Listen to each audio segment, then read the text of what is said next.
S.W.Frost is now live streaming Diablo 4 Thai no art offers, please switching to ST Shift.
Enjoy getting rabies or whatever. That is a woman! Vermin disease you're gonna get.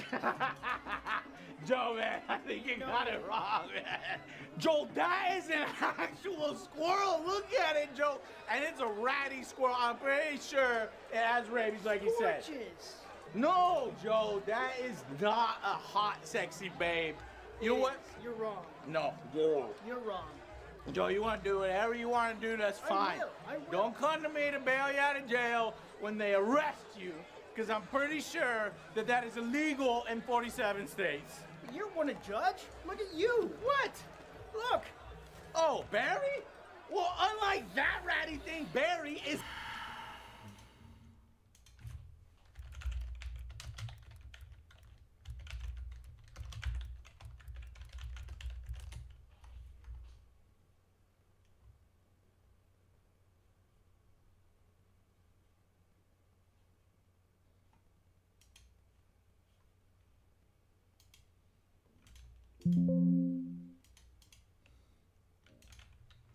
Kata.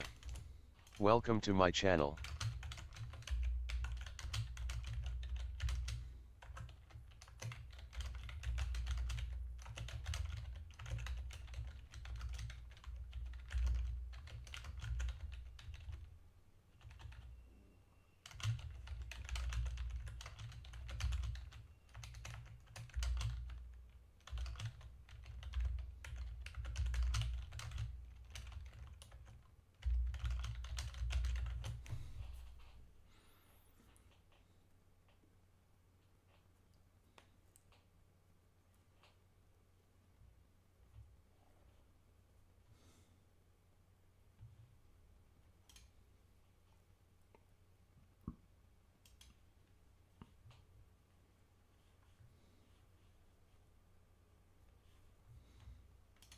Hi guys, thanks for tuning in to another video on ForgottenWeapons.com.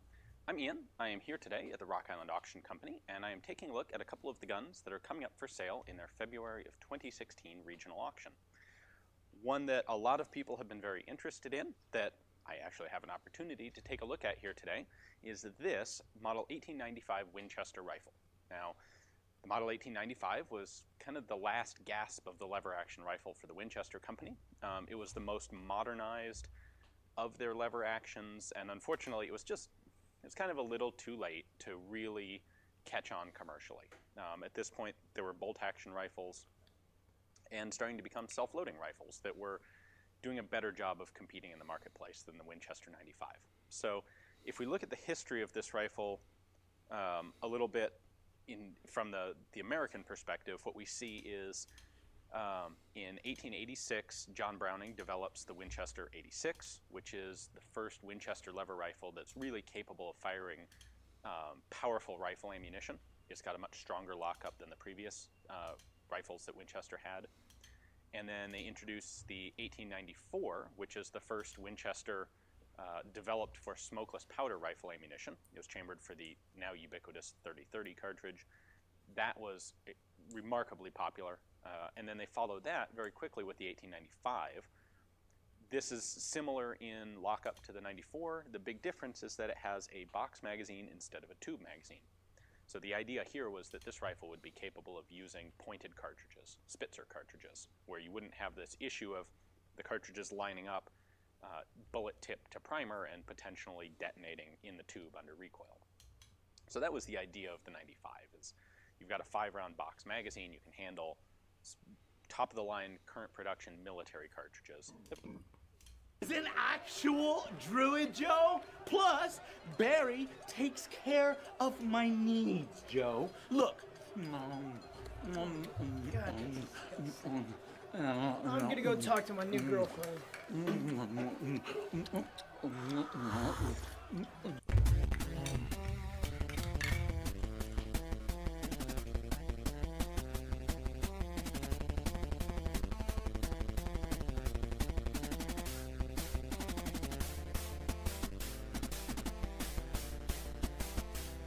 Now this is what I've been talking about all these years. An amazing CRPG experience that has everything that you can ask for and none of the bullshit. I mean, it's right on the news site. No, there are no in-game purchases in our game. We believe in providing a complete and immersive gaming experience without the need for additional purchases. Enjoy the game to its fullest without any additional costs or microtransactions. Thank you! Finally, someone understands and supports good gaming. This is exactly the kind of game that deserves all the praise that it's currently getting. There is a reason other developers are poo-pooing all over it, calling it a one-time thing, not repeatable. To hell with all that noise. This game is worth your money, that I can already tell you. And no, you don't have to have played Baldur's Gate 1 or 2 to enjoy this game. Now is the perfect time to jump right in with the rest of us. Create your own adventure, maybe with some unintended consequences. Hey girl, what's up? I saw you looking at me over the campsite. For a little song for you. Check it out.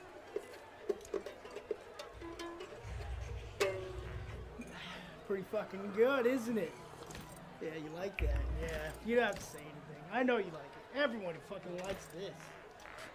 Oh, what is that? Oh, that's a big acorn.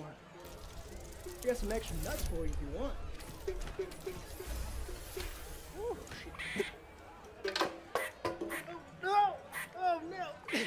Help! You guys were right! It's a real fork! Oh, it's poking my eyes out! And it smells like ass! Oh, God, no! So all this, and you're telling me it doesn't have that season pass or cosmetic stores? Like, how in the fuck does it make any money then? By being a good fucking game. That's how. And that's how it should always be. You can tell that Larian Studios has passion for the game that it made and the license it worked with. Well, I'd like to license Baldur's Gate 3. What? I'd like to license Baldur's Gate 3. What? And that translates on how do we make the game as best as possible that we can, rather than how can we make it cash in, or how can we make the most profit.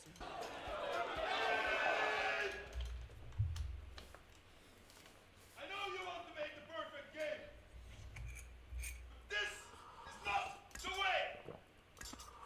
focusing on what makes role-playing fun, looting, multiple ways to approach the game that rewards different play styles of role players. It's all here.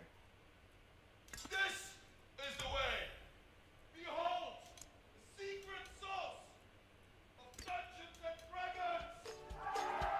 All right, I'm going to move on to these rocks. I'm going to cast Fireball, and I'm also going to use Meta Magic Distance Spell so that I can cast well beyond their range. Nice. All right.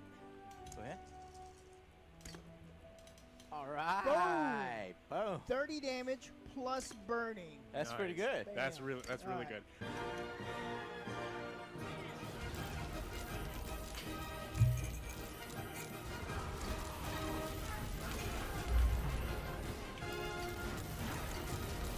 And it's not just combat. Like any good D&D session, there's plenty of problem solving, puzzles, clever solutions that reward your creativity like this. All right, because I have 6 levels in Monk, I have 2 normal attacks, and then I put 4 levels in Thief, so I get an extra bonus action, and I have 2 in Fighter, so I get Action Surge. So it's normally 2 attacks, but I gave myself haste, so I got 3 attacks, Action Surge, 4 attacks, 2 bonus actions.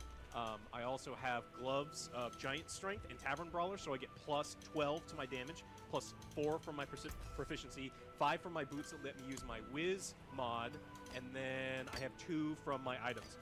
And because I cast Mind Sanctuary last turn, I get to use my bonus actions and my normal actions interchangeably, so instead of normal punches, I'm going to do Fury of Blows for all of them. So that's 6 Fury of Blows, that's 12 total attacks. So each attack is 1d6 plus 1d4 each, because I have this Psychic Illithid power that adds 1.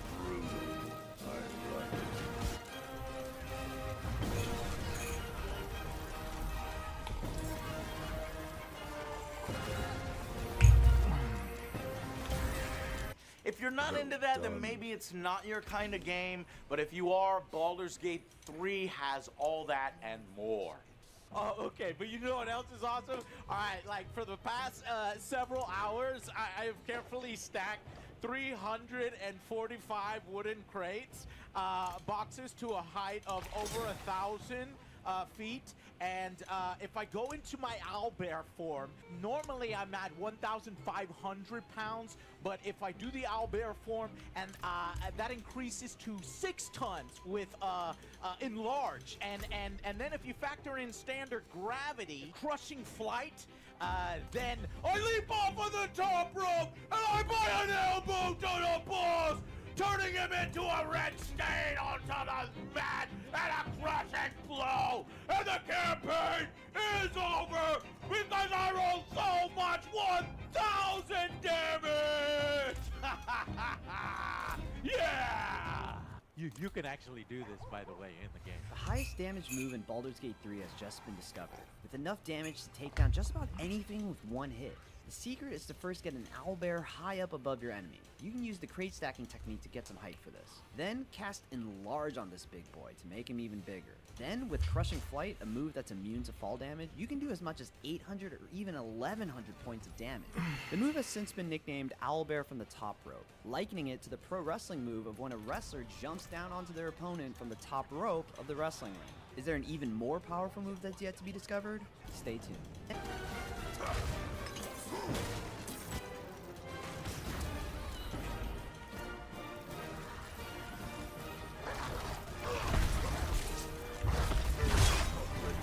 It's almost daunting. This game just has a ridiculous amount of content. That we are still doing side quests on reloads after finishing. And all of this content is at the highest level. There is no lazy shit here, no grindy, meaningless stuff for pointless fucking gem souls or some stupid shit. Modern gaming. No, it's all professionally voice acted, handcrafted, serves a purpose. I'll tell you a story. About a man who sold himself piece by piece.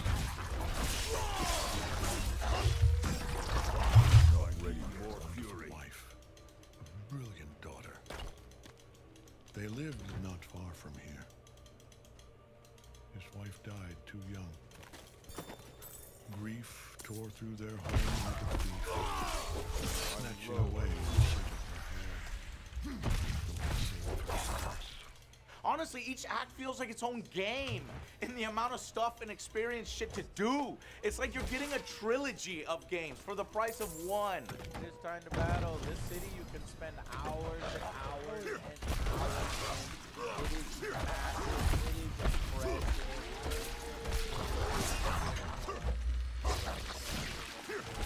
Sometimes this can be overwhelming.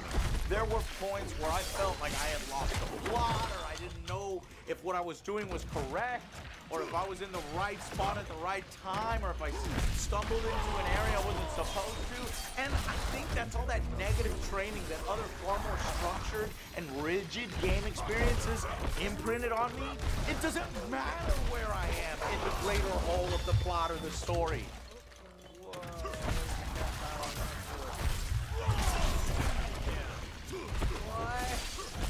Best game ever, 10 out of 10. That's it right there.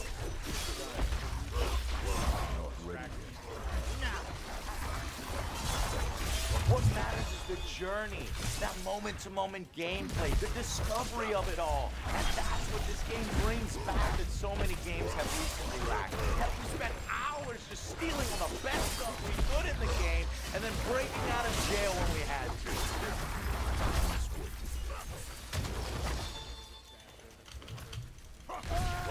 Oh, you triggered the ball. That's what you get. Oh, god damn it. No, that was my backpack, you son of a bitch. That's what you get for being greedy. I just had to simply ignore that this game existed for 3 years. Because technically, the game did come out in early access forever ago. And that is how we got the license to Baldur's Gate 3. Well, more or less. My name is Sven Vinke. I'm the founder of Lion Studios and the director of Baldur's Gate 3. And I'm so happy we can finally talk about this game because we've been trying to keep this thing a secret for a very long time with the emphasis on trying. I hate early access. I was annoyed as hell for a while about the slow development, but honestly, it was all worth it in the end. Just do what I did, pretend this game literally just came out because it's fucking awesome. You'll see us show you new features. You'll see us react to your feedback with adaptations to those features. And like this, slowly but surely, we will evolve Baldur's Gate 3 into the bestest and biggest RPG that Lion Studios has ever made.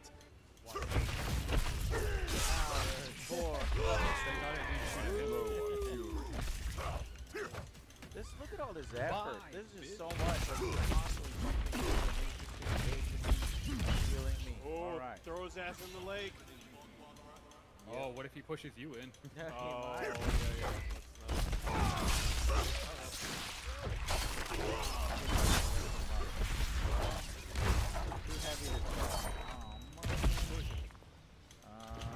If you have the elixir of the giant. Welcome to my channel. Later. See ya. So much loot. Yeah. Come on.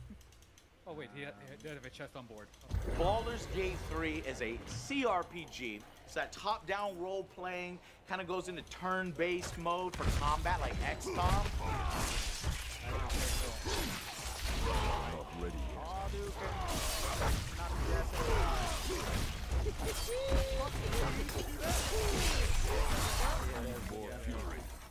Zero already has their chest. God damn it, Zero! Let me loot one fucking thing in this fucking game! You gotta act faster. No, man, I'm busy fighting and shit.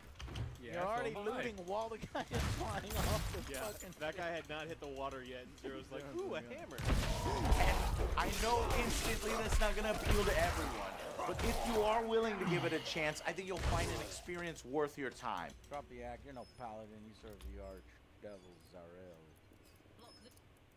Oh, okay. I Who appreciate did that? Throw shit. Joe, what the fuck? Okay. I threw a tomato at it. God damn it, Joe! Oh, they shot the kitty? Oh, you little bitch. Don't have enough fury. Not ready yet. He's a bad guy. Miss. Ooh, that is 24. really powerful. Oh my god. It's all based on Dungeons and Dragons 5th edition. So in the background are literally stats being rolled, die results and successes or failures. And these are things from the actual pen and paper RPG. The exact spell names, exactly how they work in the setting. So it's like you're getting to experience the world of D&D in the easiest way, all done for you. And immediately you'll see the appeal and why it's been a growing popular game these recent years. With the bonus that it also showed me how fucking base the D&D actually is. The world, the lore, devils and demons and the differences, the unique creatures, the different evil gods in this world. It's meta as hell. If you like Warhammer like I do, with like the 4 Chaos gods, you'll find things alike like Baal, the god of murder, the other gods of destruction and chaos. All of those factor into even this game's story. Oops.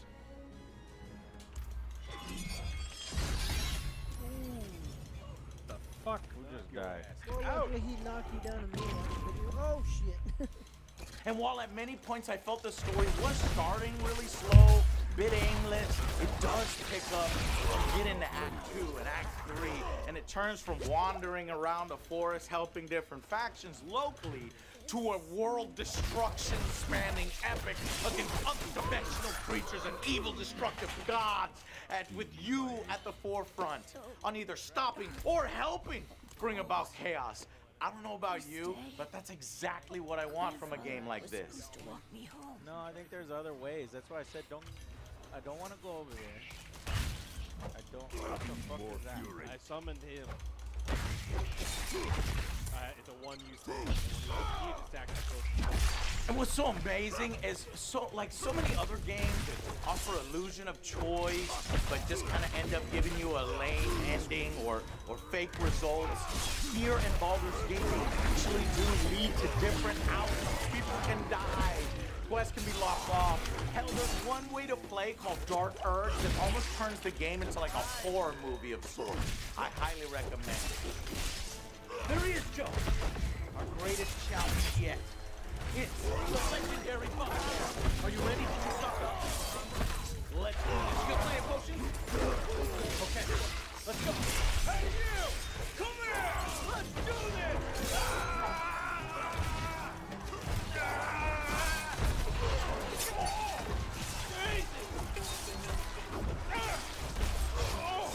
It's hard! It's not working, Joe! Go, I need a motion. Shoot it! Okay. Play harder, Joe! Play harder!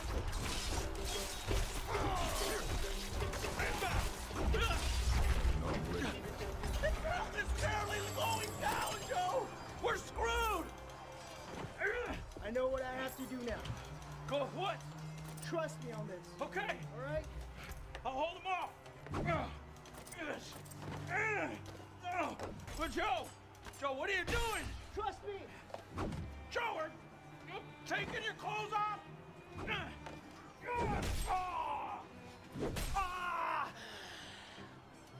What the hell? Trust me. I got this.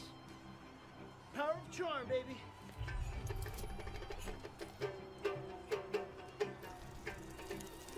I think it's working.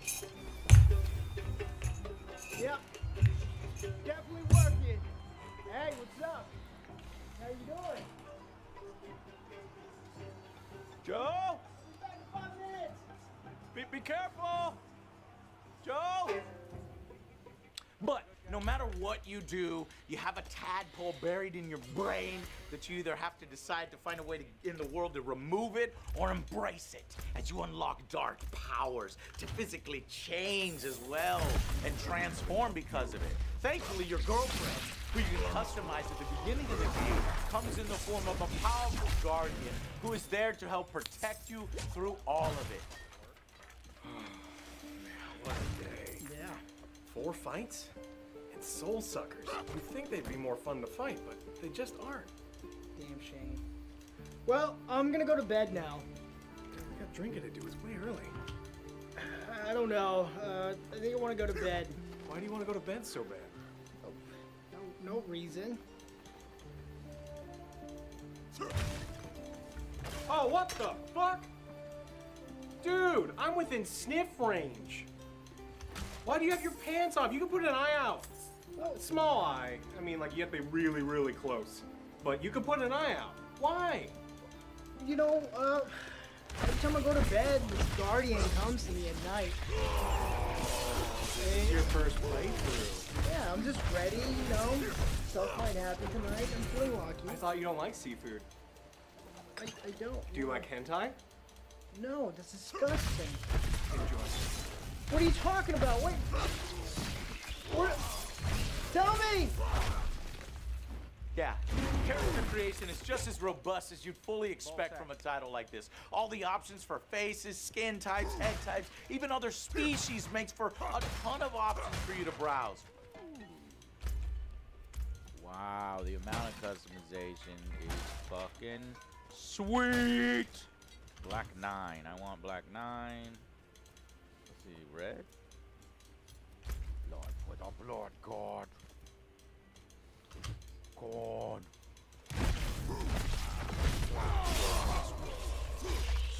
And they're customized. They're not just, they don't just simply paint it red. Don't have enough fury. This is amazing, Larry. Are you trying to sing? Oh no, you didn't sing and then Wait. Get invited. There are like 12 major classes, all different, 46 subclasses, the abilities to multi-class and mix and match your way. I was an Eldritch Knight Warrior. You're mine. I totally had him. I got him for you, little buddy. Not little. Yes, you are, little buddy. There's a short bow if anyone wants a... Which at first I felt restricted with unknowingly only one action. To only hit people with one. But over the course of the game, I grew so powerful. I was able to strike people like 4 or 5 times to wipe out whole rooms of enemies. How is Zero dead? Zero wasn't here. What the fuck? You wanted to do this.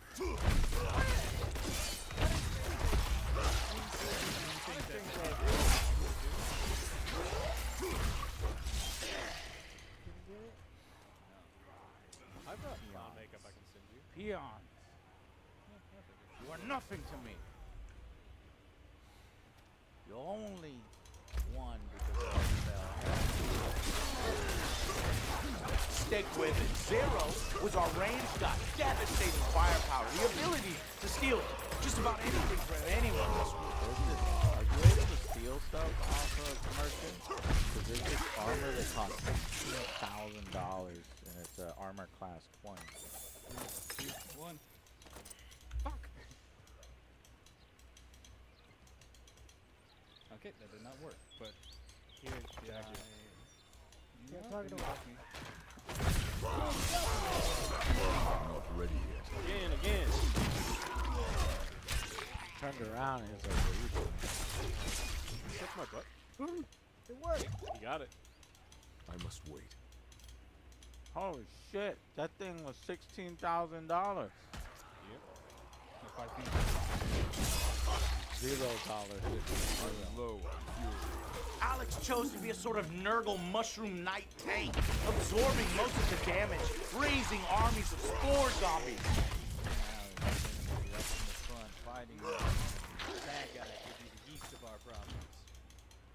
Are you going to make fungus jokes our whole adventure? I am a fun guy. When I turn into the poor guy, I'm Not ready yet. And OJ? Well, of course, OJ was the life of our party. OJ, you're Oh, no, he's, what the fuck? Put your fucking penis away.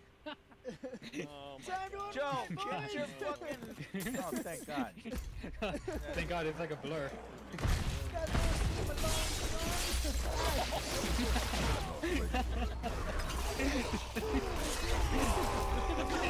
Oh, shit. Nah, just get him, Joe. Little booty. Yes, the game features full nudity. Do it. 45. Oh, what the fuck? Lizard pee-pee! Oh! you can turn it on or off, but it led to so many hilarious moments, we definitely left it on. Why do people keep fucking bothering me when I'm sleeping? Let him fucking man sleep. Jesus Christ. Oh, it's your guardian. May you know bliss. Girlfriend. That's my girlfriend. She's watching me naked. Oh, you got a different touch. Yeah, we all got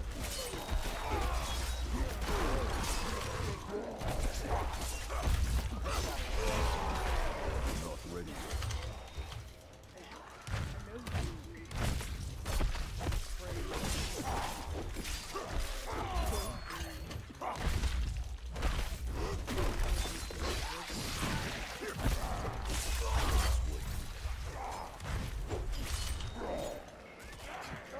Spider-Man time.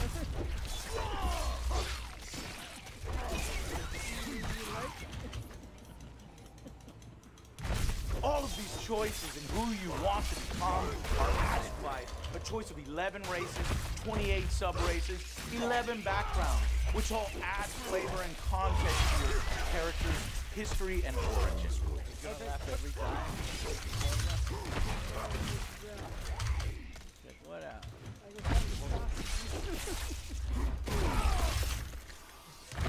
Those look like dildos.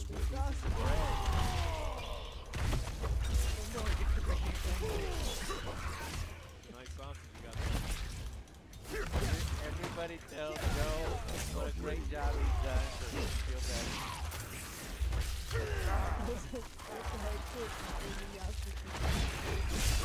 Okay, well you better use those in combat at least once. One of the game's negatives, however, is an odd oversight since it was in Lion's previous game, is the inability to change your appearance after you create yourself. However, I think that feature is coming post-launch. So, what else is important to you in an RPG? Character creation, which this nails, loot, which there's no lack of, and no need to buy microtransactions just to look cool.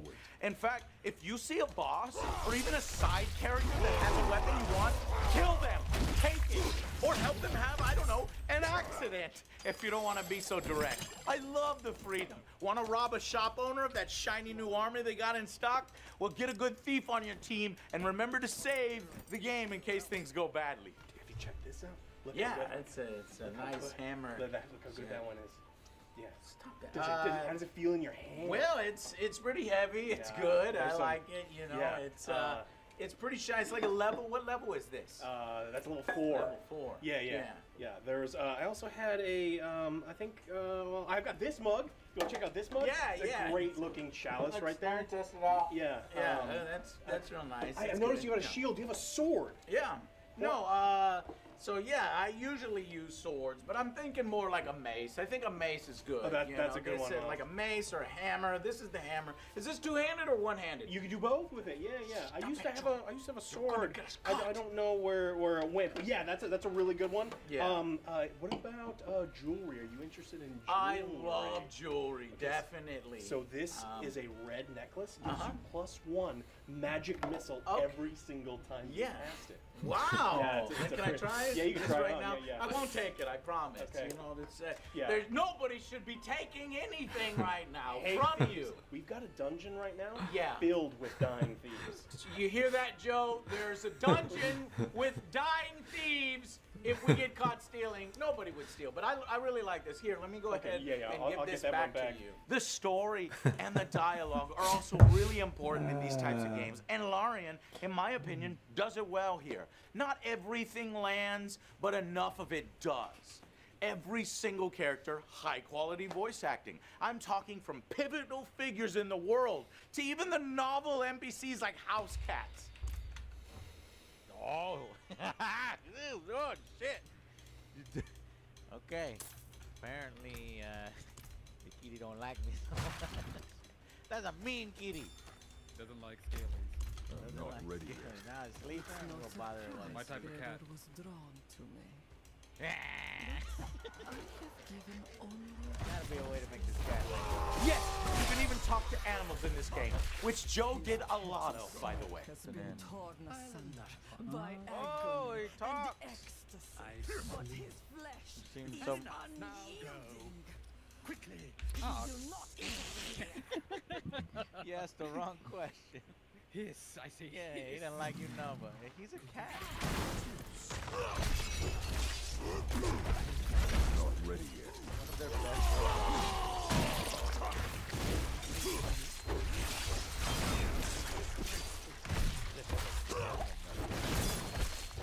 I wish I liked maybe one or two more of our companions than I currently do. We absolutely hated some of them for no rational reason other than they seem kind of boring as hell, like Will. Long may the coast winds carry our name. Shut up, Will. Sir, I know this may finish me as an acting ensign, but shut up, Wesley. Get out of here. Get out of here. I only want to hear from one person. The naked bard.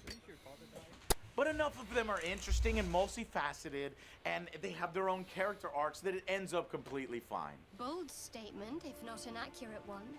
We started making our companions a little bit more tolerant. We noticed that you didn't like Shadowheart nitpicking about every single little thing that you did, or Lysel telling you, you can't do that, you can't do that, you can't do that.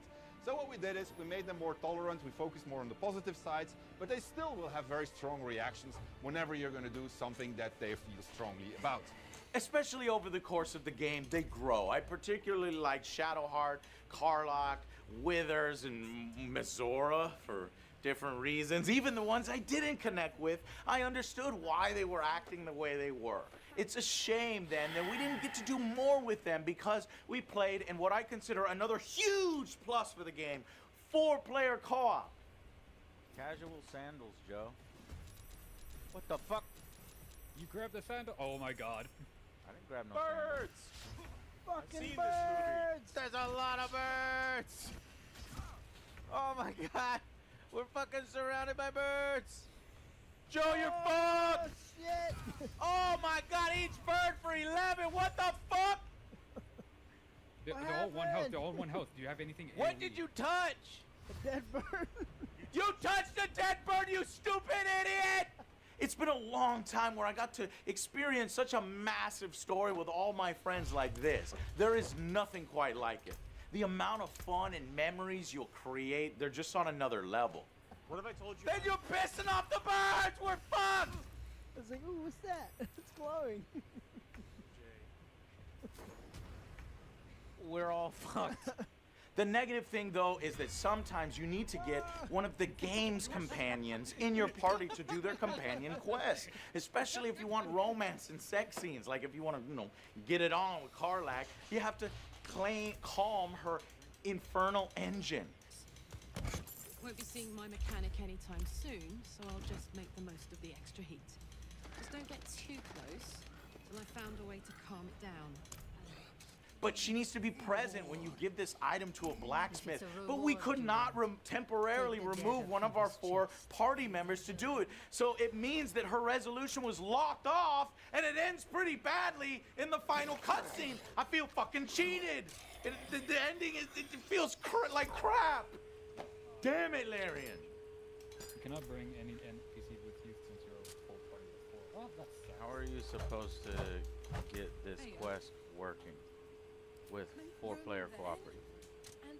Well, if we make a fresh game and Zero just doesn't join, his character wouldn't be in it, would it? Basically, I think his character portrait is still there. Oh, okay. Yeah. Why are you gonna make me so sad? I tried. And a simple fix would, to be allow a 5th temporary party member in those required story moment cutscenes. So I hope they address that in a future patch. But because I got locked off, it did make me explore other characters I wouldn't have normally explored, and I'm glad I did, because I ended up having hot, fiery, sexy time with a devil. Yeah.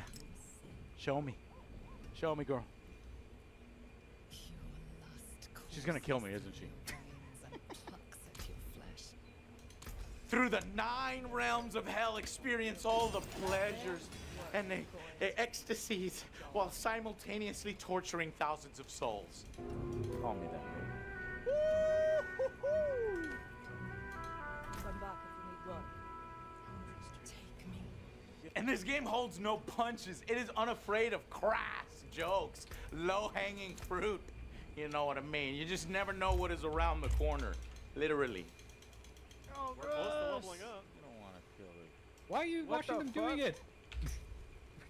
Oh shit! I don't know about this, Joe. Gross. What's gross? He's watching him doing it. Watching who do what? Watching the giant troll having sex.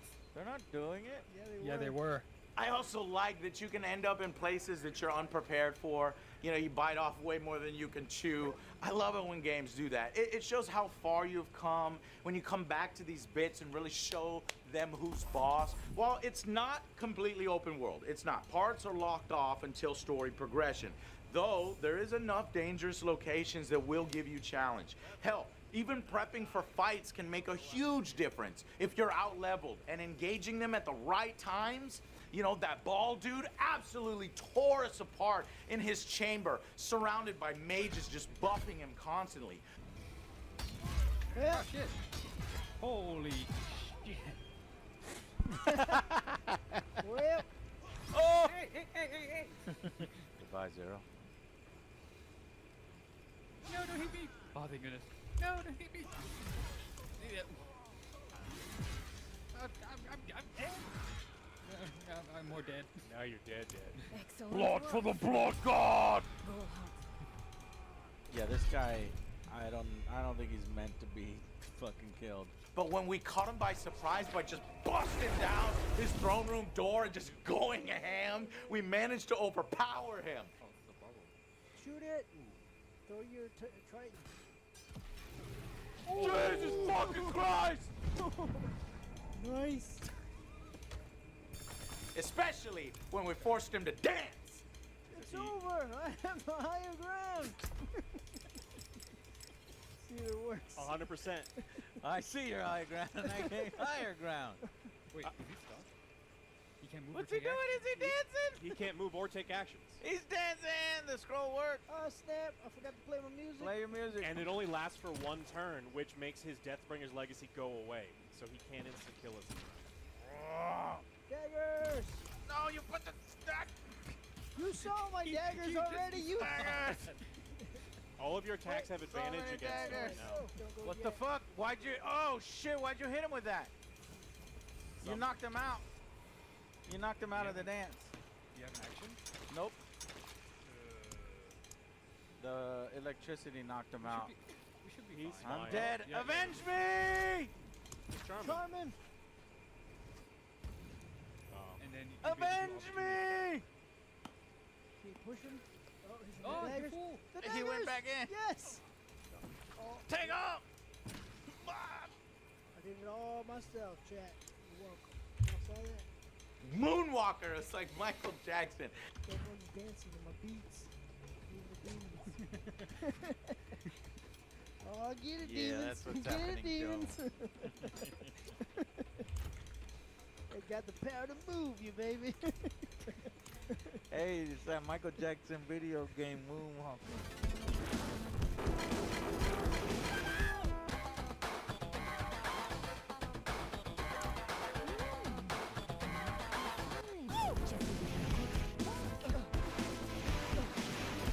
Combat is fun, and it's the heart of the game. There are tons of spells, attacks, weapons, enhancements, options, even stuff like jumping, shoving, knocking powerful enemies into ravines, and other environmental interactions that can help you win particularly tough battles. What's so great is that you're encouraged and rewarded for coming up with those creative ways to win these things. We got into trouble in the final battle. We couldn't quite get through the gauntlet at our current level, so we started to get creative with mist form and really found this clever way to dodge and trick the enemy straight to the heart of the matter. And there's just so much fun, creative stuff like this that you can do in the game.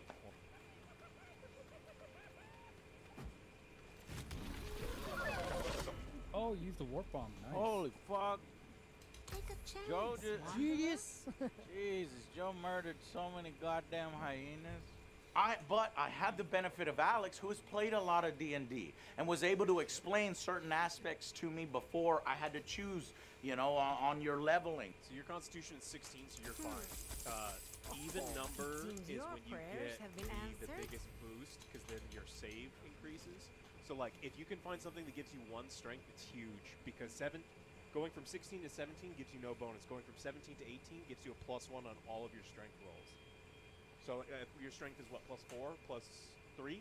If you get 18, it goes to +4. There's no more fucking... I wish there were the paper strategy guys, but you just need to ask somebody in your chat or go on YouTube and look up a video. If you need a little extra help, it's there.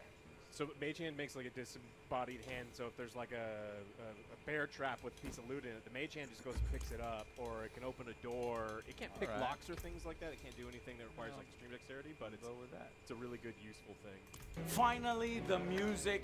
It's amazing. Need I mention the earworm theme song, Down by the River?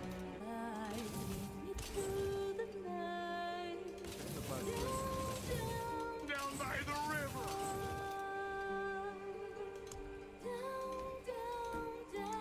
By the river.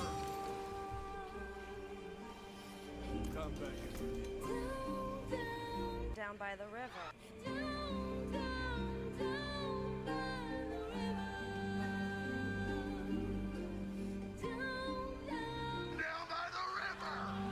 But the combat music, the moments of quiet exploration, everything works so well with everything else.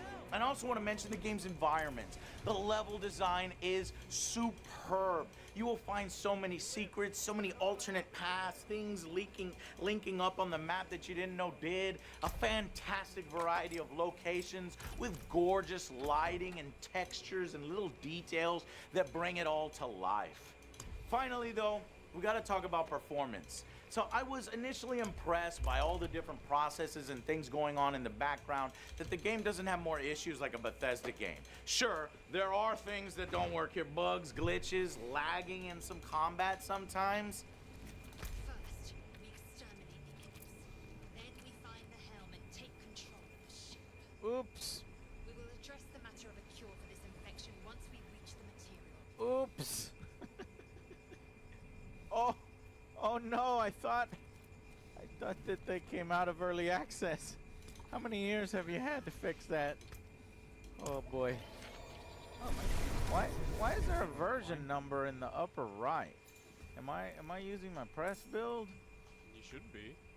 Mine was up there too. In the final battle, OJ and Alex, who were mostly spellcasters, were really experiencing huge dips in frame rate, while I didn't. So I'm not really sure what was going on there. There might be a memory leak, so there's definitely lesser polish in the later levels.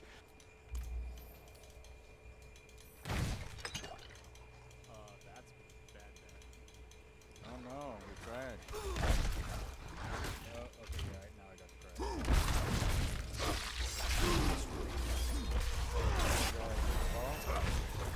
But for the most part, things did hold together well enough, not to take away too much from that overall experience. Also, often my shoulder pads and on my armor would hilariously cover up most of the screen, making what's happening in certain cutscenes comical when they're trying to be serious. Benji just has to check if you're a vicious murderer. Benji?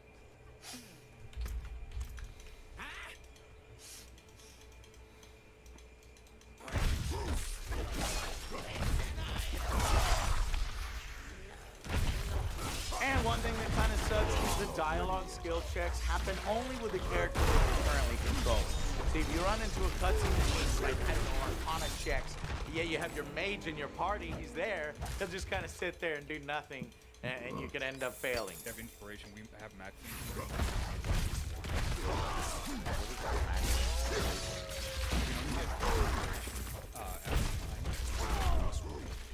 More inspiration throughout the whole game. No, you get them constantly, but like the max we can save is 4. Yeah.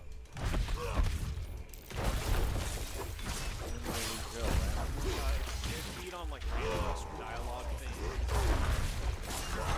There's also the limitation of only getting to level up to 12, as leveling to something more like 20 can get kind of ridiculous. If you know anything about the actual D&D that this is based on, it's kind of hard to model those in the video game, like fucking wishes and shit. I'm sure there's some workarounds they can figure out, but you only level to 12. He's level 16 too. He's 4 levels higher than we can actually. Senku said that it gets pretty complex. Spells get too OP at higher levels. Yeah, there's dumb shit at the end of D&D. Stuff like wish. It's like that's not fun. Wish. Explain to those who don't play. You get a wish. What is your wish? You're like, I want donuts falling in my butthole. It's like, great. At level 20? Yeah, I think a wish is it's level 20. Also, if you don't like turn-based battles, or you want this game to be exactly like Baldur's Gate 1 and 2, you'll likely enjoy it less. It does borrow heavily from Larian's previous games in Divinity Original Sin, but for me, it had everything a good CRPG should have. It was a fantastic representative of what it's like to play D&D to mass audience. So, because of all these reasons, it is in my opinion that Baldur's Gate 3 is one of the best CRPGs I've played of all time, and the final verdict scores an easy 9 out of 10. But as an added bonus, I'm gonna bump the score up to a full 10 out of 10 if you're playing with 2, 3, or 4-player co-op. And the performance patch kind of fixes things in the final act. You do that, and you're at a legendary rating. We just had so much fun with my buddies, figuring things out and enjoying the game. It's not perfect. There is no perfect game. And legendary on my scale just means that we're gonna compare other CRPGs to this experience. This is what good gaming is all about.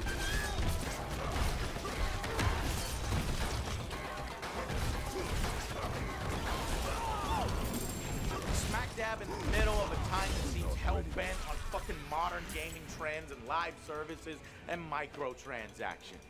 It's putting the best of RPGs with the best of strategy. Boom. Easy win for me.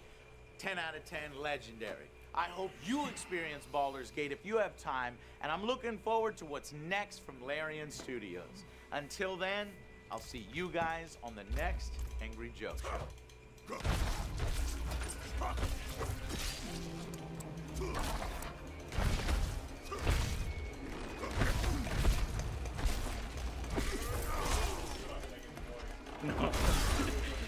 Joke sound weird. I'm working up to this one, Alex. Here we go. No tone. No tone. Okay, ready? Plus, Barry takes care of my niece, Joe.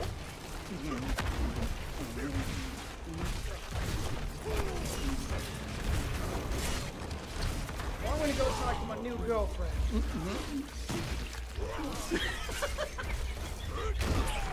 Joe, you made me took too long. You made me look. I wonder what that looks like to see if you had moved yet. You said to make some God roast. damn it. You said to make some reaction. Yeah. I made one and then yeah. You can't see Alex's face. All right, ready? One more.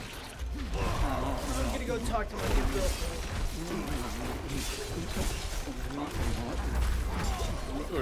That joke.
Something. I can't. Oh, fucking. Push it there. The fire Winfield or whatever.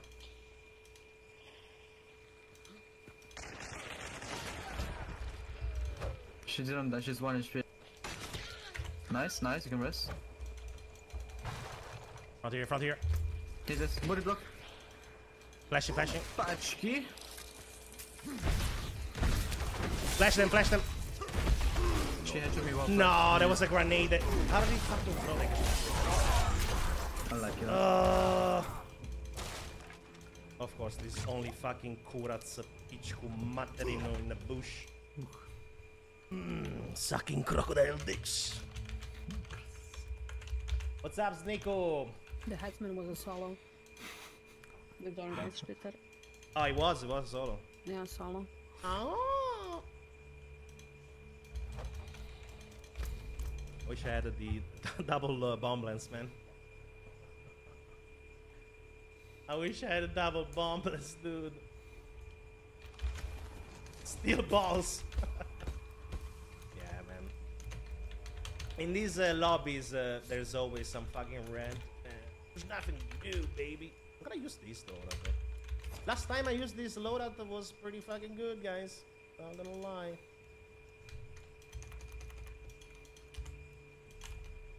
You know what I mean?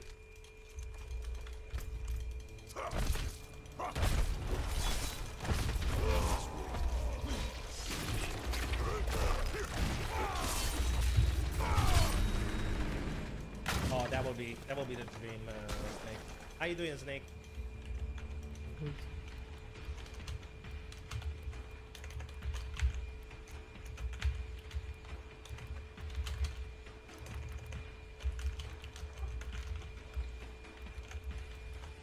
Oh, by the way, I did start to play as well Outer Worlds.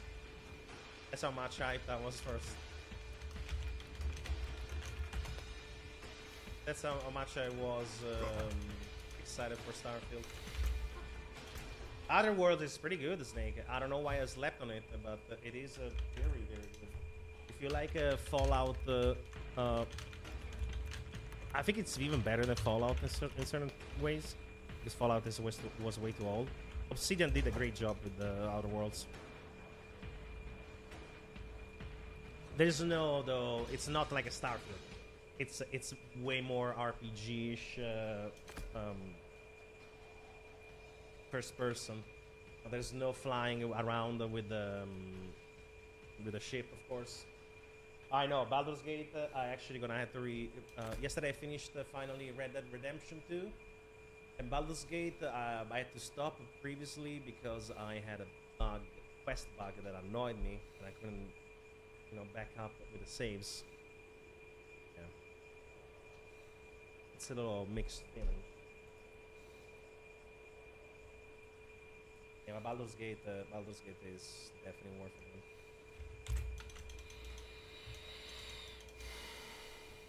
it. Definitivamente worth it.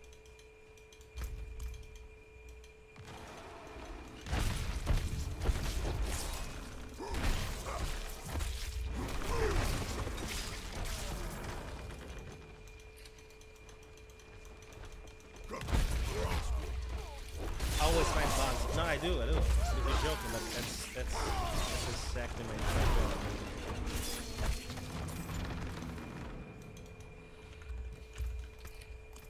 Exactly.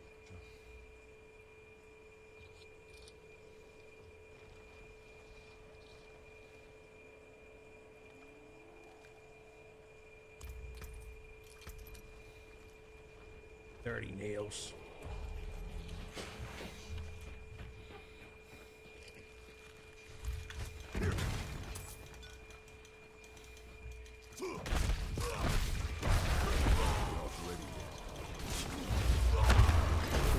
No, dangerous, because I'm still in the Green Forge, because my game was bugged in the sense that for some reason it started a time quest that it wasn't supposed to start, because I didn't meet the guy, I didn't know what the fuck I was talking about. And that made me wait for the patch, so... Thank you very much. Yeah, I can see. I was Armored 6 was amazing. Wait, is this shit at you? Yeah, that's from Iron. But is that you or? It went past me. Oh. No, you shot the dogs. Maybe it was a ricochet, but... Yeah. Yep. Says we're short 2 boxes of the good stuff. No need to worry. I know you'll make it right. Armored Core is amazing. Yes, I did a full stream the other day when for day 1 and The wargs like you, my friend. had a bliss. But they like fresh meat too. Beast face? Just so you know, he's very Souls-like, Nick Lagomia.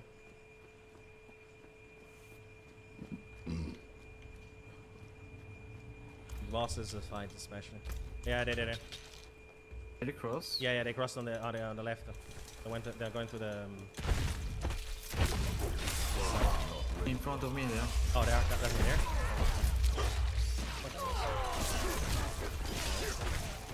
Oh, they know now. They're coming for me. One's in the roof. Two in the roof. Okay, see one.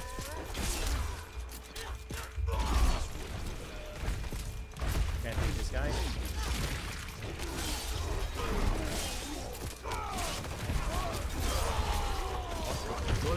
Yeah, I know. How are we doing it? I can't hit him. Yeah, I know. I can't hit him either. Okay. Tagged him. Poison. Welcome to my channel. Tagged him again. He jumped down. He's here. One is on the shoreline.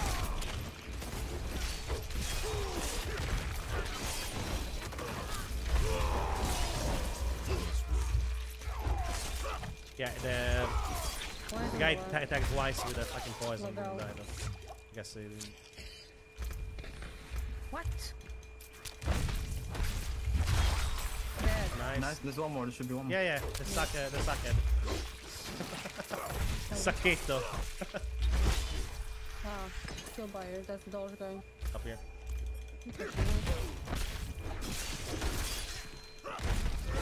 Oh, dude, this guy's so laggy, man. You have no idea how laggy this guy is. Dude, I can. Jesus fucking Christ, dude. It was horrible. He's standing still. Yeah, I know. I just saying 2000 ping, man. I literally pre-fired 1 meter in front of him in order for him to get shot. What the fuck? Yep. It is pretty good. Look at the rendering, man. I cannot stand that. Look at that. From that distance, man. Why would I see the shadow? Oh my god! Why would I see the shadow before the model itself, man? When even the shadow is not even. I need to report this stuff. I mean, the rendering like this. I'm playing on the maximum settings, man.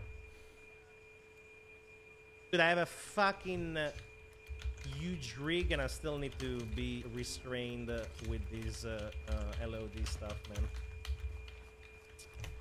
I really do hope that the new engine does have that.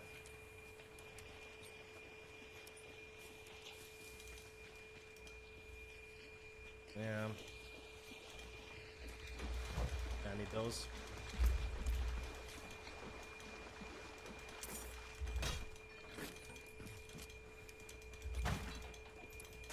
Cry engine. Cry some more.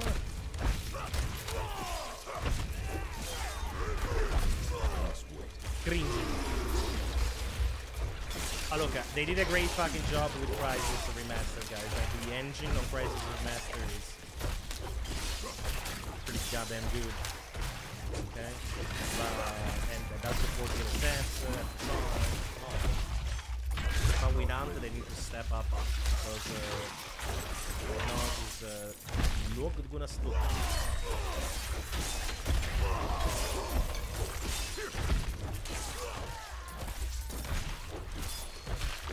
Not ready yet.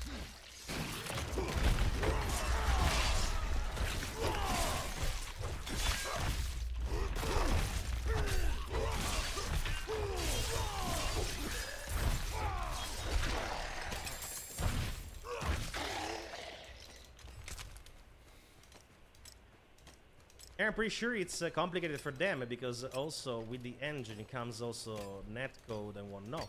So I do wonder about physics I don't think hunters will ever have physics.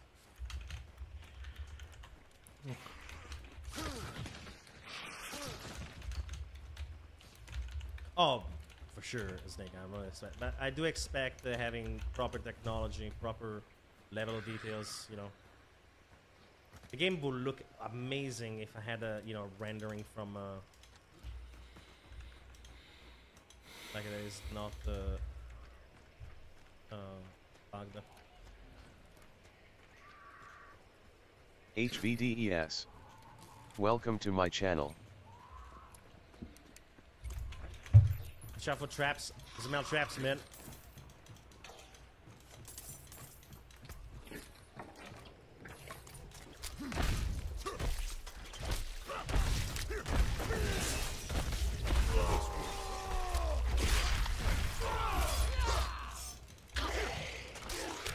Fuck, you almost mean it. Barbanera. What the hell was that? It's a Barbanera? But I'm not. What the fuck? Yes, with the other letter, yes. Vai, ci sei coglione. You can push. One is outside. He's getting chased by me. All are outside, I think. Okay. I think all of them, bro. No? No, I don't know. No.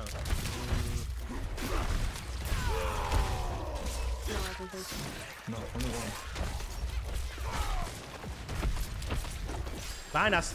Tower! Hey! No, man, yeah, Spoppa. I killed him, Welcome to my channel. There's more. Not ready yet. Yep, that was Tower just got destroyed. I'm pushing there's another one, There's alright. One guy in the red house. Yeah. Watch out, this guy is alone. Piccolo pene. Piccolo pene, yeah. I thought I'm dead well as well, though. Piccolo. You got flash me? Can you flash? No, you're not. Yeah, I'm in. I'm gonna fake nade. Not ready yet. He died? Please tell me he did. No. I don't think he did. No. There's another one. Exactly. I throw a dynamite, but I wasn't flying it. Look at the boss in the corner there. What's happening there? What happened to the boss man there? Why is it white, man? And now they wake up, of course. Get pizza.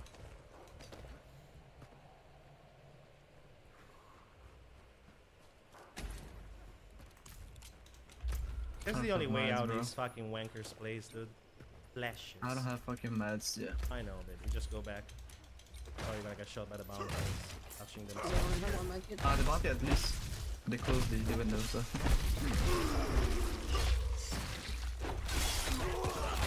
Oh, wait, my bounty logo has white dots. They look like the early access one. Exactly. This fucking box, man. Gio, hello. Batches are good though. Did we kill Matches are someone? good. Who did we kill? From my team? I didn't.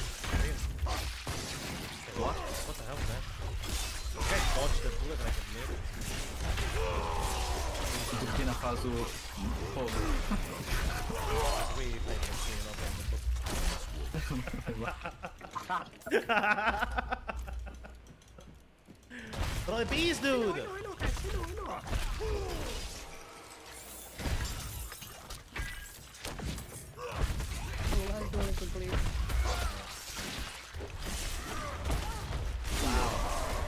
Hey, let me hold that window for 20 minutes. Yeah, that's exactly what I did. I'm just waiting for it.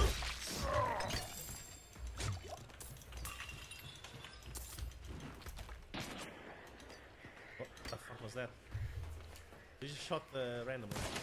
Thank you. Got shit on. He's there on your right. Where? On top of the roof. There we go. We got killed already. Imagine, dude, I was about to like it. Ma neanche mia nonna si potrebbe mai sapere.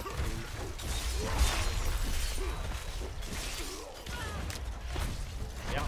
Yeah, nice job. It is like, oh wow, rank 100, this guy is 100% Oh, and the pussies are going back now. The extraction, dude. Oh, the Barba Negra rank is 73.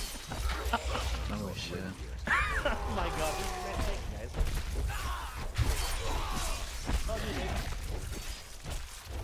There's no real changes to the game. No, Gio. There's they finished the event.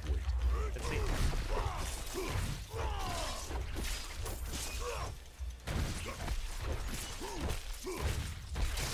Yes, I'm excited. The next day is gonna be coming up with the Starfield.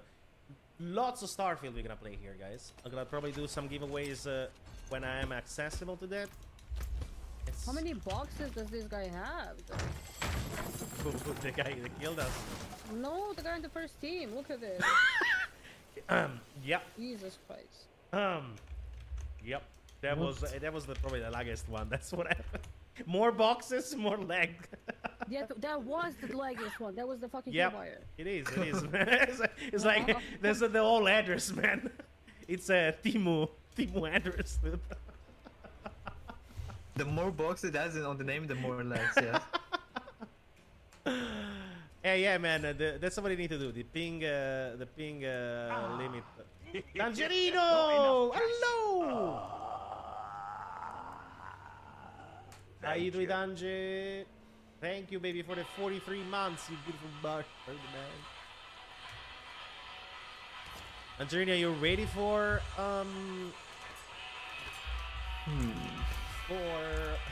Starfield? I am so ready. I am craving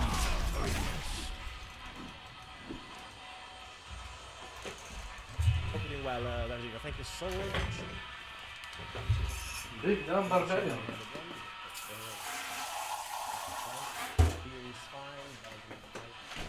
Say so.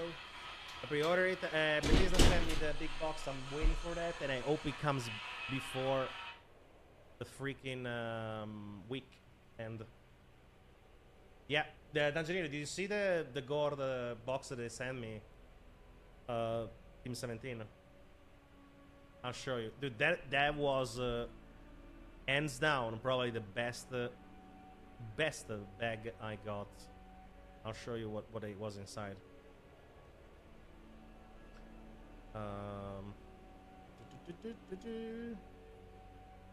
Look at this. There was also, when you open this, it looks like a a pagan box. There's lights underneath that lights up the box. It was full of candies as well, man.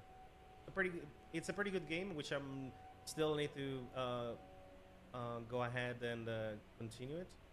We did play it day one, but yeah, these boxes are actually not even, they don't even sell them. I do hope also that Bethesda sends a couple of more keys for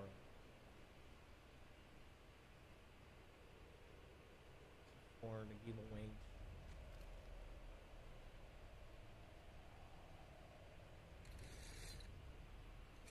Did you play Fallout 4 and made? It's not a ghoul quest, Tron. That it's a quest. Oh my god, it's normal. Oh right? no, Fallout 4. It's so beautiful. Fallout 4? It's so No. nice when it's not fucking super moon. That was Fallout 3. That was the mission with the aliens. I don't remember Fallout 4. The mission on the. I don't remember. I can that quest. see on the night map. It is pretty awesome. This I missed it, man. You're right. I have a fire ammo. Porca di quella zucchina. That's good, it's better in nighttime, so you can see people through the wall once you burn them. It was New Vegas, that's what I mean. Yeah, I do remember. Yes, I did that. Paprika, I was, like I said earlier, I am, I don't know if I'm gonna put the... No. I do. Okay, yeah, you can take it. What'd you say? Sorry. Trust me, if I had conduit, I would make a shot. Because that's what conduit people do. She likes streaming. They make sure that you know that they have conduit. I have to make another meme. A conduit, guys. A conduit.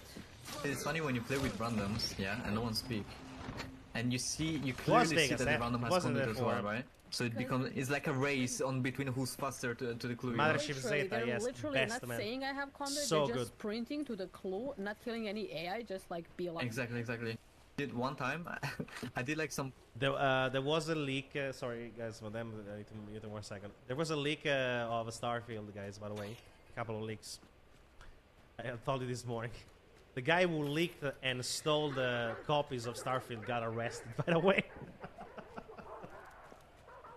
he did a viral TikTok saying, "Todd, yo, I'm sorry, your game is awesome." Okay, now I lost. They my found phone. him, I'm sorry about that. and he got arrested for stealing private property because they were stealing the I wish copies they and fixed that, sell 'cause them as well. That's just stupid. But And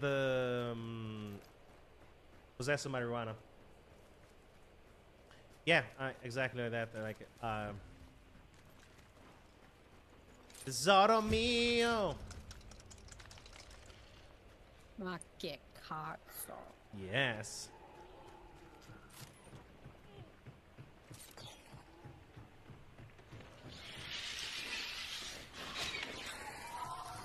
Is there a sticky bomb?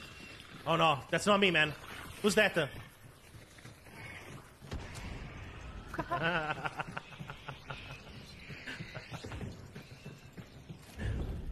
What the fuck? It scared me, man.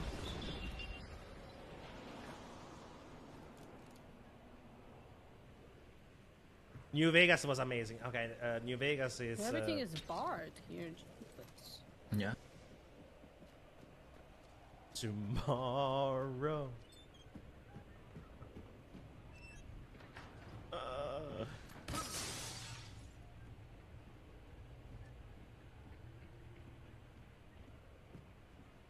You heard someone? People in the water. Yeah.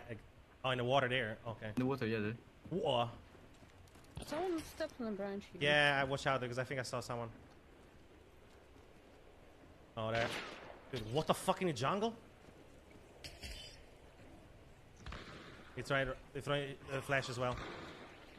What? I'm flashed. Yeah, I know. I'm You're throwing What? stuff. Yeah, watch out. What the fuck?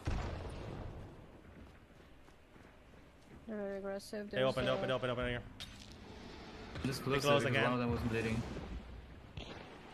I cannot shoot. I have a fire bullets and oh, they're shooting each other. It's open again.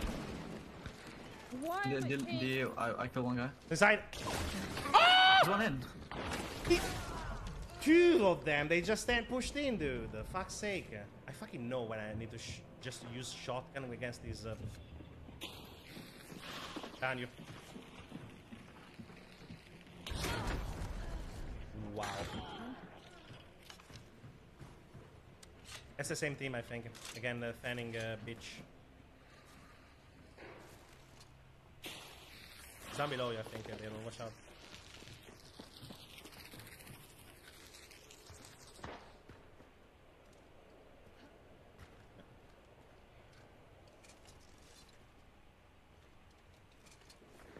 Is they front?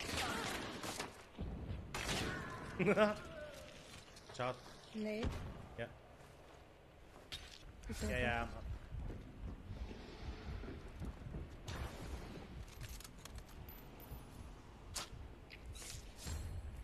In. I lost fifth. Where's that shotgun? Yeah.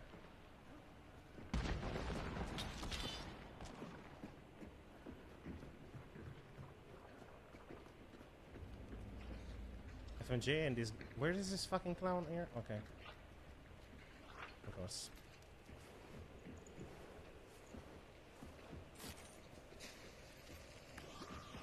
Let me burn these fucking.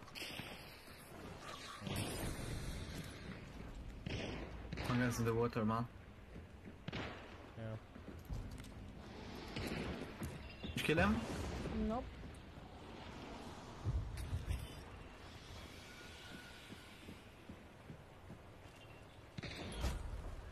He's by the barrels in the left. I'm gonna burn these guys. Oh. If you close the door, you can raise me. On top of someone, top here. fuck was that shot?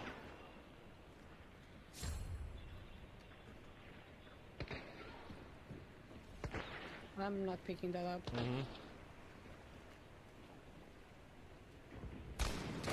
Burning. The guy outside is burning. Nice. One on the left. One on the left. Did you kill the guy One is burning? Well, down yes. here, down here. Yeah. Underneath here. Burning again. Right here.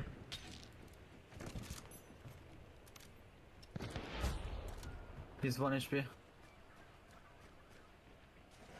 He's got nitro, be careful guys. Nitro and He's literally all in the window right now. in the window, ok. Ce l'hai sotto a destra che ti sta guardando. C'è? Dude, what the fuck? Dai, da in piedi, lo Lo porti. so, ma... Sai perché esci da dentro lo porti. Tagging him again. He's burning again.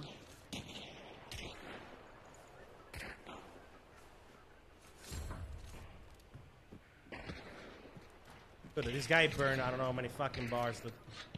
I'm just gonna smoke him. Oh, Yeah. there you go. Holy Finally, man. shit, man. Yeah, that's a juice.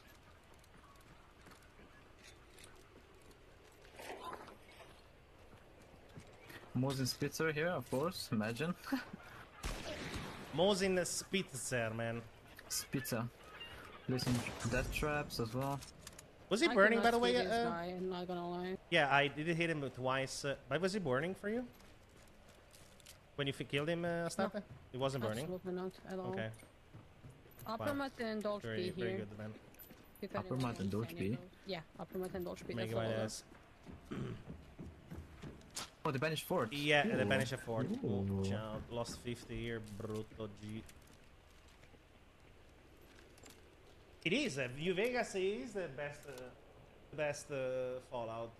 It was made You by guys wanna go Obsidian. forward or we reset? I don't mind. What's up? Do you mind, Herman? I don't mind this either, man. It's fine. Okay, let's go. I'm just gonna take the Spitzer and I'm not gonna push him because I'm down 50, so... You guys just Gonna die, snipe? we're good. Okay, I'm gonna try. Let's lost a small one. I do have a fucking bounty, so this is not ideal, but... I don't really care. I'm gonna scan just in case I don't see anyone. Maybe it was them? No. No, they came from... No, they came from the other way. Yeah. How many seconds do you guys have? I have one. I don't have it. I don't have any. Huh? I just wanna get close. Amazulus! Yeah, they're in the roof, I think. Yeah, Like, New we Vegas could had the best quest writing, story, everything. Fallout 4, Are they in the big I one? think I finished it Yeah. once. I did the one ending, and that's it. I can't even ping from here.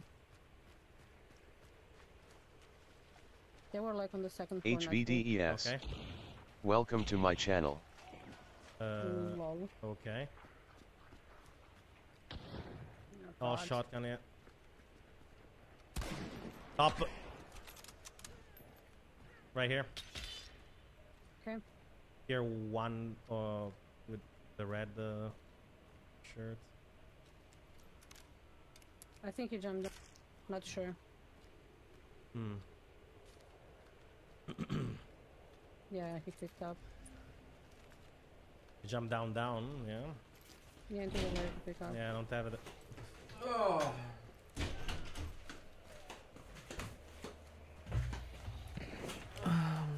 Jumped in here, better. Oh la la. My ding ding dong.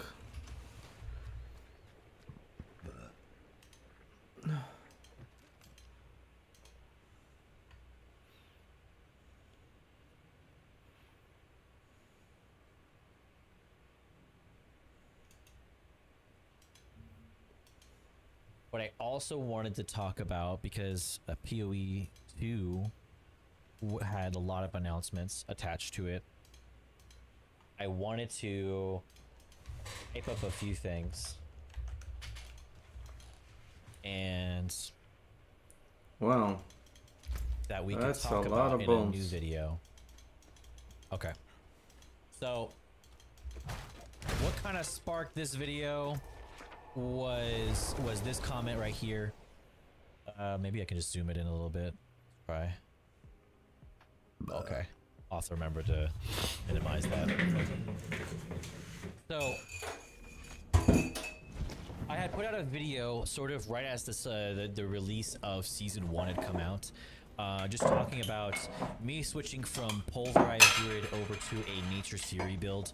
I saw that there was some buffs done to Druid, and I was trying to find a unique way to build a Nature's Fury Druid. Of course, I'm missing a lot of the uniques that are part of it, that are really essential to the build. But I found a build that kind of works with no uniques, that is good for a player that's, you know, not wanting to or not patient enough to just switch a build at that, like once they get the unique, like I was like.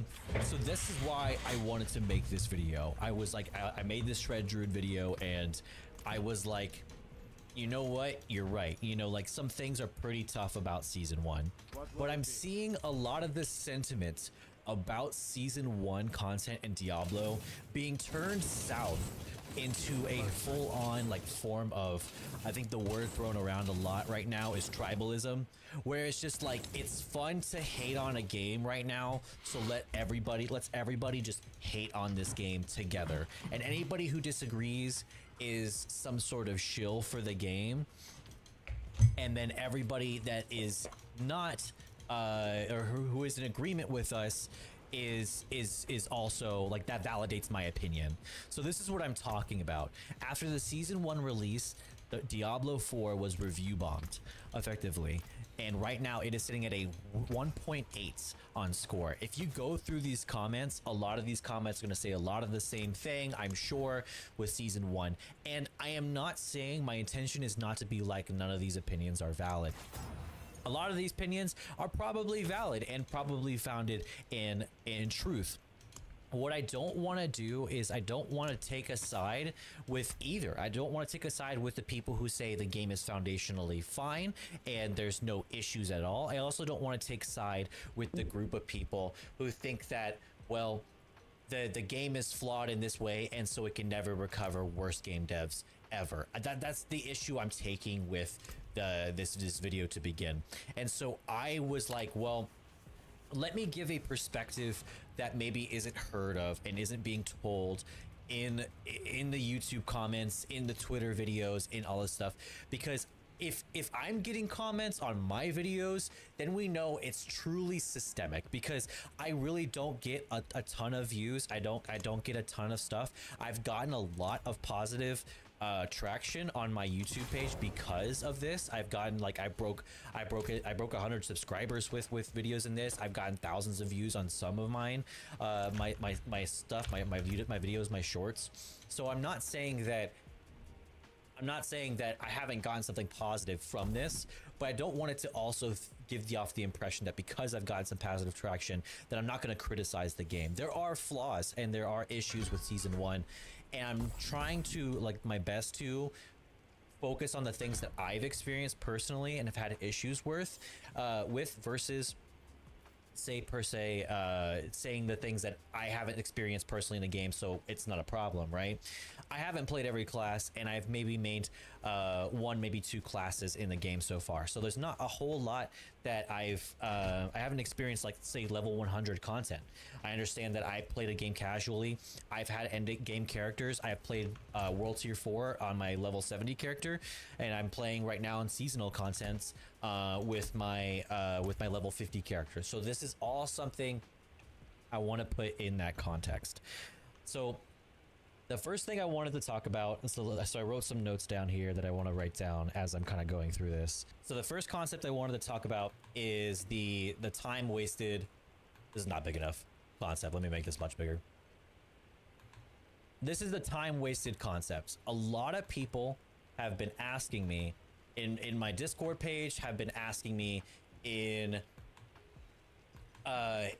like basically like anywhere that I have social media, they've been asking me, should I get Diablo 4? Should I play Diablo 4? And my answer is a bit complicated. Like usually when someone asks me, someone asks me about this, I'll be like, give me a minute. Like, give me a minute to explain to you what I mean. And so what I'll tell them is there's a lot that you'll get out of Diablo within just the campaign. I truly believe that the campaign is well built. It is very fun to play. I enjoyed playing it. And then when that last leg of it, where I was kind of trying to burn through it and get to Lilith and get to the end, I didn't feel overwhelmed with what was being asked of me. I was able to get to that point and enjoy it. And so I don't want anybody who's wanting to play to be dissuaded. I truly believe that if you're going to considerably take your playtime as maybe investment, as much money you pay into the game is how much you get out. Like you buy a $60 price tag, probably $70 price tag nowadays for a game, you probably want to get your money's worth out of it. I truly believe in the hours that you play the campaign, and probably to the extent that you probably enjoy side quests and nightmare dungeons and whispers, I would say you could at least welcome to my channel. I would say let's see how much time I put into. I would say about much time as I put into like Dark Souls 2, which is a game that is highly controversial. I put in like 60 hours into that game. I can considerably say I get 60 hours out of Diablo 4. So where does this time wasted concept come from? I think it comes from a position of players who have gone into season 1 and they feel like the time that they spent doing their regular character, it's not enjoyable. That one, they have to start all over again, or two, they feel like the amount that they've invested is not being rewarded properly. Those are in understandable concepts, but I'm going to focus on the second part, which is you're not being rewarded properly for the time invested that you spent. This is mainly focusing on the idea of renown. Renown is this concept that basically you do side quests, you do things, it earns you bonus XP, it earns you extra Paragon points, it earns you skill tree points. These are very important to the game altogether. By moving on into season 1, some of this stuff carries over, but a lot of it doesn't. My personal experiences, I didn't touch side quests. I didn't want to do side quests. I started doing side quests as a part of season 1, but that doesn't mean that all of a sudden now I enjoy side quests because this is my first time doing them. I'm sure if season 2 comes along and I have to do side quests again, I would dislike it. My personal opinion of it was that if I have to do side quests again, I am honestly going to not do them if it means they're not changed. If side quests were changed, if they were adapted to make sense in the new DLC, even in small ways, I wouldn't mind it. If the side quests were added to it to add extra stuff to it, I wouldn't mind it, but they truly didn't change anything about it. So this is what I felt when I joined into the season 1 side quest content. I felt like it was all outdated, and I felt like it didn't make sense because I had already beaten Lilith. I understand bosses come back and characters come back in Diablo, but I had quests that were just like, oh, we have to stop Lilith, and I'm like, you couldn't change like a line of text for this, or you could have just like done something different to where it makes sense in this patch. At least it didn't make sense. So the time wasted concept, I totally understand that people feel like the time that they've invested isn't being rewarded properly because you're having to redo a lot of the things you previously had already done. My personal stance on it is that this is something that is very fixable, in the sense that this can easily be fixed within the patch of season 1. Will it be 100%? I do not know. But right now, time wasted for me, I don't feel like it's the idea that, well, you have to redo these things. The game is irredeemable. Nothing I do matters. I do 100% believe that sometimes with a live service game, there are highs and lows, and this may be a low point. and I don't want to tell people to put 100% of their faith in Activision Blizzard to do the right thing, because if you do, you know, you're gonna get burned like Overwatch, you're gonna get burned like a game, and I don't want people to be disappointed. But what I do want people to understand is that changes like this aren't going to happen 100% just by quitting the game. I feel like 100% of the time, people feel like, oh, in mass, if we all just review bomb it, that's the way to do it. I disagree entirely. I think that the way to do this is not necessarily just to play the game still like you normally would, but people need to be active in the spaces so they can talk about these things properly while still understanding that the game is ever evolving and moving on. So what I mean is, if you have an opinion, if you have a thought about these things, you need to be just as active in your silence as you are in your disgruntled behavior about the game. A lot of people going overboard with, oh, these devs are terrible people, and personally attacking them, and to the point where they want everyone to join in on their pain. I understand a lot of people feel like they've spent time in this game. I personally feel like the time I've spent in this game has been enjoyable up until this point, but that being said, I understand, and I have had some problems with Season 1 as well. I haven't enjoyed Hell Tides. I haven't really enjoyed the side quest aspect, and I haven't really enjoyed that a lot of my things that I had previously didn't carry over like I thought they were. And the amount of things as well that have felt super weak about my character have been instituted in the changes with Season 1.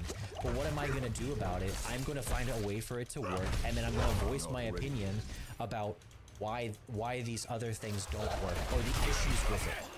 Like, for example, there's a few classes out there who make the comment that vulnerable damage feels necessary, but there's not enough ways for me to make vulnerability happen, or to contribute enough vulnerability damage when it happens. That is a totally valid opinion, and I think that should be put forward.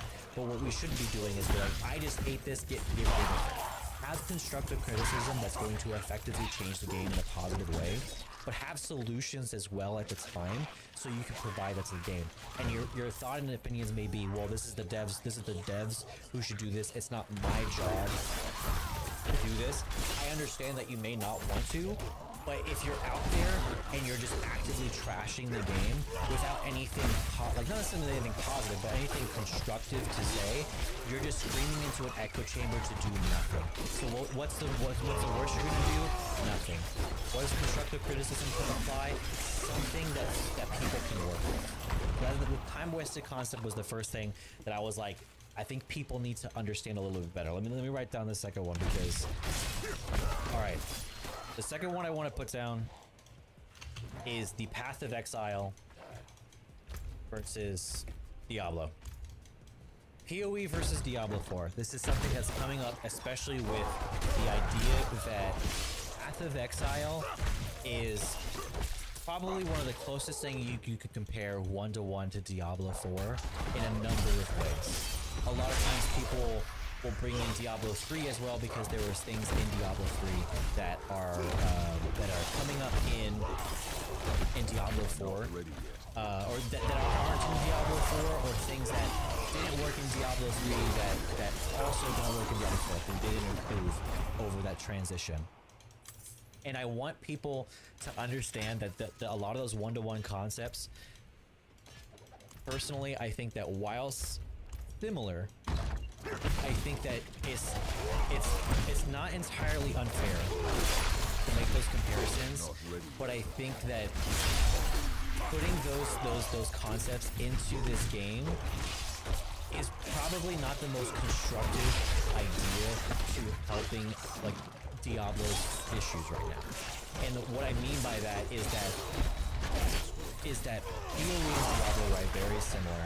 I think have different end goals and are reaching out to different crowds of people in the ARPG genre. I think that right now ARPGs are getting a lot of love and attention, and that's fantastic to a genre that maybe didn't get a lot of love and attention. But I think that the PoE as an ARPG is very niche still, whereas Diablo 4 is appealing to a much wider fan base than PoE is. I understand that people who played Diablo 3 and Diablo 4 may bridge and also play PoE. And with PoE switching, PoE 2 switching into two separate games, PoE 1 and PoE 2, versus just transitioning over to PoE 2, there's going to be even further of a niche of a crowd within the ARPG genre. I do not think that it is a, I keep on saying like, I do not think it is a good idea to simply judge Diablo based off of its predecessors as well as what PoE has. And the concept I want to compare it to is in the idea of musicians and artists. So a lot of artists, as they've made more albums and more music over time, they have changed these concepts of their music, or maybe how their music is, because their music then was popular then, and it's not necessarily going to be popular now. My favorite example is Linkin Park with Meteora. People didn't like the transition from Meteora to Minutes to Midnight. They did not like it. They disliked their music.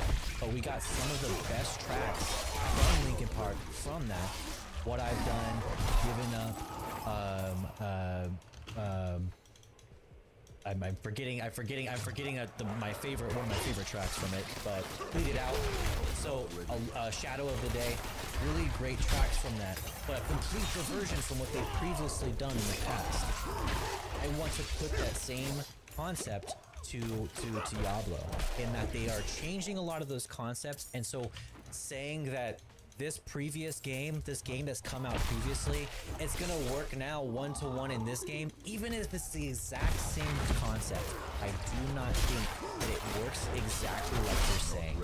I understand that you can apply it in a sense, but it's not going to work 100% of the way.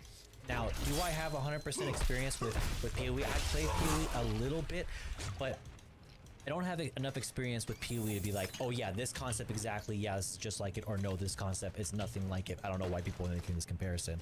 But I can say that there's a lot of stuff that I enjoyed about Diablo 3 that I'm glad aren't in Diablo 4, because it worked back then, but do I want to see that concept again exactly one-to-one? No, I got my fill of it, I'm good. So I think that you can use those things foundationally or conceptually, but not in a sense that you can apply it one-to-one as, oh yes, it makes sense and will make sense in a new game. Next point. So here's the next thing, and this is why I brought up the comments of the YouTube comment. Validation and echo chambers. Right now, I am seeing it everywhere. Metacritic, my own YouTube comments, which is rare, that people are straight up mob mentality, trying to get people who enjoy the game to not enjoy the game. I think that this has no roots in as being foundationally sound or factual or helpful to anybody, especially to the people that you're trying to convert to not enjoy this game if they do enjoy this game. I'm going to play this game despite the flaws, and if I'm not enjoying the game, I will stop playing the game. If there is a concept that I find unenjoyable, I will start to unenjoy the game until I don't play it.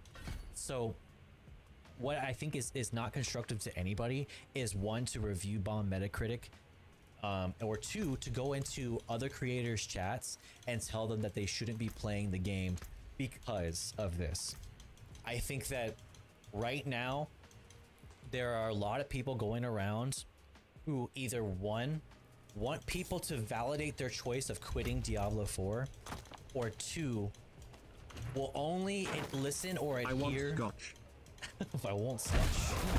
So we'll only listen or adhere to the people who are agreeing of their opinions, and they want people to validate those thoughts.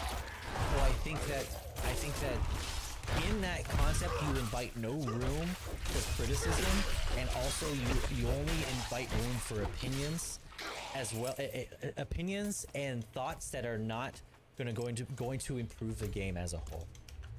by going into a lot of these creators like rooms and going like, okay, we're gonna make this, we're gonna make sure that this person knows that we dislike this game and you should too. You're not. Yeah, if anything, you're creating division between the people who don't enjoy the game and the people who do. And the concept or the idea that I'll compare this to is World of Warcraft in its current state. World of Warcraft in its current state, you can say it doesn't happen, but it's happened to me before in social media. I'll see World of Warcraft will post a cosmetic that costs $5, $10, $20, $60, whatever it is, and people will be in support of it 100%. Be like, yes, I'm willing to pay $60 for a cosmetic in a game that I'm already paying money, but I justify it because I get a free battle pet or I get a free month's time of game time. So it's like I'm only spending $20 versus whatever I'm spending. I think that concept's completely wrong, but people are convinced so hardly of this that there's a good thing for them. That if you tell that person like, no, this is not good for the game, it's bad for the game, you're gonna create divisions between you and that person even further, instead of bridging that gap. Be like instead of just saying something like, hey, you know, like, do your favorite transmogs come from this place? Like, do you think that transmogs should be earned? Do you prefer transmogs that should be earned in game versus just paid for? Like, why do you think they do something like this in a game that you're already paying money for? Instead of bringing questions to the conversation and asking people's opinions, people are just blanket hating on each other and creating division within the crowd. And the issue with that, in the end all be all, because if you're a player who's quit the game but you truly want the game to improve, you're not allowing those people who are still playing the game, one, people who are sponsored and working with Diablo as partners directly, two, and three, sowing division between developers as well, because they can blanket say, well, we can't talk to these people, they're unreasonable. The less reasonable you are, the less the devs are going to be willing to communicate, talk with, adjust, make changes.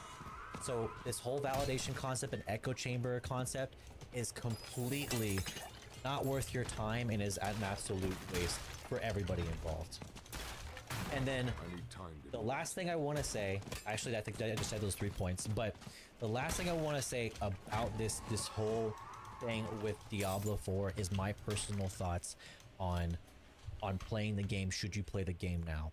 I think it is difficult to play with a brand new Season 1 with everyone playing Season 1. Not a lot of people are playing non-seasonal characters. But if you're brand new to Diablo 4 and you're asking, whether you're asking me in Discord, Twitter, YouTube, whether or not you should play this game, I think personally that you should play and enjoy the campaign. I think you will get your money's worth out of that.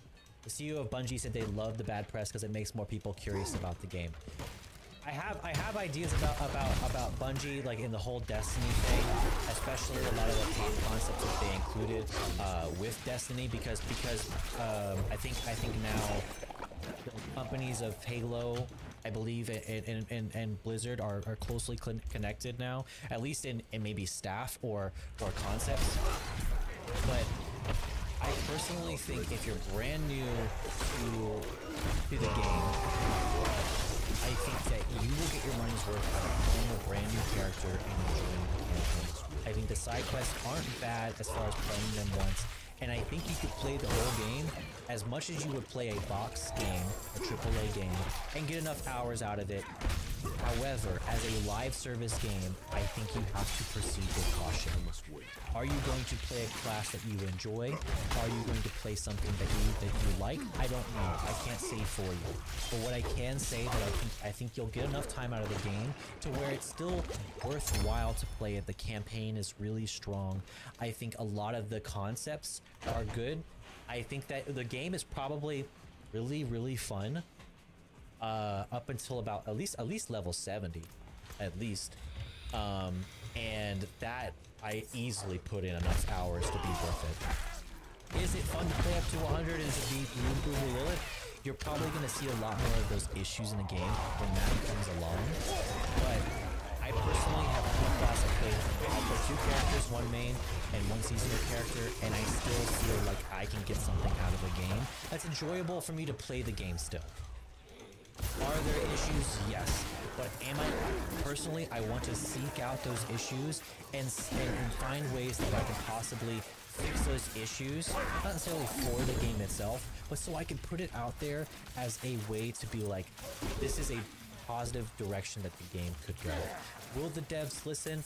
I don't know. It's a matter of, can we put those concepts out there?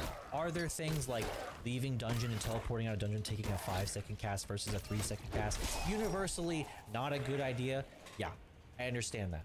But my personal opinion is these three things, your time wasted, these comparisons, as well as these validation and echo chambers are not constructive to the argument, but are simply byproducts of people wanting to make as much impact and moaning and groaning out of their experience to affect other people. But it's not affecting the devs in the way that you think it is. Yes, if no one was to play Diablo 4, they would probably make some changes, right?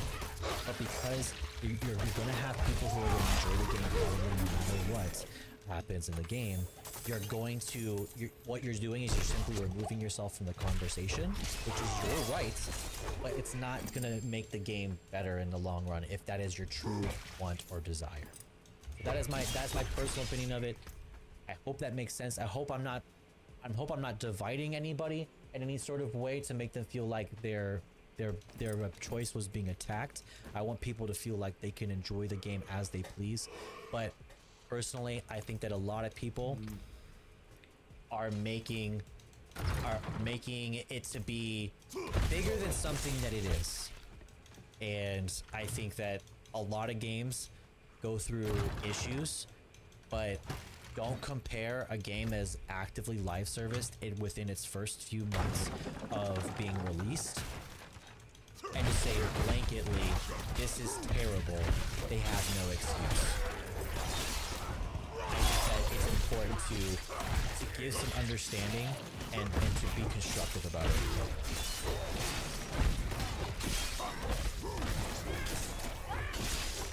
Diablo is good, 4 is good, it's just weird right now. There's a lot of things that are weird. There's a lot of things that are weird. There's a 10 out of 10 presentation, you're hired. You're hired. Yeah. So, I wanted to throw that out there as like, just take the company, CEO immediately. Bobby Kotick, watch out. Sad Dad's coming for you. Spaffa. Welcome to my channel. Alright, that was a long tangent.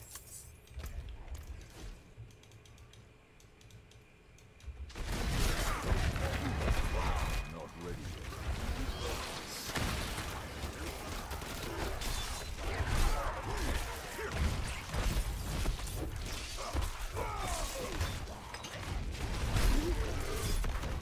yet.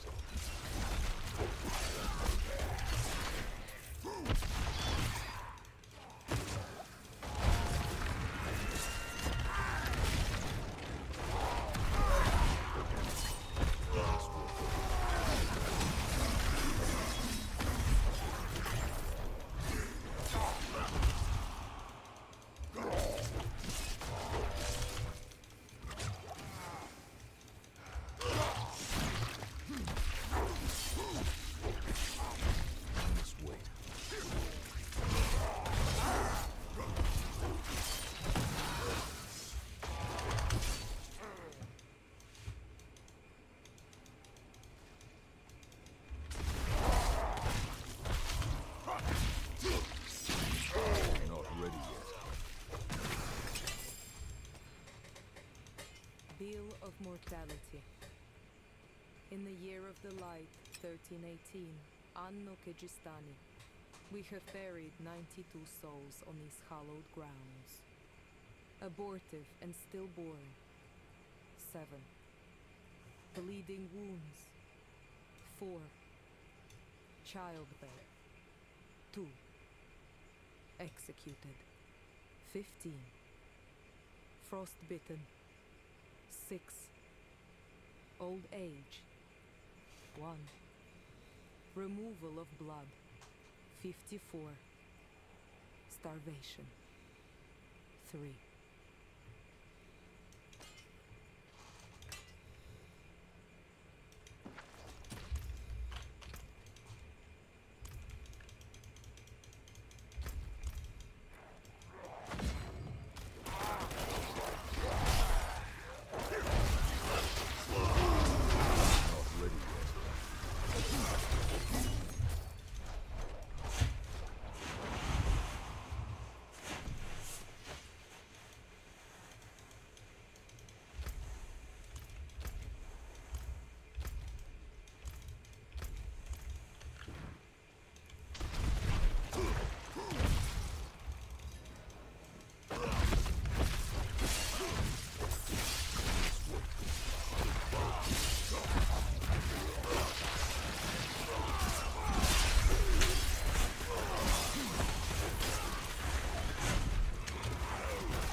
Veal Mercy.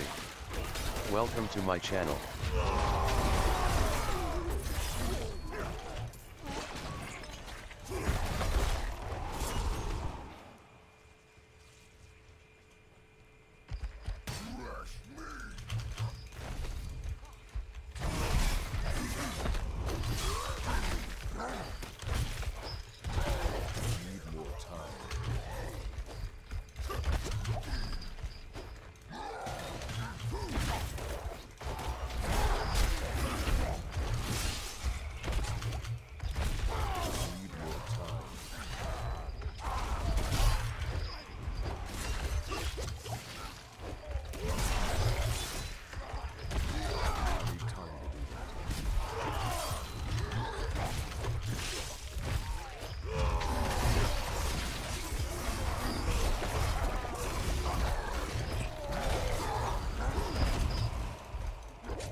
Bashchalik.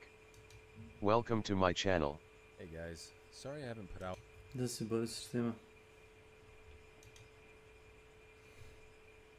Отко ти.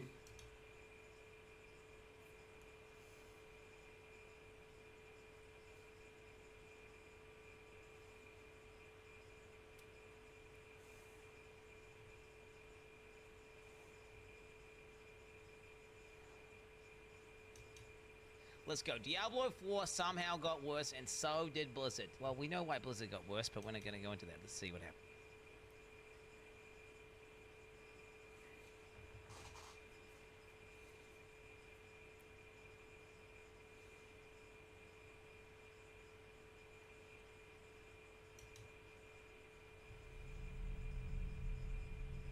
a world of passion, one man held back. In a world of war, one man made peace. In a world of tiny red objects, one man held one. One man held. In a world of tiny red objects, one man held one for a long, long time.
Marsz.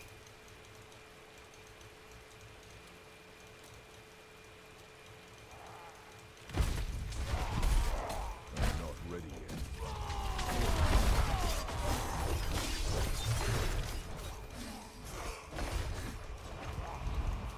I must wait.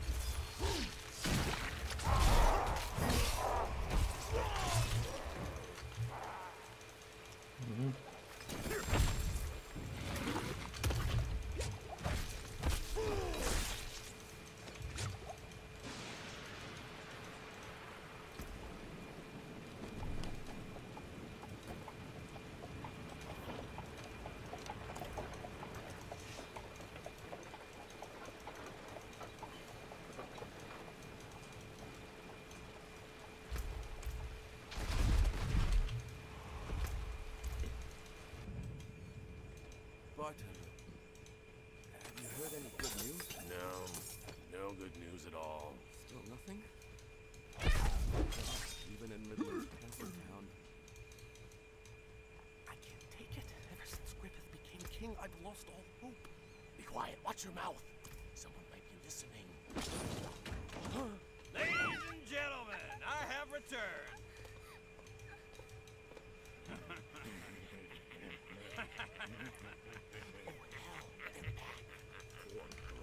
Just don't get involved. They'll kill you. Help! Somebody!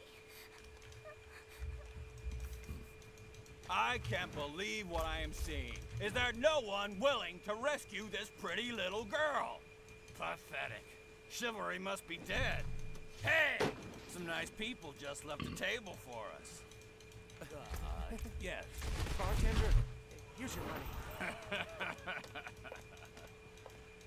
Bartender, bring us some drinks. Be quick about it. Yes, sir.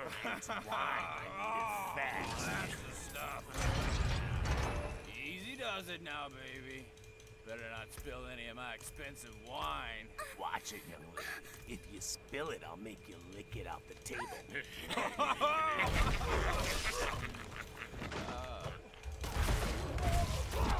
ready yet.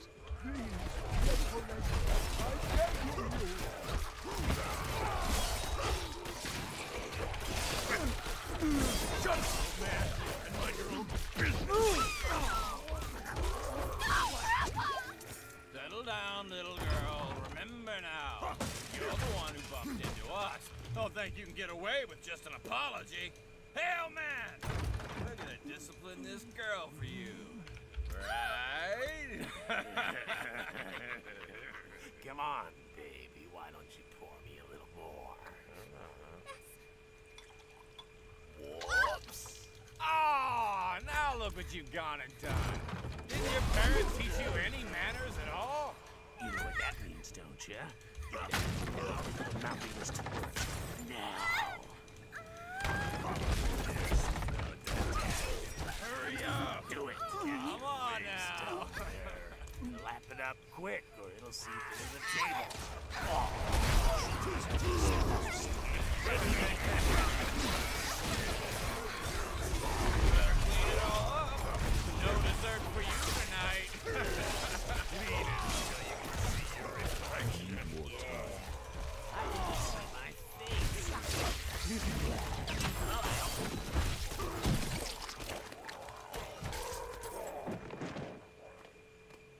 Who goes there? You're a dead man. Do you know who we are?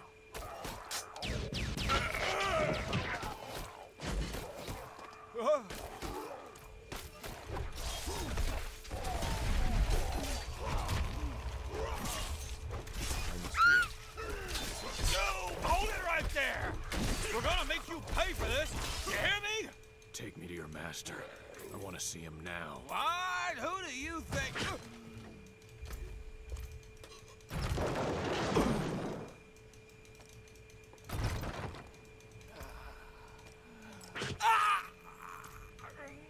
I'll let you live so you can take a message to your master for me. Tell him the Black Swordsman has come. What? The Black Swordsman?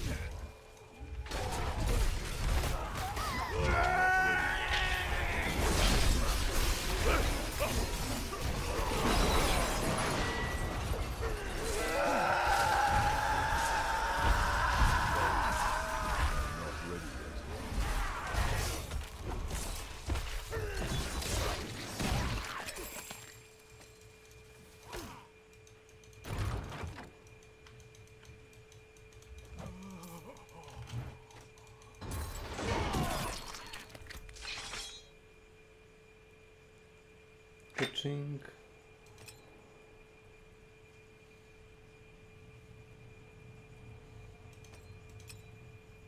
Make sure you tell him.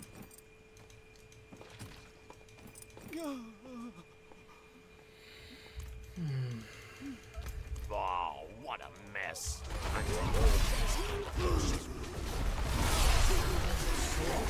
Yes, he's dressed all in black.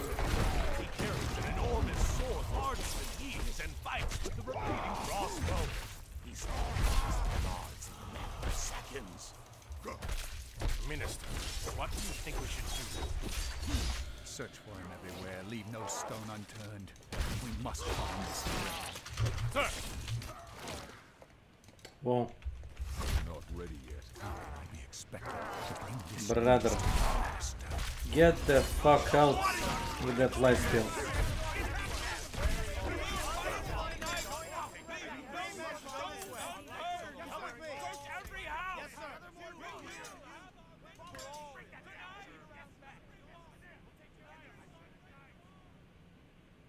I see. So that's what's going on in town. Yes, sir. Bring the minister. As you wish. Right away. As you wish. Has finally come. The Black Swordsman. Swordsman.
Leave me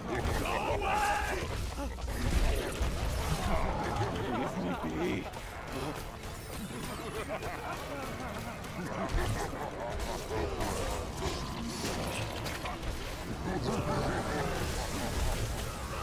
The brand. As long as you spare the brand, your anger, your sadness, your pain, and even your fears, everything is held.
Need something for it? Huh.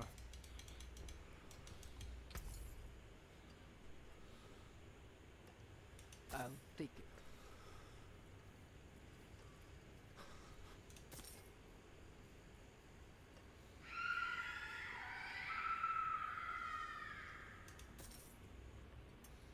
I am pleased to have you here. It's been a while, Fife Lord. Oh, I'm sorry. You're a minister now. I am terribly sorry, my lord. Minister, I feel like you don't trust me since you don't tell me these things. Please, Master, forgive me. The one who killed your men was nothing more than a lone wanderer. He said he was the Black Swordsman, did he not? We will pay for this by bringing more food and money for you. And of course, we will get this man. So, You look haggard. Right now, shouldn't you be worrying about your own life? Human food, money. These things are of no use to me. I do want to give this man a warm welcome. I love to hear humans scream as they burn and the sound of cracking bones.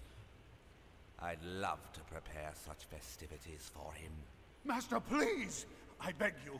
You gave me your word that you wouldn't do anything more to harm my people. Did I? Yes, you did. I don't care about them. Let them burn.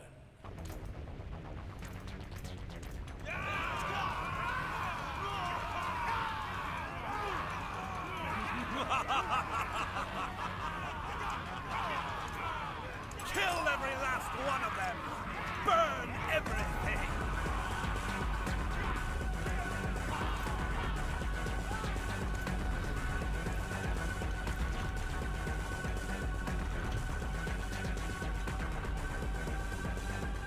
What? What in God's name? What have you done?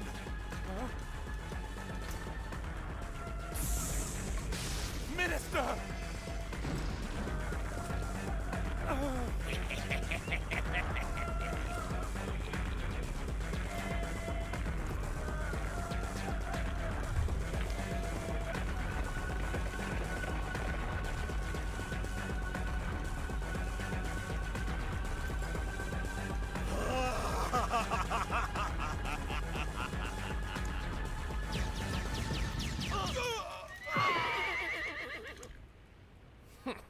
He's here.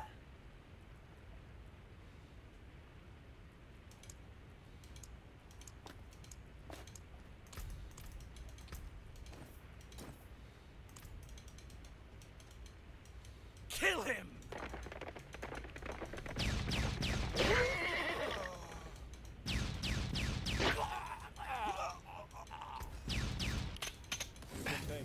You've gone far enough. Prepare yourself!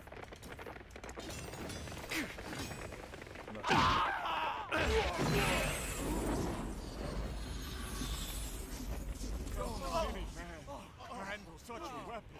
Even the horses are cut in half.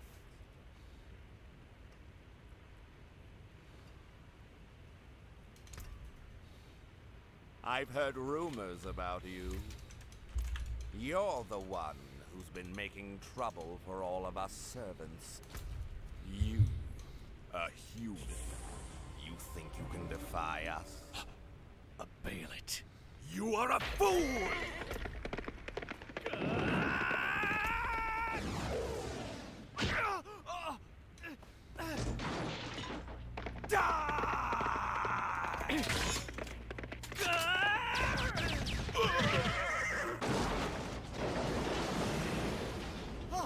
My lord!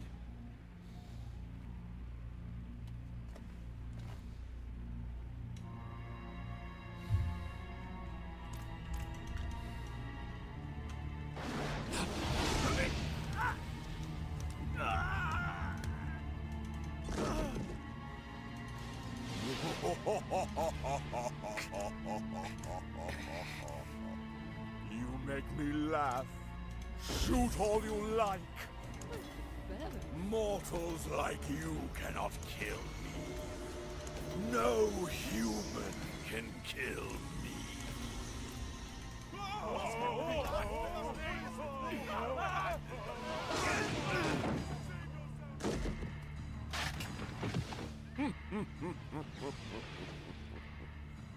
You can still move. If you were an average human, that would have killed you.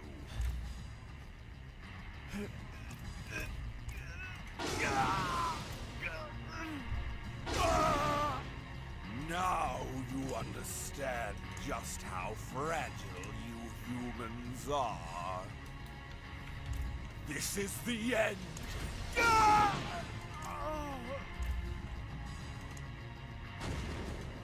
Fragile. So fragile. I will enjoy sucking the flesh from your bloody bones. Humans are mere food for us.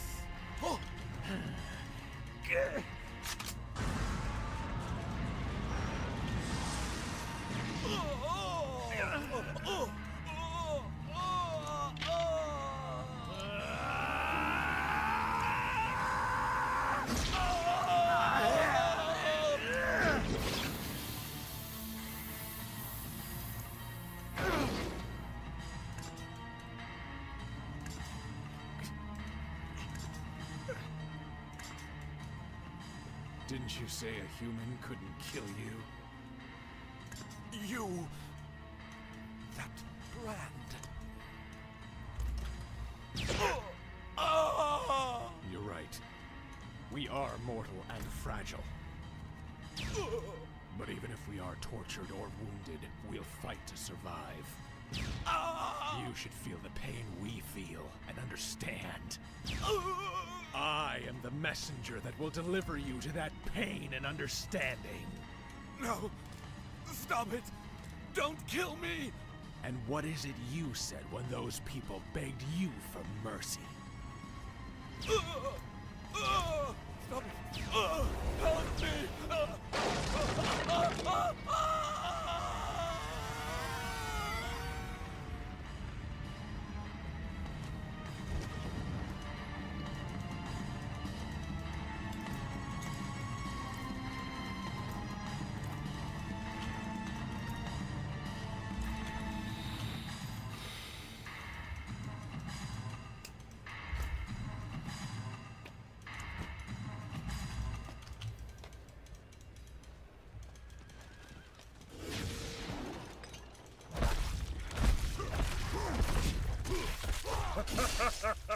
Sending a boy to do a man's job? Hey, kid, do you really want to fight with me?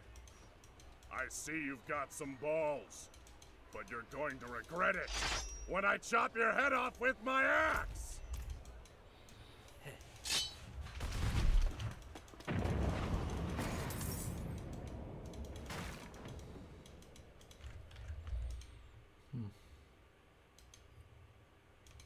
All of the people were angry. Like, those people. There are some things that people say where you just can't believe it came out of their mouth. People that we need to educate, love into awareness. Love them in the right direction. This is particularly amazing because in half an hour we get entirely contradictory points of view from the same people in a complete show of hypocrisy. First, we start off talking about the importance of representation. We evolved to a place where we were properly representing the people that the story is about. Only to move on to talk about those people. Like, those people. Yes, the people who need to be re-educated because you don't represent the character that you're playing. Particularly Snow White. You don't normally see Snow Whites that are of Latin descent. I can't imagine why. Is it because it isn't properly representing the people that the story's about? Interesting how you didn't say of Polish descent, which ironically would have made you closer to Snow White. We simultaneously have the hypocrisy of representation is important if it gets me the role, and it's not important if it gets me the role. The iron law of Hollywood. It's always self-interest. How does it... Now, an accusation of hypocrisy generally doesn't carry any weight. Principle will only carry weight with a person if they genuinely held those beliefs. And if they did genuinely believe those things, they probably wouldn't have been hypocrites over it. I cannot even believe those words just came out of your face. Whereas if they're just taking on a principle and reacting in an argument, then hypocrisy will mean nothing. They're only using it to gain something for themselves, whether it be money, reputation, or power. Snow White has to learn a lot of lessons about coming into her own power before she can come into power over a kingdom. But when it comes to Rachel Ziegler, we have all of these things. And I don't just mean about Snow White. I mean, sure, he's only referencing Snow White when he's talking about the people who need to be re-educated. Sorry.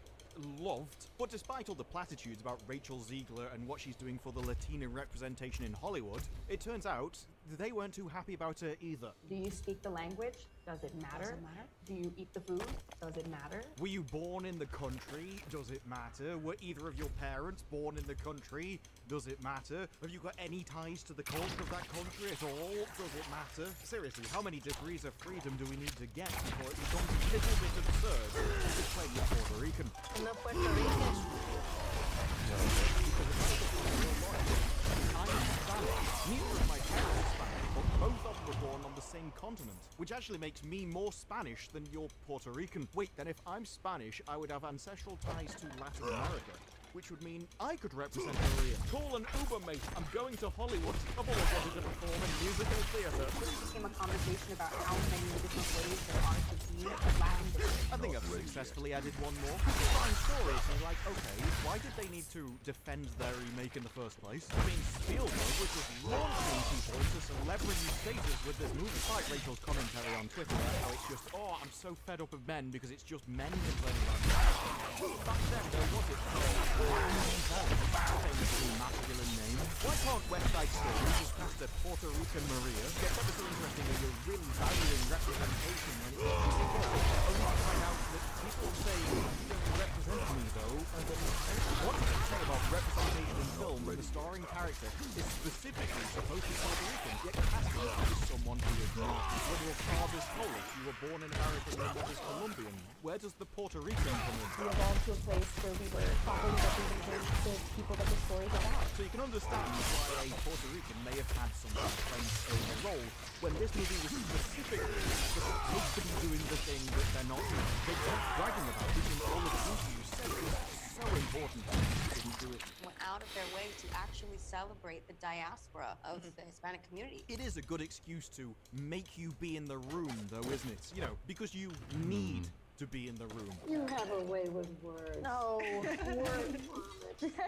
With this in mind, it's a lot more understandable why you would be so happy to take over Snow White. As it turns out, you're as a representative of Snow White as you were of Maria in the first place. Now, if you've seen any of her Snow White clips, you'll be used to the egotistical, arrogant attitude.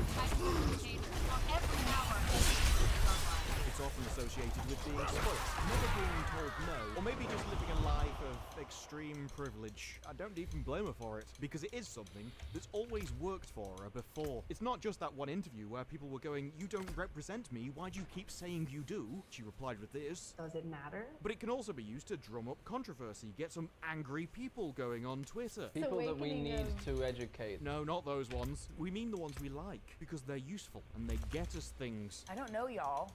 I've tried, but it doesn't seem to be happening. That news report comes from a time where Rachel wasn't invited to the Oscars. Initially, now this was seemingly nothing personal, it was simply a result of intense competition, an annual process rife with backdoor dealings and hurt egos, which were all exacerbated by restrictions. Normally they'd be able to invite 3,000 people, but this time they could only invite 2,500. They wanted to spread them out further at a time. That deficit meant that ticket allotments were already squeezed across the board, and Rachel just wasn't a big enough star to get one. For most people, that'd just be better luck next time. For most people. For everyone else, there's MasterCard. I mean, controversy. But everyone went crazy on social, you can imagine, and the Academy responded yesterday. But before a load of people tried discrimination, not only do you get invited to the Oscars, which gets you the free goodie bag, the extremely expensive goodie bag, the goodie bag valued at $137,000, including everything from gold-infused olive oil, celebrity plastic surgery, and an all-inclusive stay at a castle in Scotland. You can say you'd be a little bit miffed if you missed out on $137,000 just for going to a party. But if you can get social media to kick up a stink, Feel mercy. to talk about Welcome to my channel. discrimination, well then you can get things done. Rachel not only got an invitation to watch the Oscars, she's actually going to be presenting. You even get to present the thing. That is an incredibly successful career. Now at this time, the presenters weren't actually sure whether she'd accept it. You get this or something, and they're like, okay, you can come. And you're like, oh, yeah, exactly. Of course she accepted it. How else was she going to come into her own house? There's no awards, but they really matter. At the end of the day, this is a story of representation, and it matters. There are tons of reasons why it matters. About 137,000 of them. Dreams really can come true pretty fast, too. So as representation is so important, why didn't you resign so that they could actually be represented? Why did you accept an Oscar presenting based off outrage on the internet, which you apparently despise? Love them in the right direction. I just never realized that direction pointed straight at your bank and get onto the stage by essentially claiming somebody else's ancestry, only to go on TV in front of them and tell those very same people how important it is that you specifically represent them when you're not related to them at all. And I never thought that I would be here 6 days ago. We did it. Being born on the same continent doesn't give you an ancestral heritage with other people on the continent. I'm not Italian. I can't represent Italy. And yet I could still represent Italy more than you could represent Puerto Rico because you weren't even born on the same continent. With regards to Snow White, when you were crapping on their legacy, I said you were like a child dressing up in their parents' clothes. I just didn't realize you were doing the same thing previously with your parents' geography. It was just a statement of fact, but we're here, we're happy, we're really thankful. And how does it... Wasn't the only odd piece of information tonight, though, was it?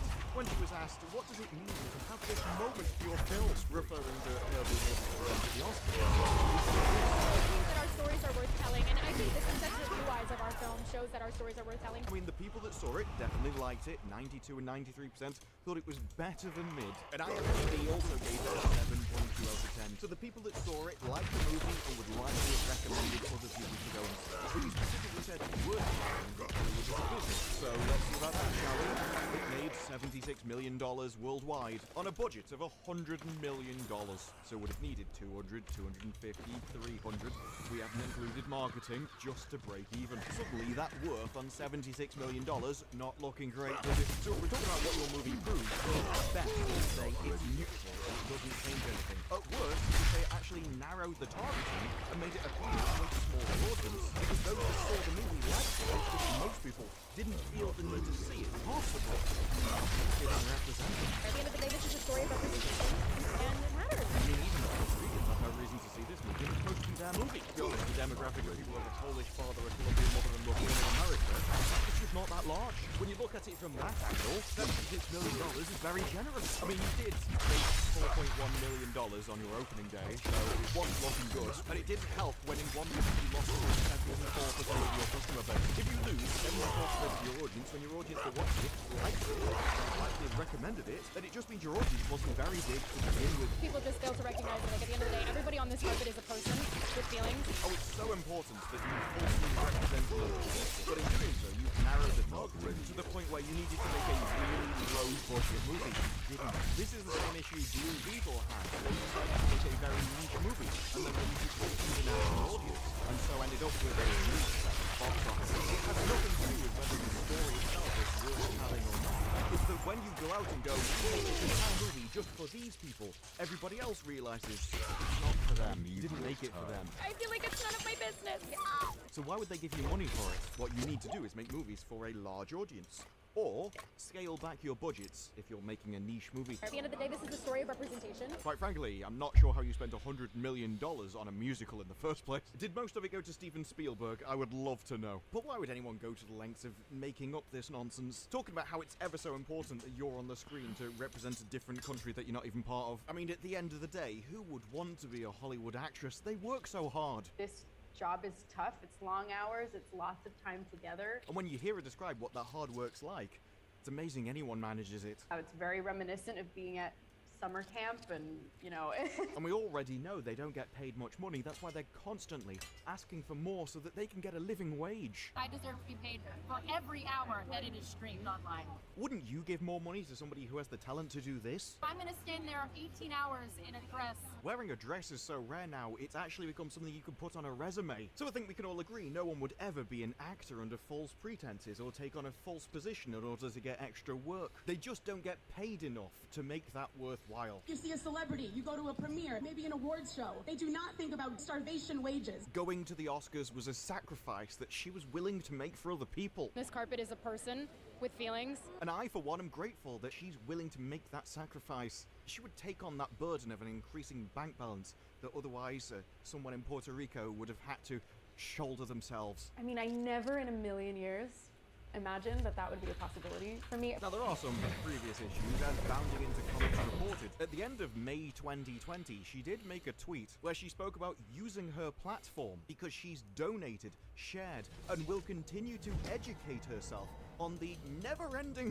racism that she is to blame for. Never-ending. I imagine the people in Puerto Rico might agree nowadays. Does it matter? Never-ending. Wow. Is it still just spewing out of you? Like word vomit? You have a way with words. No, word vomit. Is that why you think it's important that you need to be in the room? Is that what you're educating people on? I mean, you said in this interview that you thought the movie would exceed people's expectations, but you already did it, love. I can see why you fit right in Hollywood. Authenticity is what's really important when it comes to West Side Story. What would you know about being authentically Puerto Rican? I couldn't even pretend to be Welsh. It's the sheep, I just don't like them. Although when one of your co-stars says, Rachel put it so beautifully, and then uses a slur, maybe it is never-ending after all. But if someone's willing to take on an incredibly difficult job for incredibly low wages, what could drive them behind it apart from the never-ending stuff? Well, apparently, she thinks it's her duty under white Latina privilege to do it. We're just finding more evidence for that never-ending stuff, aren't we? There are a lot of gatekeepers to what qualifies as Latino. No, I think there's a gatekeepers to what qualifies as Puerto Rican. At a minimum, parental heritage, largely born there, being raised in their culture, being a product of their culture, engaging with the culture. Put me anywhere in the world and I would be observably English. People would recognize me as English. If you were picked up in the world and put anywhere in it, people would recognize you as American. Why do you think you can represent another nation? Do you speak the language? Does it matter? Do you eat the food? Does it matter? One which you've already said, it's not your culture. You are half Colombian, half white. Yeah. Polish. I'm not Polish. I don't have a cultural heritage with Poland. You can't group people together like this. To do so would be some of that never-ending stuff that she talked about earlier. You know, this is a white lady. I prefer the term American. Question, why are people stupid? Why do we have this friction? I would say you're causing it by going in around and talking about how important representation is when you don't represent the people. So you're pushing it as a moral value, a moral good. You're saying, I'm here, I'm just like you, and then the people that you're talking about are going, no, you're not. This is the story of representation, and it matters. Dreams really can come true pretty fast, too. They're saying if what you're pushing presenting as a moral good as it's someone like me, then they want somebody like them. You're providing them a moral outlook, they're taking it on board, and then saying that you're not it, which you're whining about. When am I not crying in public? It's so upsetting. Now, it should be noted, this is your moral system, it's not mine. I think as long as you can portray a character and it comes across as authentic, then that's as good as being authentic. You're an actor. Lying about something convincingly is what you do. But you can't push this stuff as a moral force, be a hypocrite about it, and then complain and cry when people actually take it on board and call you on it. Nor should you be surprised when you're saying it's good to do this and people saying, well, you're not good then. Combativeness within our community, or this lack of understanding about what a Latino is. Puerto Rican, considering it's a Puerto Rican movie. I'm not Puerto Rican. Is that okay? We're talking about a culture here, not a continent of people. For the same reason that I'm not Polish. We have distinct morals and values and Welcome to my channel. I could not represent. This isn't complicated. People find comfort in boxes. Yeah, you're one of them. That's why you kept saying this. This is a story of representation, and it matters. Don't understand it because they made me uncomfortable. If it makes you uncomfortable, why have you made a career out of it? This especially becomes a problem when you've been talking out of both sides of your mouth. On the one hand saying it's important when you get the role. We evolved to a place where we were properly representing the people that the story's about. And on the other hand with Snow White suddenly saying it isn't. Particularly Snow White. In general, you don't normally see Snow Whites that are of Latin descent. And that suddenly now the problem is everybody that's got a problem with you. People that we need to educate. Love them in the right direction. People are only holding you to what you said previously here. Strange how that makes you uncomfortable. I'm a white Latina. I hold a lot of privilege. It's never ending, I tell you. It is never ending. The idea of privilege innately implies that you're better than something. I'm in a better position because of this than I could be because of that. It's never ending. It falls on my shoulders to open up the doors for the people who, or they're disenfranchised. It's on her shoulders. She is taking on yet another burden for those plebs over there. They should be grateful that she is taking their acting roles that they could have gotten as a Puerto Rican person if you wanted authentic representation. Properly representing the people that the story's about. I'm not Puerto Rican. My bank balance is increasing because I'm taking on this hard work and you should be thankful for it. If you'd only realized what I'd sacrificed by becoming a major Hollywood star. Oh, I became wealthy for you. I'm gonna stand there 18 hours in a dress. There is a kind of a darker side to hypocrisy on the other side as well, that you kind of think that the people who are listening to you are too thick to realize that you can talk out of both sides of your mouth, tell people that they should be thankful for it, and then expect them to be happy about it. Because remember, like we've seen with Snow White, if you have a problem with it, you're just a bigot. All of the people were angry. Like, those people. She's going to post about how she hopes the world will become kinder after getting involved in several different cancellation attempts on various different people, including Toronto. But I really hope the world will be kinder. Those who have a path to redemption, people who make mistakes, people who have built a career on standing on top of other people, don't need shoulders, and then giving interviews about how those people should be grateful for it. I'm doing it for you. Don't you understand? I'm a white woman. I hold a lot of it. It falls on my shoulders to open up the doors. Never ending. Or another reason I hate when the cookie crumbles in a way that is extremely detrimental to me, rather than being able to make somebody else's crumble and then tell them you're doing it for their own good. And yet this really is a rod you've made for your own back. You need to do this. This one, I look the part and I'm an actor. This is a visual and audio medium, and therefore it's good enough. I do think there are some limits, like James Bond should be British. You're saying go for Doctor Who. That's because they're British cultural institutions have been going along at this point. That it's baked into our culture and our traditions, and it's become a key part of it. I think it's British culture is baked into those shows. To actually do the best performance that you can of it, should be a product of that culture itself. West Side Story, I don't know enough about to say whether that's true, but you should be willing to use whatever argument will get you the part of the time. Like to say, oh, it's okay, I can be a part of Snow White. I can play Snow White because it was a really big part of my childhood and part of my culture. Snow White is really a big deal in like Spanish-speaking countries. Blancanieves is like a huge icon. If that's true, I don't know why you had any problem with the original West Side Story, because that's actually really big over here and was a massive part of my childhood, which I'd include in my culture. This is less about whether your arguments are good or bad, and just why are they never coherent? You are Snow White. You are canon Snow White at this point in my imagination. Because unlike West Side Story, where apparently it was such a big deal that it was all accurate, in Snow White we're now supposed to think that it's not important, even though actually changing it to Rachel has meant that the entire story has had to be changed and destroyed. She's not going to be dreaming about true love. She's dreaming about becoming the leader she knows she can be. To the point where the fairest of them all no longer means what it was meant to mean because it wouldn't make any sense. It became about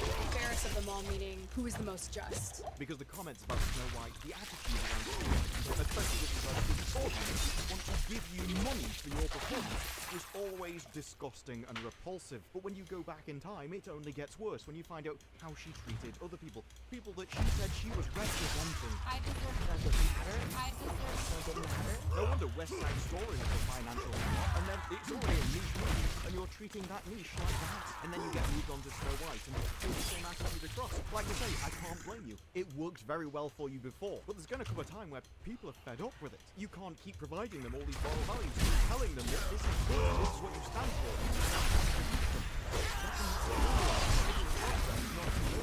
They're not the problem. They don't need to be re-educated. All of the people that we need to educate. You don't seem to have a coherent value system apart from boosting my own power and bank balance. You're the last person who needs educating anybody, thank you very much. But I don't think many people paid attention to West Side Story at the time. The contradiction has never really been brought up, nor would it have been. But you didn't, because you were to be a problem.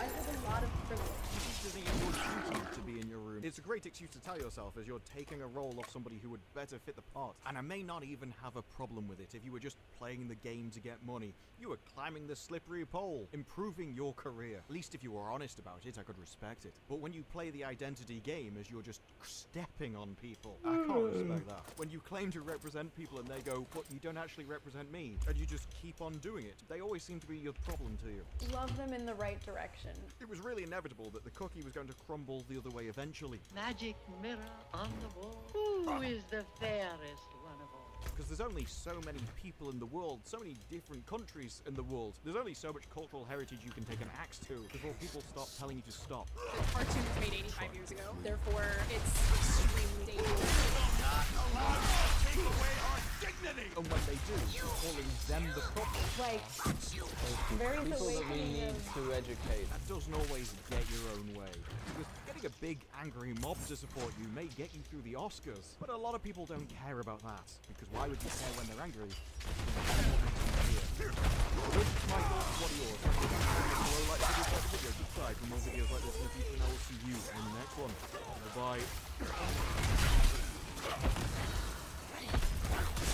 Not ready.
cannibals took 12 more of us this week.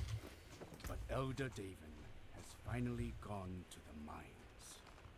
He will free the ancient spirit, and we will claim its power.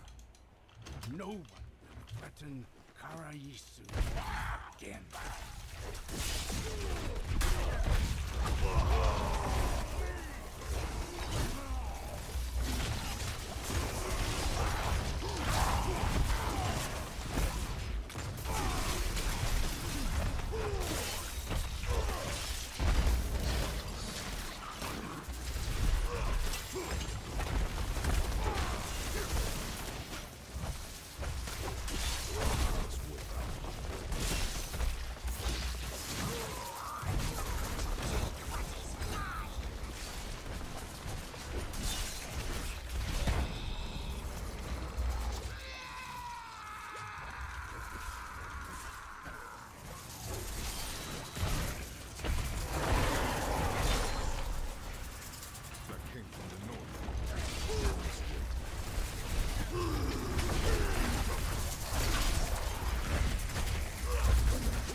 America has fled in the night, and by the sound of morale, old Su-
Good salvage.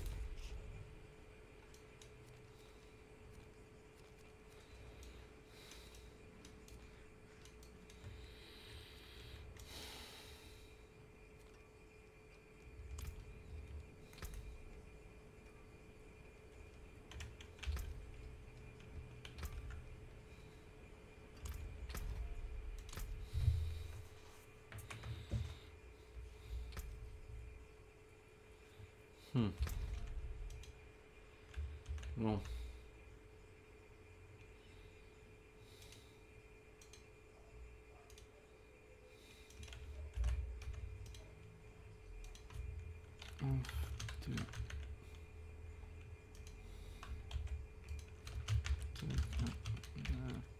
Off to take a nap. See you in an hour. PC.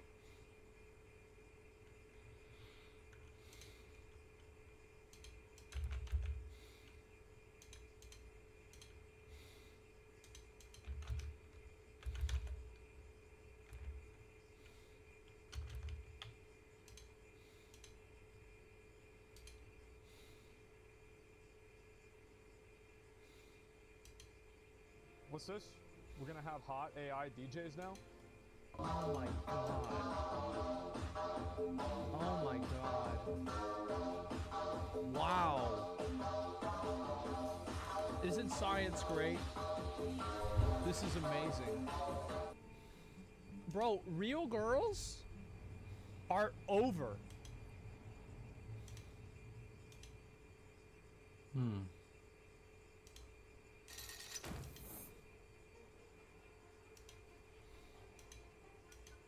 Oh, it's not corrupted.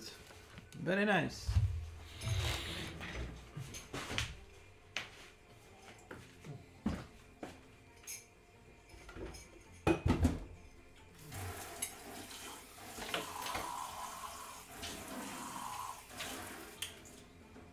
Actually good tea.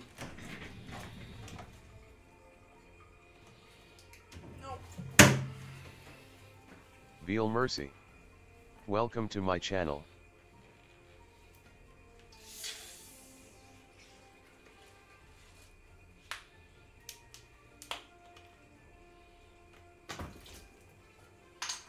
Well,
Ziki. Welcome to my channel.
Spafa.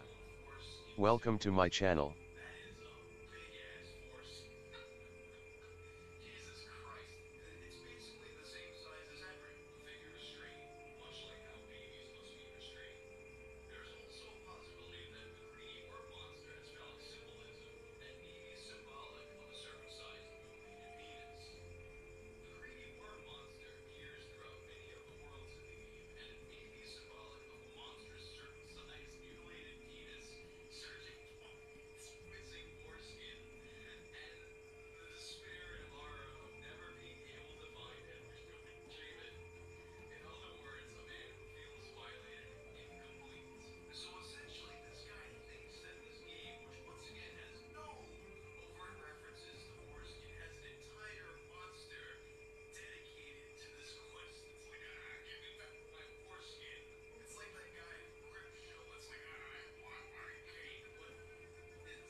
Successfully lost. Welcome to my channel.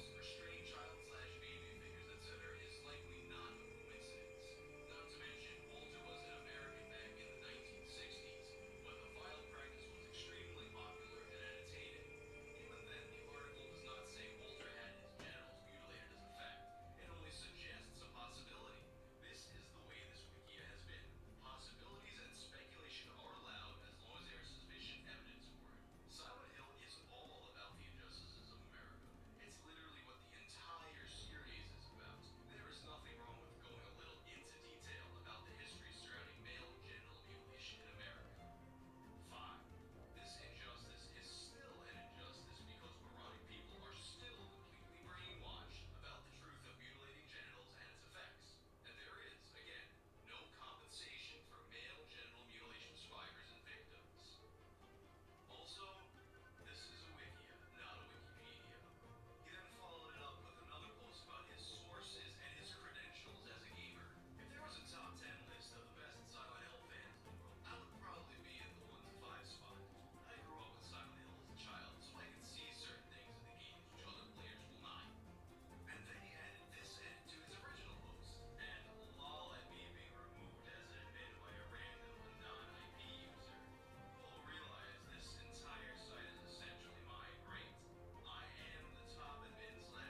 HVDES.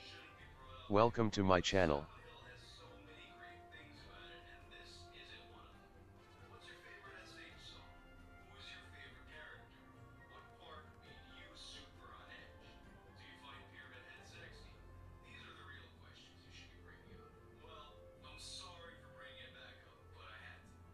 Something that you hear a lot from guys who are struggling to grow as content creators is that everything would be so much better, so much easier. They would have all the success and all the money in the world if only. Instead of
So I saw a bunch of movies, and they're not all new movies. I saw some movies pretty casually.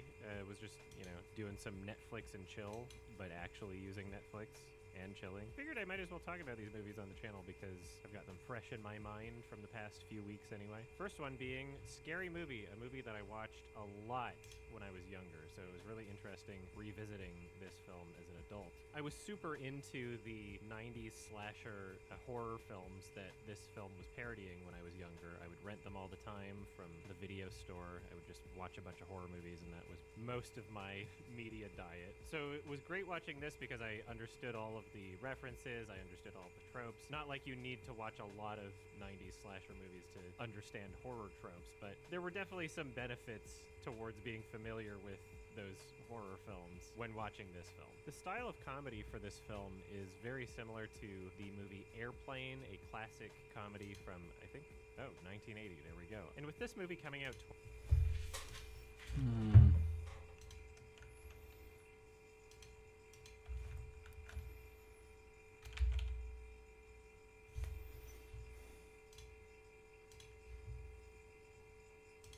20 years after that, it was kind of refreshing because there aren't that many great films in that genre. There aren't that many passable films in that genre even. It unfortunately winds up getting pretty bloated, and also Scary Movie is the reason why it got pretty bloated after Scary Movie. A lot of really bad movies from Friedberg and Seltzer, the two that were responsible for just absolutely destroying the genre. They created things like epic movie, date movie, disaster movie, and a whole bunch of other garbage nonsense that was no longer even funny. It was just referencing celebrities and pop culture.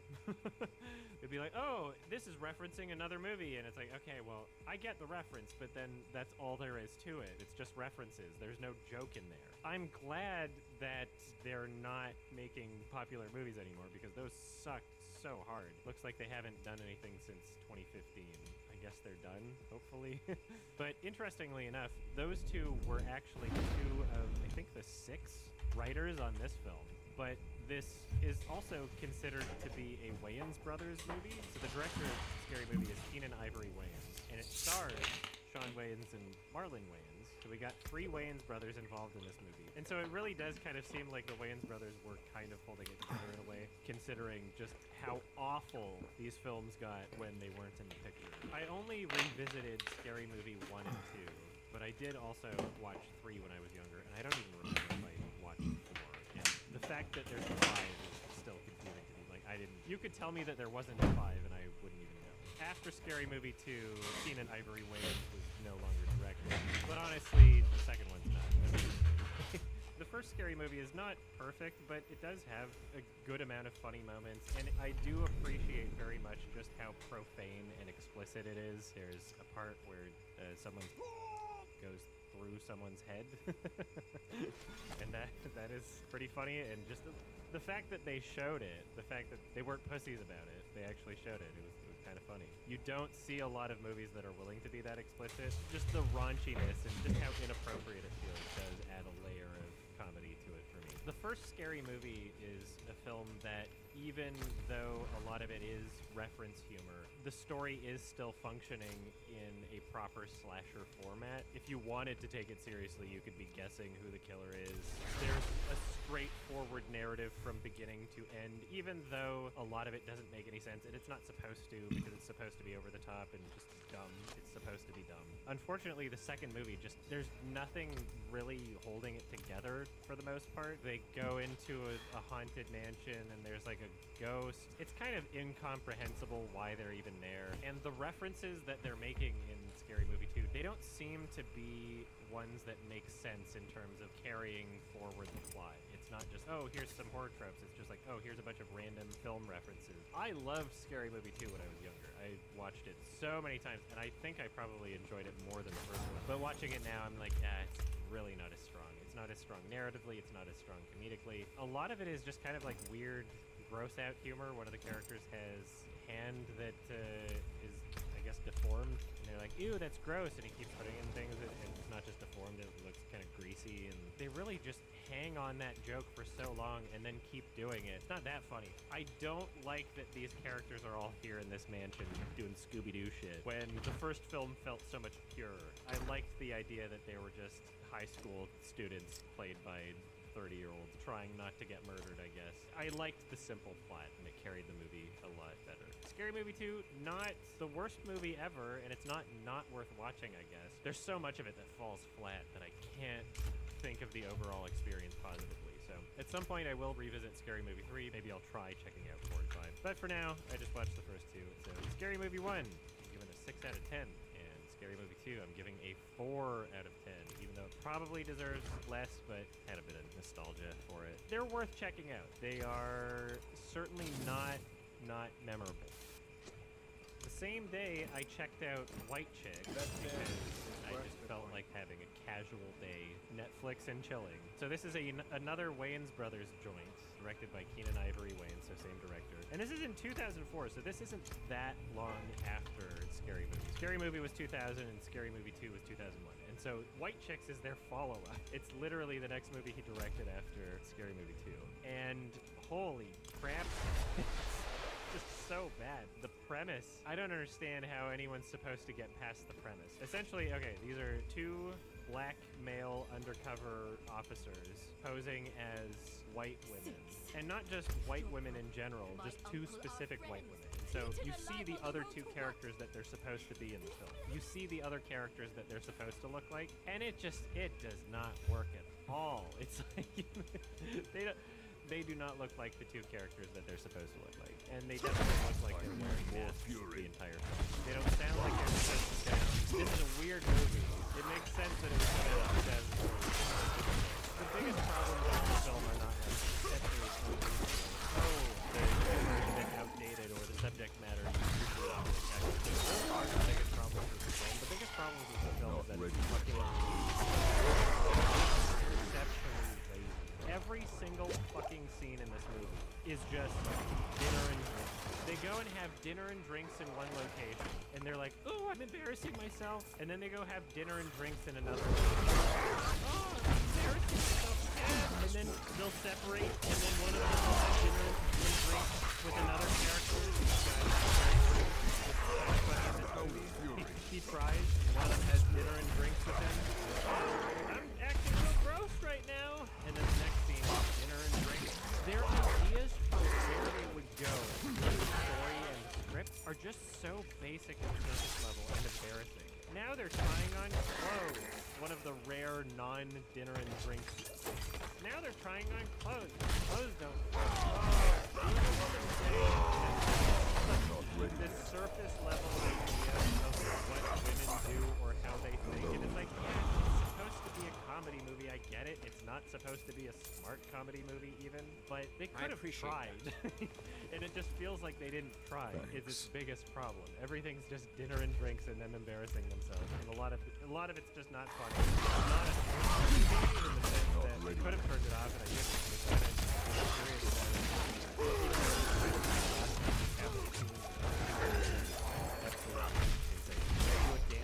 They win the dance-off. Black is the implication. The white women are like, yeah, we showed them. Thanks for being on our team. Friends. And they do the whole, we enjoyed hanging out more with the fake yous than you themselves. And it's just, it's a movie that is just bizarre. Out of curiosity, they tried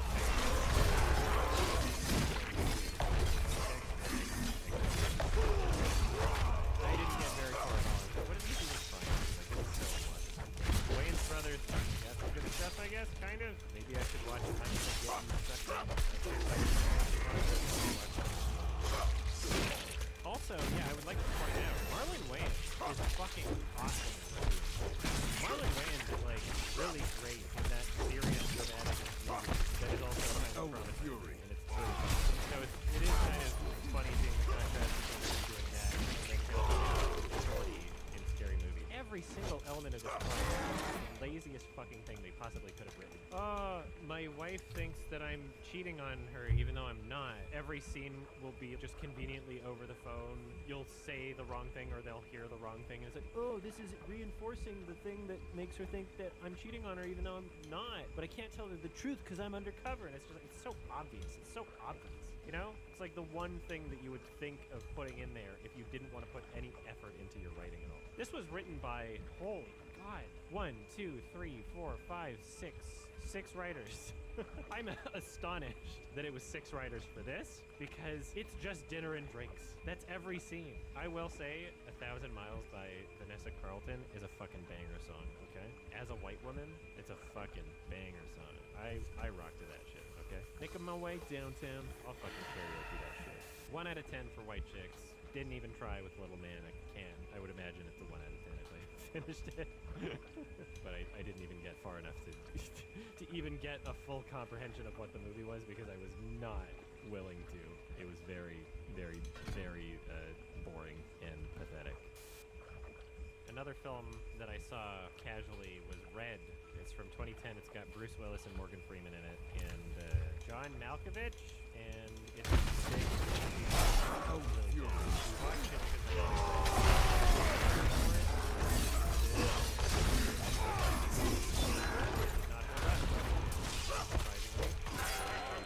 for some reason this has 7 out of 10 on IMDb. That's really interesting. Wasn't expecting that one. This is I guess a superhero movie. I think it's in the DC universe. Red, as explained, is retired and extremely old, which is really horrifically lame, in fact. Bruce Willis doesn't do an amazing job in this movie. No one really does. Carl Urban is in this movie, but he looks so different than how I used to. He looks like a completely different person. Very. The absolute worst part about this movie is there's no text in this movie.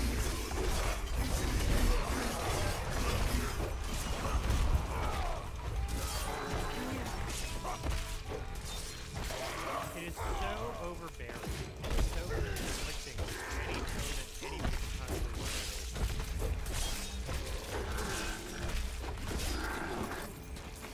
It's this weird trying to be cool, but also just especially why are you trying to sound kind of like key and cool? It's kind of weird. Not ready yet. Cool.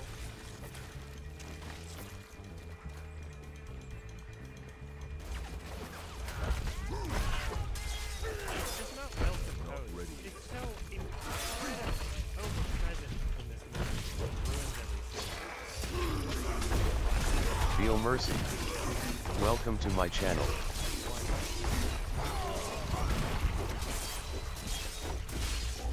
Absolutely generic sounding, uninspired, cringe sounding. It's a cringe. It makes me feel lame. It sounds very lame, and it makes the whole movie feel lame. Watching it, because what's happening in the film is not all that. It's not all that. There's one memorable part where Bruce Willis is getting out of his vehicle as he's like crashing it. Like he's spinning and he walks out of it. The physics don't make any sense. Yeah, it does not make sense physically how that happens. Like it was absolutely another memorable scene in this film when John Malkovich brings like a weird plush pig, and it looks very unintentionally scary. Like it's so creepy. The creepy ass eyes and lips, and some props person got asked to make that, and they made that, and I guess there were no alternatives. And I don't know what went wrong. I don't know how that could make its way on set, and it's so unintentionally creepy. It did not seem like it was supposed to be creepy in the context of the creepy as fuck. It is the plush pig. Not a great movie. Very forgettable. Insanely forgettable. I'm glad that I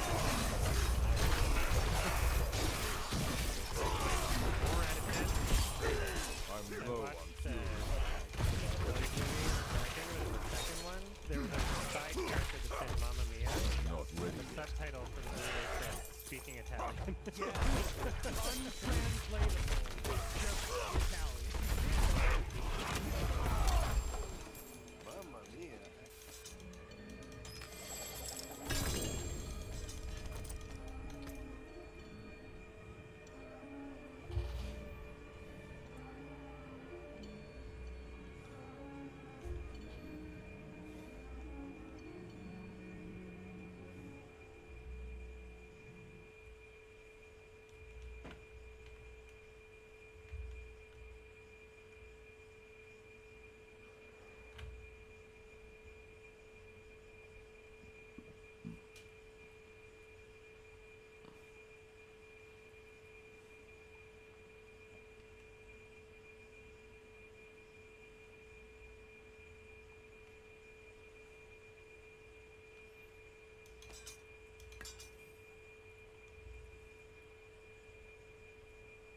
Spaffa. Welcome to my channel.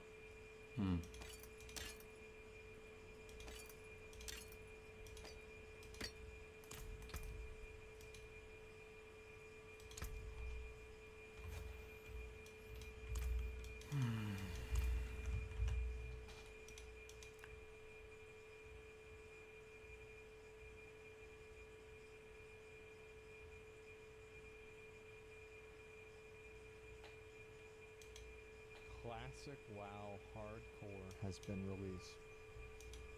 The official service. Uh-oh. This is like the Olympics for people with very slow reaction time. Okay, so we've got a rogue attacking a guy through a wall so he can't use his abilities. And he's has evasion on while the mob's attacking him from behind. More fury. You shoot? Oh wow. Why didn't you shoot through that shit? Wait, I don't vanish. I'm dead. I don't vanish. LOS. Oh my god, I don't vanish. 4 seconds. I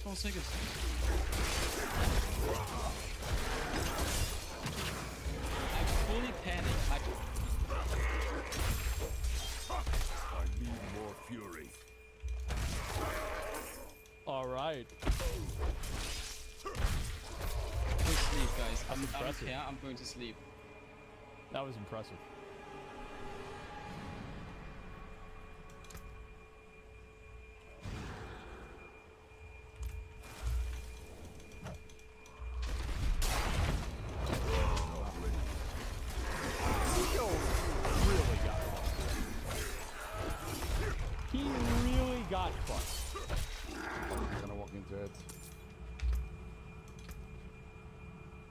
This was his first AoE pull, by the way. Dude, look at this damage. Angle. It's a spellbook angle. You know what the funny thing is?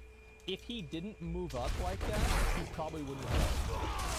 Not ready yet. Don't have enough fury. I didn't even know that non-bosses could dress like that. I had no idea that could happen. I thought that was only a mechanic for bosses. He got the fucking double crit, man. He died on the first pull, dude. On hardcore. They did say they were gonna improve that. Okay.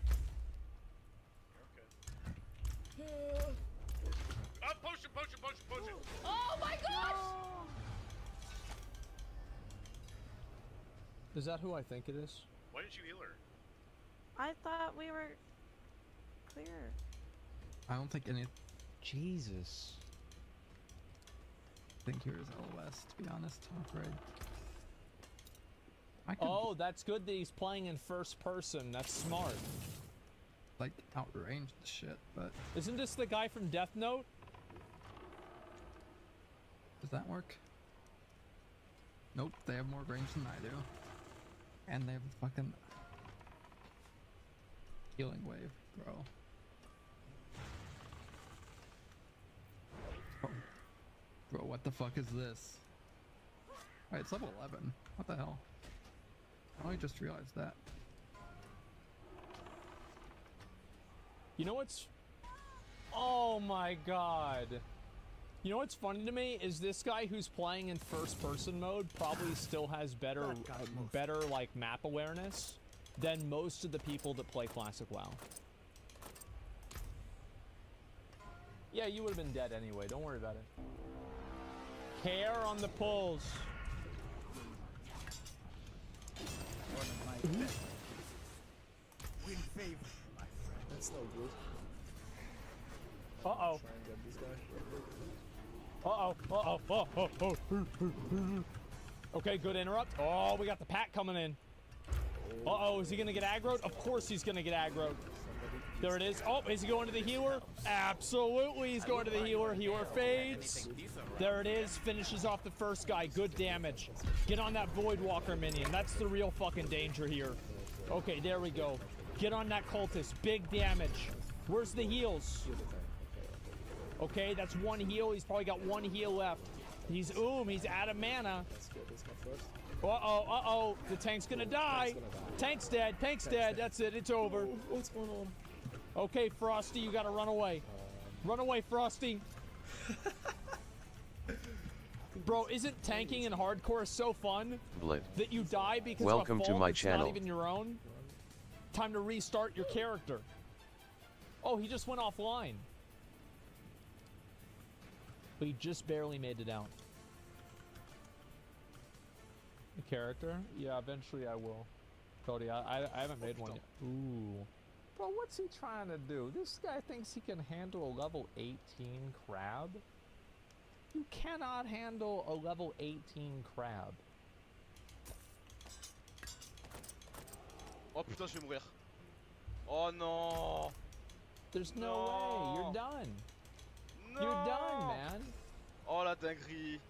Oh putain. What a mistake. Fuck, where's the entrance? Uh-oh. Uh-oh. Oh no. We got Sony. I'm so fucked. How the fuck has Sony played this game for 16 years? He's doing this. You know, this guy used to be a vengeful gladiator. What the fuck are you doing, man? What are you doing? Why are you there? No way, How did he get in this dude. situation? I don't know. Where's he go? Are you serious? Oh, he was close too. That's level 20? Oh my god. Oh, You can't win them why are all. we in there? Guy's dead. Still getting hit. How am I getting hit still? To be fair, Sony usually played Horde. Okay. To be fair. I got him. Oh, you were black. This is true. Oh shit, Max, now you're first aiding. Oh fuck. Snipe. We might Ooh, just really good hit there. No, we're okay. I don't know. Don't We're run. okay. Don't stand your ground. Stand your ground. I am, but Oh god, you watched the fucking videos. Oh god, he's seen the videos. Oh no. like this is the Void Walker minion that kills people. He's not in Texas. Stand your ground. Just go kill him. Just go kill that guy. Good. There you go. There you go. We got the potion. I'm gonna die. No, you're not. Yes, I am. I'm literally gonna die. Boom. Where's he going? Bro, he already respawned. I'm gonna die. Oh my god, dude, Fizzle respawned. Fizzle respawned. Fuck. I don't know why, but this just feels so good to watch this. Just two fucking idiots. The dumbass orc running around Duratar at level 9. Trying to avoid the Kodos. It feels like so like quintessential WoW. It's so cozy. That thing's gonna kill you. Yeah. That's gonna kill me too. He's gonna get hit by the electricity, right? This is gonna kill him in like... I got a shield for you. I got weakened soul. Ooh, that's another one. Right here, right here. I'm so dead. No, we're not. Shouldn't have done that. That was a mistake. How long does weakened soul have left? It's off, it's off, it's off, it's off, it's off. Why did you turn around? Keep going, Ray. I got you. Keep going. No way. No fucking way they survived. Heal me, Papa heal, Papa heal. Why he just keeps turning around? Alright, I think now we gotta fight. Can we fight 2 of these? We don't have to. No. We got one. Oh god. I'm gonna be honest, yeah, that was the priest, man. That priest is a fucking legend.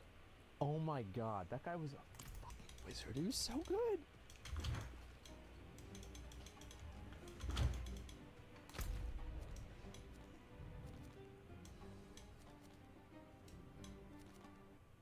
Hey, I wanna play. what's going on over here?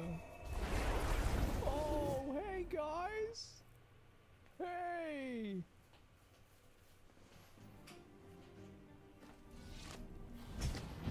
Maybe go bear form? I don't think it matters. Yeah, he's dead. 40 seconds on potion too.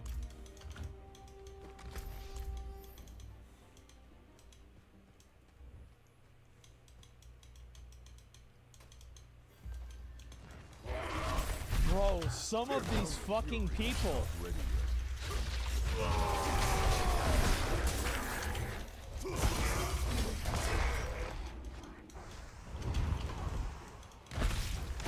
You can tell this guy's a serious WoW player. He's got an anime dancing girl and he's listening to Korn. Yep.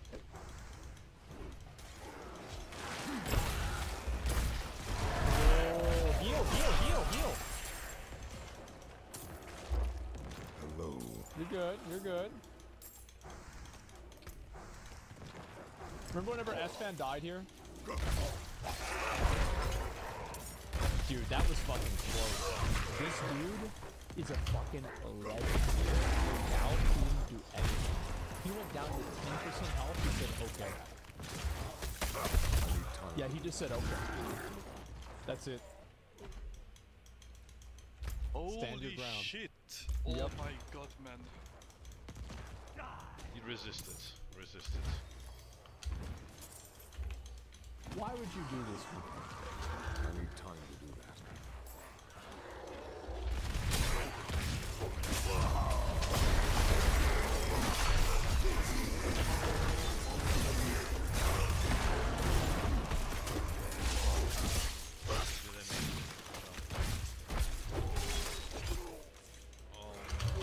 Man, how am I so unlucky?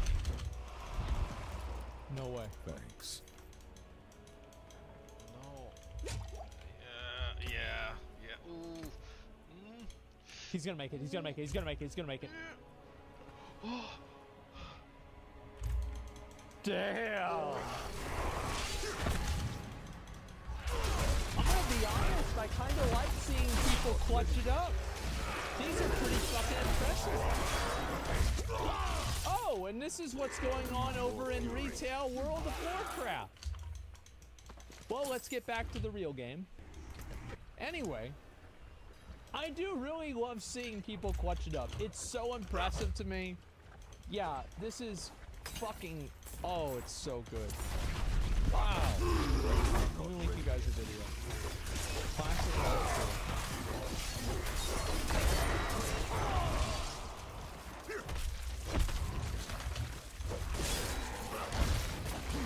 Need more time.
appreciate that. Impressive. Thank you.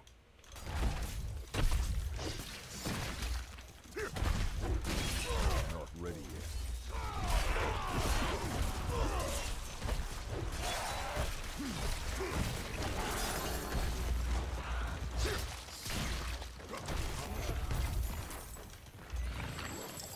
Brutal. I like it.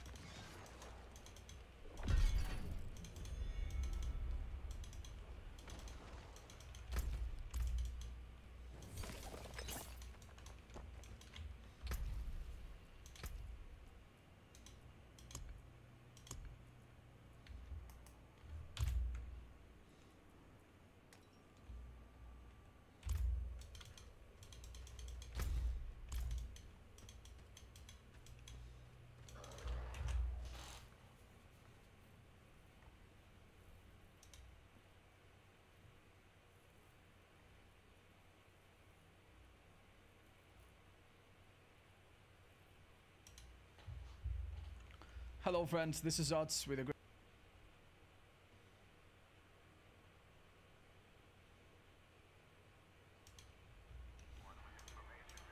Right fellas, so we're playing in Slaughterhouse, and me, Hans and Leo, we have a full party, we know what we're all doing, and we have this down.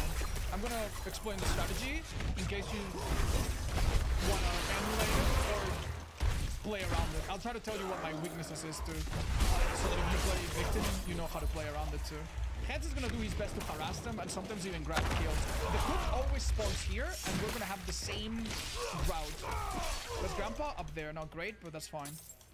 Look for fuses, look for stuff. We're gonna come here. Our friend Leo spawns on this side, and let's lock this behind us. Chuck chuck. And we have good blood RNG. Let me explain why. So we get 1 blood here. Very good. If we get good blood RNG, we get 2. Which is really good as well. Leo's locking some doors behind him and relocating to another part of the map. There you go. He's gonna open that door. And he's gonna go to this side of the map. I'm gonna lock behind him. And wait. Ideally, you could even get a 3rd blood back right here. Notice that I get a lot of blood because of my perks. The fuse is not here. Right, so there should be some blood here. Yeah, there is. Let's grab it. And after this, I'm gonna feed Grandpa. Notice that I still have 1 lock, but it doesn't matter. They're not gonna get anywhere in this time. They're still in the basement, or else you would get a notification like this one. This is possible that they're out. I'm gonna check my side. It's not my door. Okay, I'm gonna feed Grandpa now. This is gonna slow them down real quick. Alright, so let's do a quick recap of our strategy. You just saw me place 2 red locks on the backside, which is gonna make this whole part of the map very difficult to get through, especially if I remain in the area. On the backside is a little bit weaker, but we will also place a red lock, and offhand will be placing traps and keeping an eye on it. So the front and the back should be very well defended. The victims, against the strategy, must focus on the valve and the fuse. And as you will see in a minute, they seem to have the right idea. Oh, well, Hans is overperforming and he already killed someone, but you don't have to do that. Leo is moving to the battery side to take care of it. I'm getting this blood. So what I'm gonna do constantly, chat, is press my middle mouse to check on my locks and make sure they're not broken. They take a long time to break because they're double locks. Now I'm gonna put my 3rd lock in here. There's 2 doors to this side. One of them is locked and the other one is strapped by the gona, which is hitchhiker. I'm gonna get more blood, maybe listen a bit. Yeah, it's not a very useful call out of that, but good to know, I guess. Yep, we keep going. Now we just feed Grandpa occasionally and make sure that they have a hard time finding the fuse. I don't know where the fuse is though. My locks look good, all 3 of them. You struggling, fans? Everything good? Oh, I found the fuse. It's bad. Leo, the fuse is on your side. You need to keep an eye on it. It's too far from me. So on top of defending that door, you'll have to take care of that, okay? Yep. Yeah, there could be max 1 person upstairs, by the way. Okay, I'm gonna try to listen. If Leo uses one of his traps to... Okay. Wait, going up, ladder above me, 1 HP. 1 HP. I see. I'm coming. 1 HP survivor. Yep. I'm coming. I mean, Might she be could able- have abilities. Yeah, she could have. I'm looking. I don't see them. I mean, Is the fuse inside the slaughterhouse or? No, left of it. Big warehouse, guys. Big warehouse. Yeah, Leland in big warehouse. Oh no! Oh, nice. I got stuck for a second. Okay, they're all out then. They're all out, guys. Okay. I can feed Grandpa again, but I'll try to do some damage. Where are they? Where are they? Shit. One is dropped. Someone's One is between big warehouse and Mardellis. Leo's side. Welcome to my channel. Yeah, I'm going for her. Leo, on your door with your trap. Next to the fuse. There's someone there. I'm coming to... Yeah, I just want it. Yeah, you see them? Yeah, I think. Where? Oh, you got her. She comes my way, I catch her. She's gonna go well. They have fuse open. I'm feeding Grandpa. My locks look good, all three. Should we check them more often?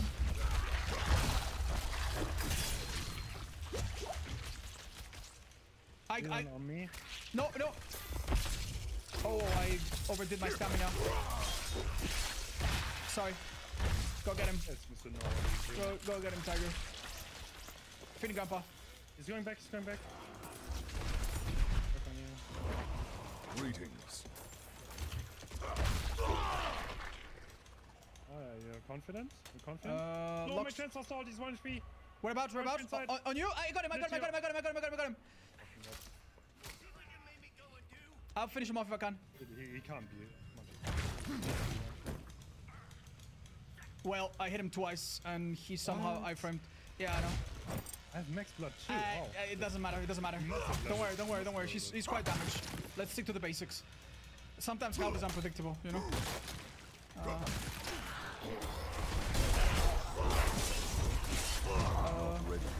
I heard the noise.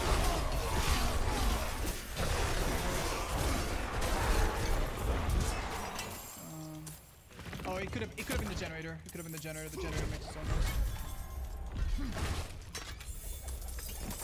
How are your traps looking, Leo? Can you check? Someone got into the solar house. I'm coming right now. Okay. I'm gonna check for the fuse. I think it's your biggest weakness right now. Yeah, the fuse is exposed.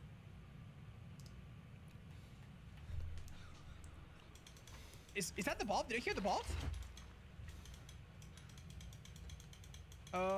They might be doing bulb. Okay, I'm checking. I'm not sure.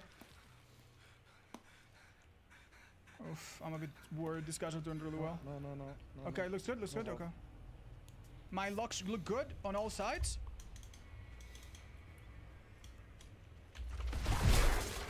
So it's kind of imperative that we get that Grandpa to level whatever. Are you chasing someone? I'm chasing, yeah. In this level. What about Hans? He went well? He went down well. I'm gonna feed Grandpa more. Yo, coming up the small warehouse. Is someone there? Yeah, in front of you, going through the gap. You take the right. Take the right, I go left. Yeah. To you, Hans. Do you need my aid? Alright, how many of you noticed that? It is quite subtle, and at the time I didn't even hear it, but whenever the victims find the pressure valve and activate it, there's a sound cue. Let's listen to it again. At the time, I didn't even realize, but when you hear this, it's very important that you go and shut down the valve, wherever it is, so that they can't escape for free. In this map, it's in the basement, and we need to get there fast. He's here somewhere in this grass. Between you and I. Oh, shit. Must have lost him. Shame. I'm sorry. Can someone right below Grandpa shed as well? It's just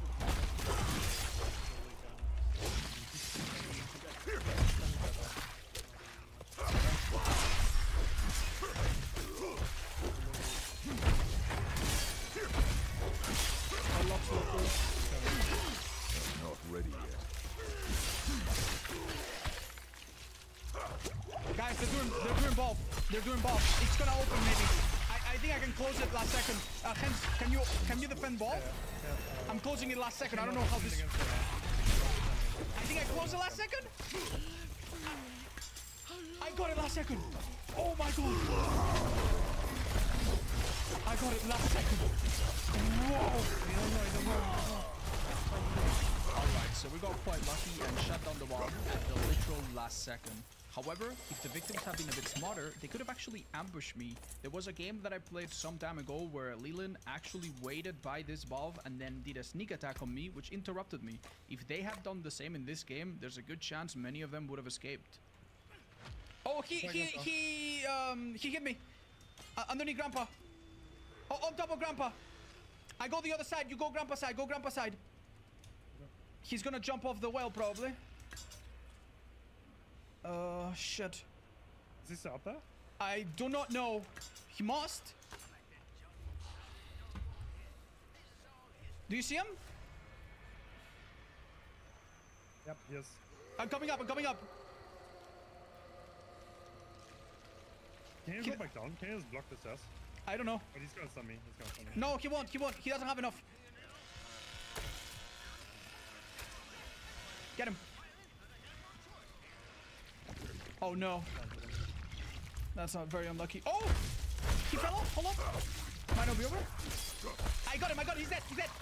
Guys, look out for other things. He's dead. He's literally dead.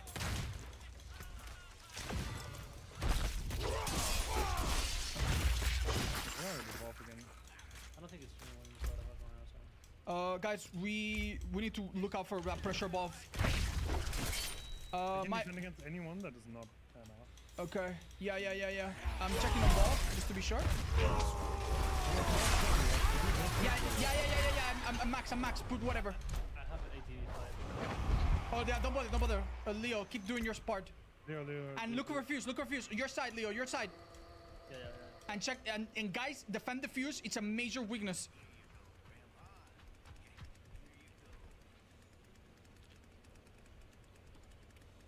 I'm gonna go after. My locks look good. I'm gonna look after fuse.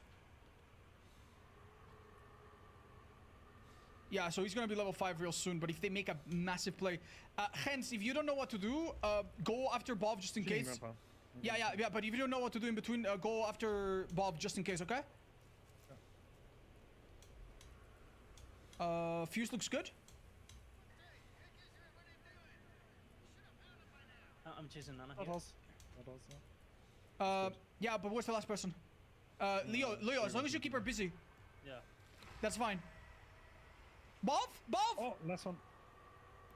No, wait, that's not Bob. What's he doing? He's healing. Leo, you keep that guy, you keep that girl busy. We get this guy, okay? Where's he going? Hens, give me a call. I got him. Yeah. He's dead? Nice. Leo, well done. You got her as well? Right. I just hear her.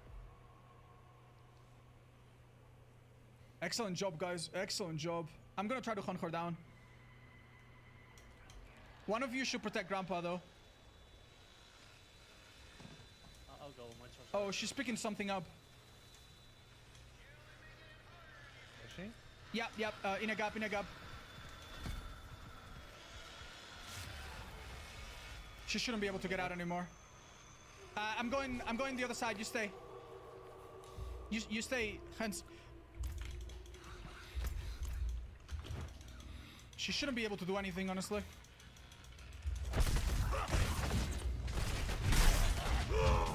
Missed time my stamina. Right in front of me. Oh, we're stuck.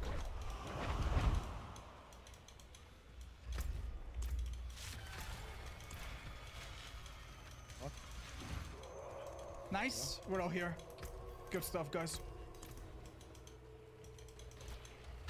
Good job. Not ready yet. Sorry, I'll get out of your way.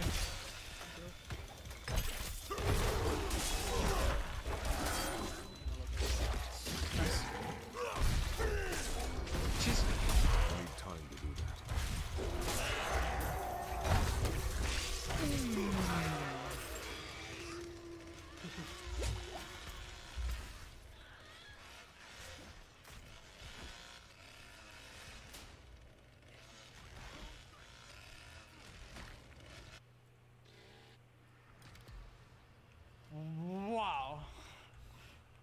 Wow. These guys were pretty high level, don't you guys think? I think that was one of the best groups of victims we've had. They had a person die at the start, and yet they did ball. Barely dodge ball against an Anna and a Leland, both of which, if they're full HP, they could either tank the hit or even stun you and get out. One person was getting out 100%. That was super close. Oh my god. So as you can see, the lockdown playstyle with Hook is very simple and effective, and you can use it on every map. But be careful, because the smarter victims will actually try to distract you and sneak up on you. Not long after that match, we had a group that managed to turn on the fuse, and while I was distracted trying to prevent that from happening, they actually barged through my locks and got out. So it is effective but not unbeatable. Good luck out there, and let me know what type of content you'd like to see about this Texas game. Be seeing ya. Bye bye.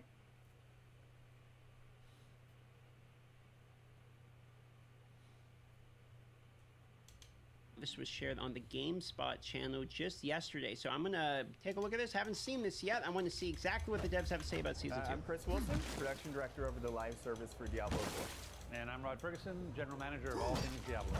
So Season 2 is going to be launching on October 17th, and it's called The Season of Blood. We're really excited because this is going to be a new vampire threat that's essentially invading Sanctuary.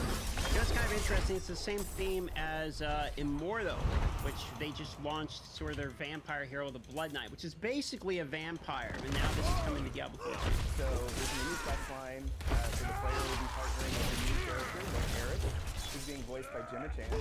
We're super excited to have her join our really, great ensemble of voice talent. And I think we're choosing a great fit for the game. And on top of that, the character is going to gain access to new vampiric powers that you'll be able to use. My initial impression is vampiric powers. I wonder if this is going to be like the cage hearts.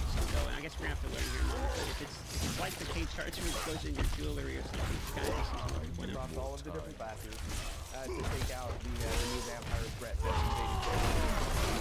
New legendary items and weapons, new uniques. And it's really going to provide a whole new way to kind of like progress with your character and a new power fantasy. And then that's sort of the theme and story side of it. And then obviously with each season, as part of a live service, we want to do quality of life and make changes to the game sort of in the end game as well. And so one example about Season 2 was 5 new additional bosses. If you look at what is the progress you make from level, say, 50 to 100, you want to have more milestones along the way where you... That's the correct mentality. I think 1 to 50 is the best part of the game. 50 to 70 is all right because you're kind of pushing to the next tier, and then you hit tier 4. Once you perform tier 4 and do nightmare dungeons, it becomes very repetitive very quickly. So what I want to see is these in-game bosses effectively be just that in-game content, which is, in my opinion, desperately needed. I also like that he talked about new uniques and new legendary items. So hopefully those are something that keeps with. It's not just vampire powers, for the season. Hopefully that goes to the Eternal Realm as well. There's a huge desire for our unique really very low operating. Sometimes they really solidify the role. And so now with these 5 new bosses, you can actually on these uniques, and you can go and it has a much higher drop rate on newer uniques than you would in the open world. Those 5 bosses, obviously it's interesting because the way people approach this kind of stuff now is very invested. So like at the same time as being excited, there's a level of cynicism towards everything that is coming out. So I saw the 5 bosses excited, and then immediately people were like, are they just going to be wasting a boss that we know 5 times? True, I mean people do perceive things mostly negative because D4 bad is the meta.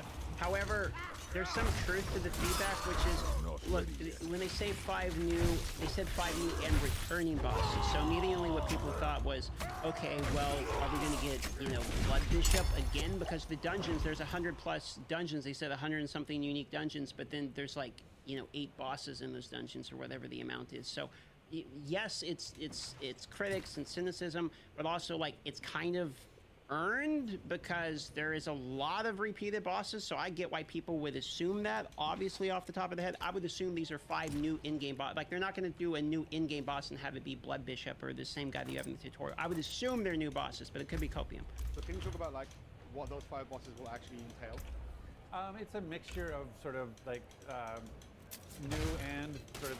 One of the things that there's a lot of players are that talking about the there's a notion of, like, campaign bosses, and I didn't necessarily get the pressure number again once Yes. I'm playing the campaign. So that's part of the inspiration. True. So there's going to be definitely like ways we can leverage content we've had, but also new content as well. That would be the best version of returning bosses. If returning bosses means bosses that we beat in the campaign, like Astaroth, for instance, you know, there's Endaro, there's all these different bosses we play through the campaign that we never see again. If those come back as like pinnacle versions of the bosses, in my opinion, these are best case scenario. That's best case scenario.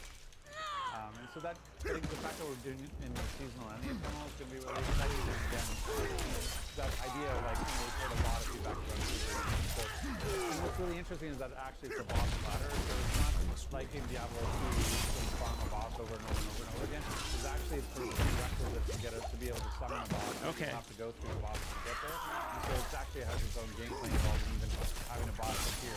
What happens if you go out into the world? When do you start to pick up on the general sentiment from the audience? Immediately. What is it data points? Is it social media? How do you know what the reaction is? Social media With live immediately. service development, we're always paying attention to the community. So we're looking at all sources of feedback. We solicit surveys to some of our players, so we use that as one kind of funnel for information. We look at telemetry and data that's like coming back from like, you know, the back end. So we kind of see like where there are pain points or friction from just looking at data. But then also we're paying attention to, you know, forums. When we do a blog post or release a patch note, we're trying to look at like, you know, what is the response, what are the things that are coming back from the community. And we use that to kind of help inform some of the, you know, decision points for the future. And so what's great with the live service is like between seasons, patches, hot fixes, there's numerous kind of vehicles for us to kind of like inject change and evolve the game for the future. And it's always in pursuit of making the best possible experience for the players. So they definitely, I'll tell you one thing is I know people will debate whether or not if they're executing properly upon the feedback, but there's no doubt in my mind that they are aware of the feedback. I think that they see the feedback. I think it's probably arguable that they are struggling to deliver upon the feedback at times, but I know they're aware of it, and I know that they know that they can't ignore the feedback. So you can call it copium if you want, but I think this season, give it a few seasons to this game, give it a few seasons, they're probably going to address the feedback. I think the problem is they're losing players, they're bleeding out players in the now time, basically. But you know, give it a few seasons, we should have probably a pretty solid game at that point. Yeah, it's one of the big challenges is really around the idea of the vocal minority. Like sometimes a very small group can be very loud, and that's why we use things like surveys. Like, because you're always managing sort of the qualitative information you get where people's just opinions, and then the quantitative information you have, which the actual data that shows what's actually happening. And it's in a game where it's sort of built on. I hope he's not going down the rabbit hole of just like, oh, well, people that are complaining are just loud. Like I've been fairly, I would say I've been fairly defensive of the game, but even though I'm at the point where I have to address like the concerns as well, and it's not a vocal minority that is complaining about the game. In my opinion, it's a vocal majority. I think the majority of the players realize the in-game has an issue. In my own personal opinion, I think that there's plenty of people that play it casually, that play the game, but then those people are quitting the game after they get to like level 70, 80. And that is because they're a casual person, they move on to the next game. But the people that are still in the game, and the people that are still actively playing the game every day, I think it's a majority at this point. All are aware and addressing what the issues are. So I hope that the pushback on this isn't like, oh, we're just, you know, people are whining and they're the vocal minority. I hope that's not his point. Power fantasy, like everybody loves candy, right? And so but you can't have candy all the time. And so that's one of the hard parts about managing is that sometimes there's a little bit of medicine and you need some sugar to go with it, right? And so as we're looking at our feedback and we're looking at what we need to do to balance the world, because we want every build to be playable and we want every build to be viable. And so sometimes you have to sort of manage that across all the different classes and all the different builds. And sometimes you need a little medicine. And I think one of the things as we look at season 1, we want to really show that we're being responsive and react. But the medicine, I'm going to push back a little bit on this, because the medicine for this game is Diablo 4 is sick, and it's sick from a lack of content. It's not that we all just want more legendaries. Like, I don't really see the feedback of people saying, we just want more drops. Like, everyone has enough drops, so much so that the stash is full. We don't need more candy. The medicine that he's referring to, I think, is things like nerfs, where it's like, oh, this is, you guys might not be aware of it, but this is what you need. I kind of disagree. Like, the medicine for me is actually more things to do. Like, the sickness that needs to be saved here isn't that we just want more dopamine. Like, we want things, we want a reason to log into the game. Like, that's my take. Active and being agile, but we sort of got 2/3 of the way there, and we had a lot of the medicine, but we didn't have the sugar yet. And so, but to be able to quickly, we just said, well, that's good. We've got the fix. And we didn't bring the, here's the other fun part that makes that balance work. And so I think that's part of the criticism of season 1 is that we did the medicine, didn't quite yet do the sugar, and then okay, so he's not pushing back. He's admitting they're admitting is that moving forward, anytime we have to do any sort of significant balance, we'll always have that other side of it. Like, it's really about, you know, we're making a game for player joy. We're making a game the best game we can for players, and so sometimes they have to have a salad. They can't have ice cream for dinner every night, you know, and so you just have to kind of balance your messaging, manage expectations, communicate more openly, and I think we're doing that now.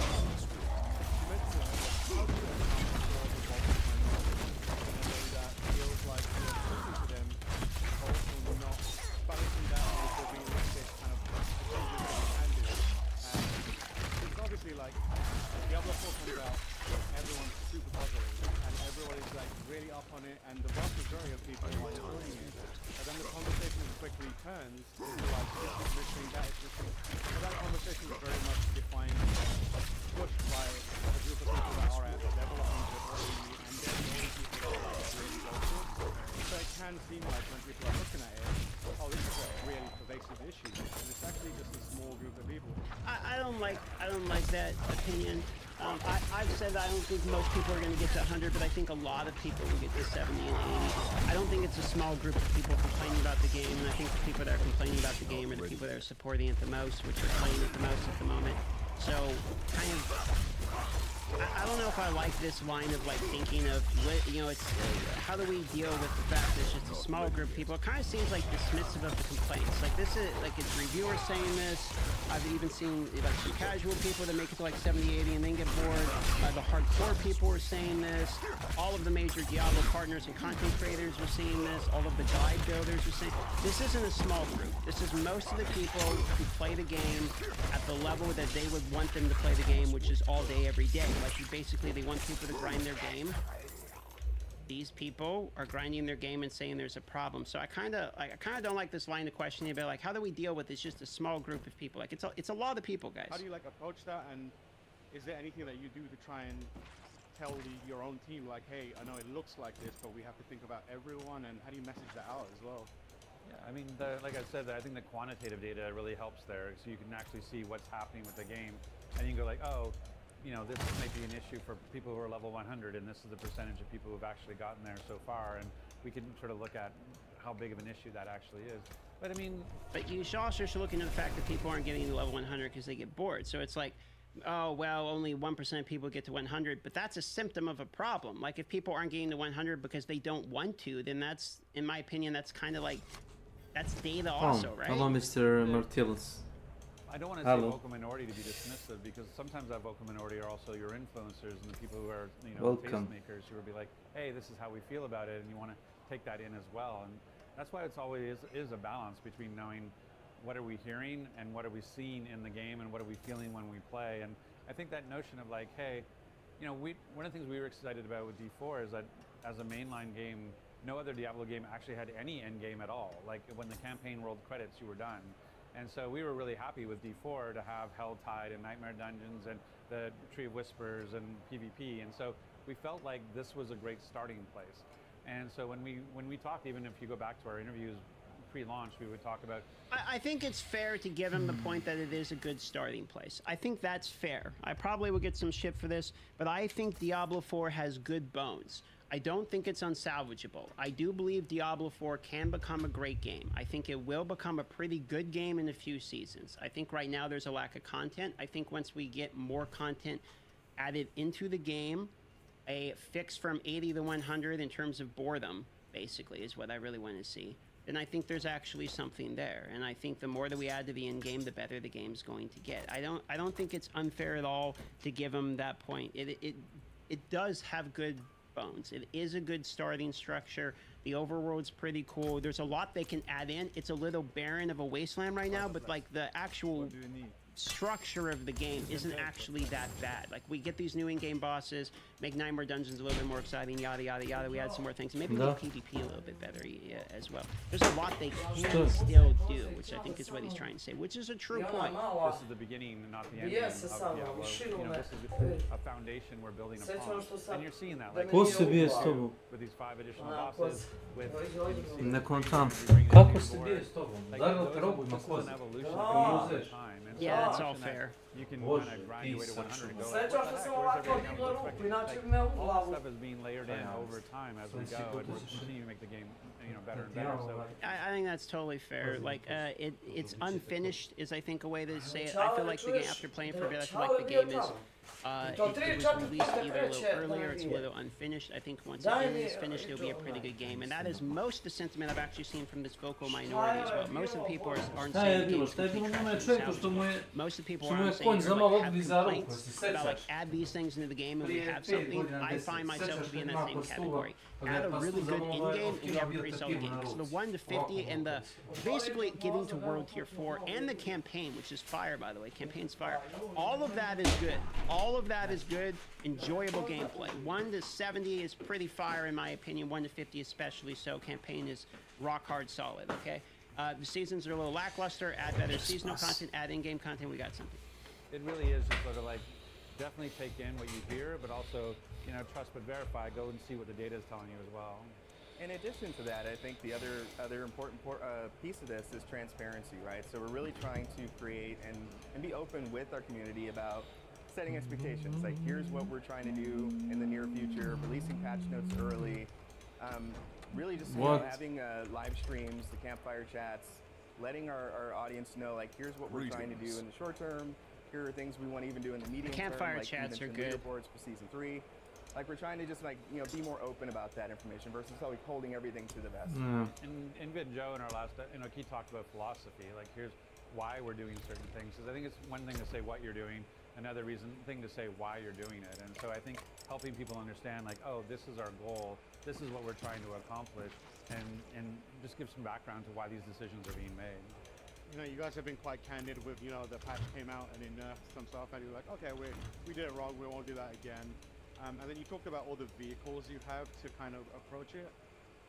How do you feel about the expectation that creates? Because it's kind of a double-edged sword, right? Where you're like, I just want to kind of pause for a second. So the fact that they came out with sort of an emergency campfire chat and said they're not going to, like, took the L, basically, I was kind of happy that they actually took the L, because it showed a willingness to actually listen to feedback. I'll be honest, if they had come out after that nerf patch and just started being like, well, it's a vocal minority, there's not really any problems with it, like, let me explain the flaw. I actually said, and I guessed, and I was wrong, that what they were going to do is come out and like, no, let me explain it, like, it's really not a big deal. But they really just took the L, which in my opinion made me have a little bit more faith in it, and then they reverted some of the issues as well. So, like, that gives me some more faith and gives them some more time to go through and add the stuff I'm asking for. We can, like, react.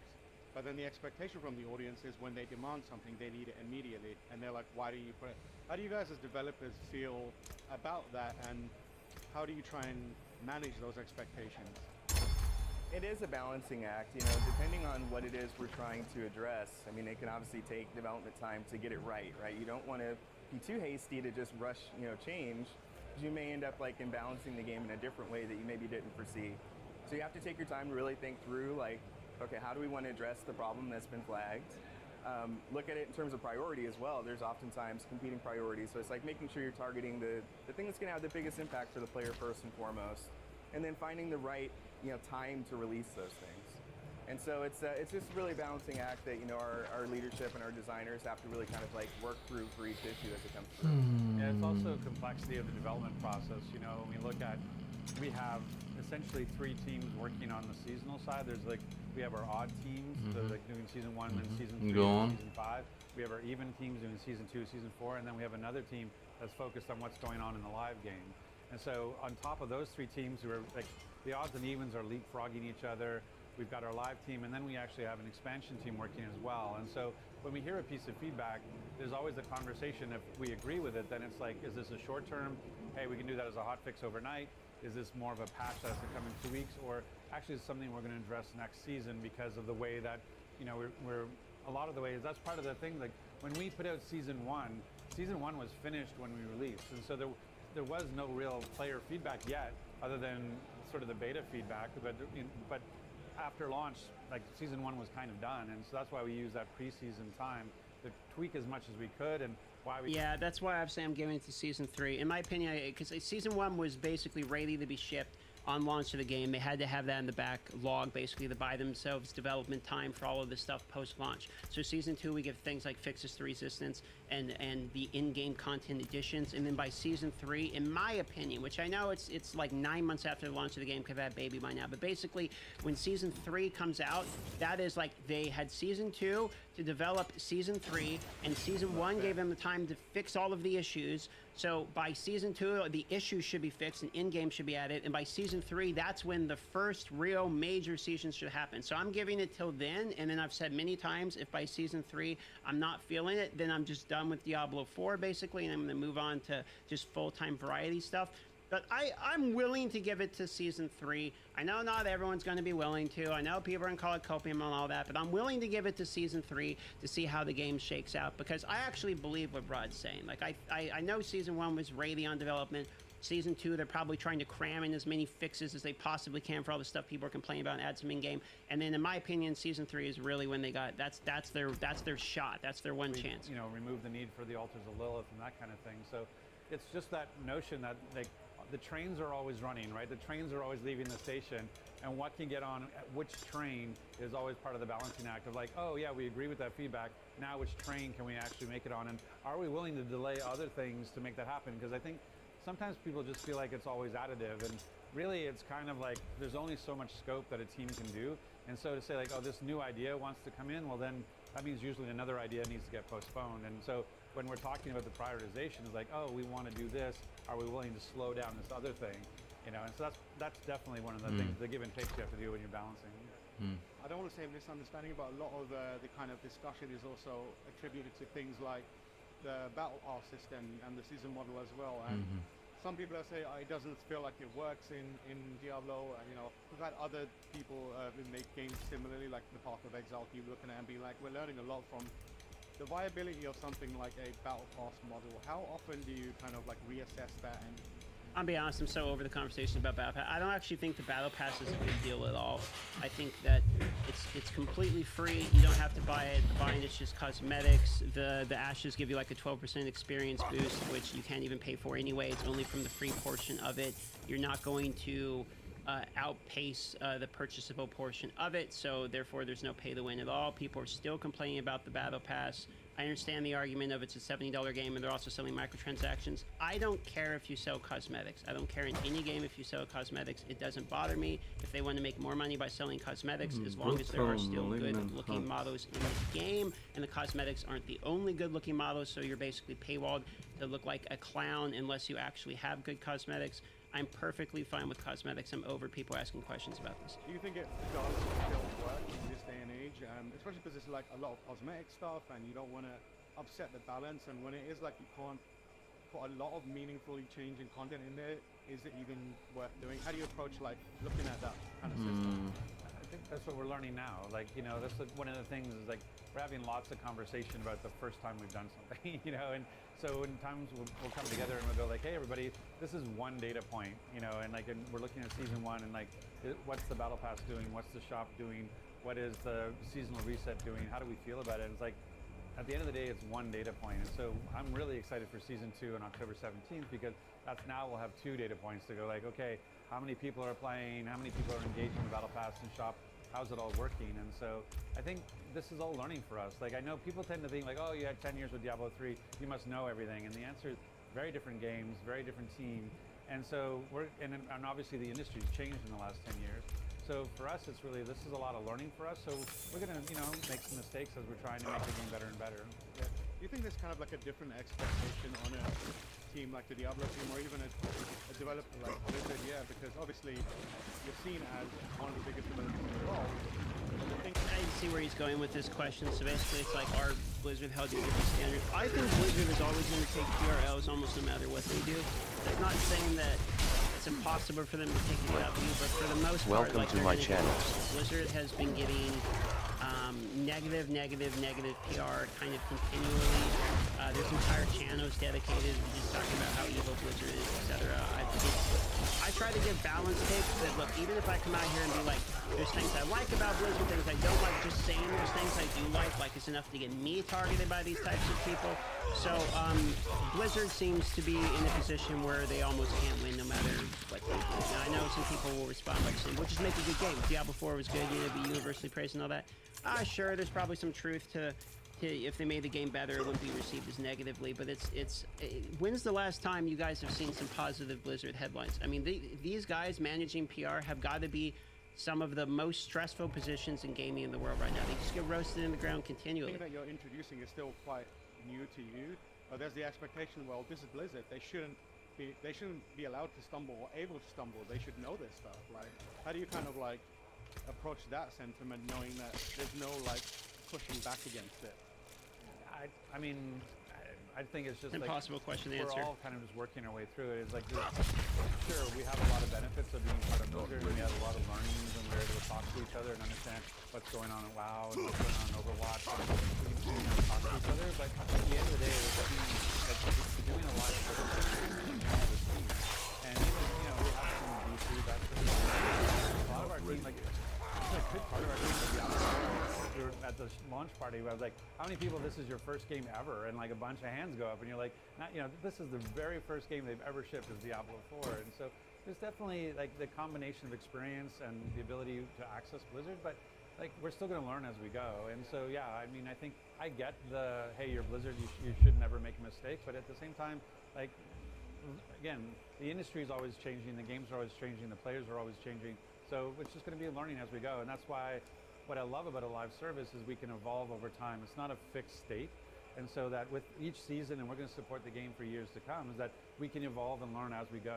I think what's fascinating about that is because we have a hard question to answer. Where you very much are like figuring out as you go along to a degree, and it's kind of like the expectation is why. I want to point out one thing too. Like, I actually like that he's doing a surprising amount of admitting, like, well, we're just figuring it out. Like, we made some mistakes. We're trying. Like, I love to see it when people are willing to admit, we're trying. You know what I mean? Like, so often there's a lot of, I feel like, BS of like, oh no, like it's the, why I thought they were going down with the vocal minority thing. Like, I thought they just like blame the players, blame the audience. Like, it's not. But to his credit, Rod's credit here, he's kind of feeling, well, we're trying. He's saying they're trying, they're going to try to figure it out, etc. Which, regardless how you feel about it,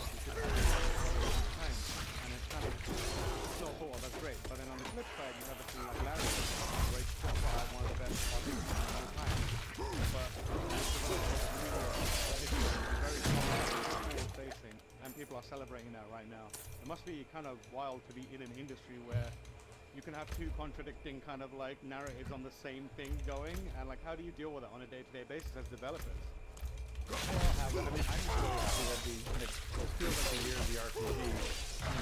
Like a Starfield and Final Fantasy and Hogwarts, like it's all the games going on. So I'm excited to talk about that. And I think you probably place when you think about like the turn-based versus action time versus third person versus isometric. Like I think it's really cool that the RPG is going to have such a diversity, and so I think it's great that RPGs is really coming to the top this year. Alright, so this way, if you want to watch this without my commentary, I'll have a link down below. It's on the game's box there. But there's a surprising amount of minutes of working it out as they go. I actually really like seeing that.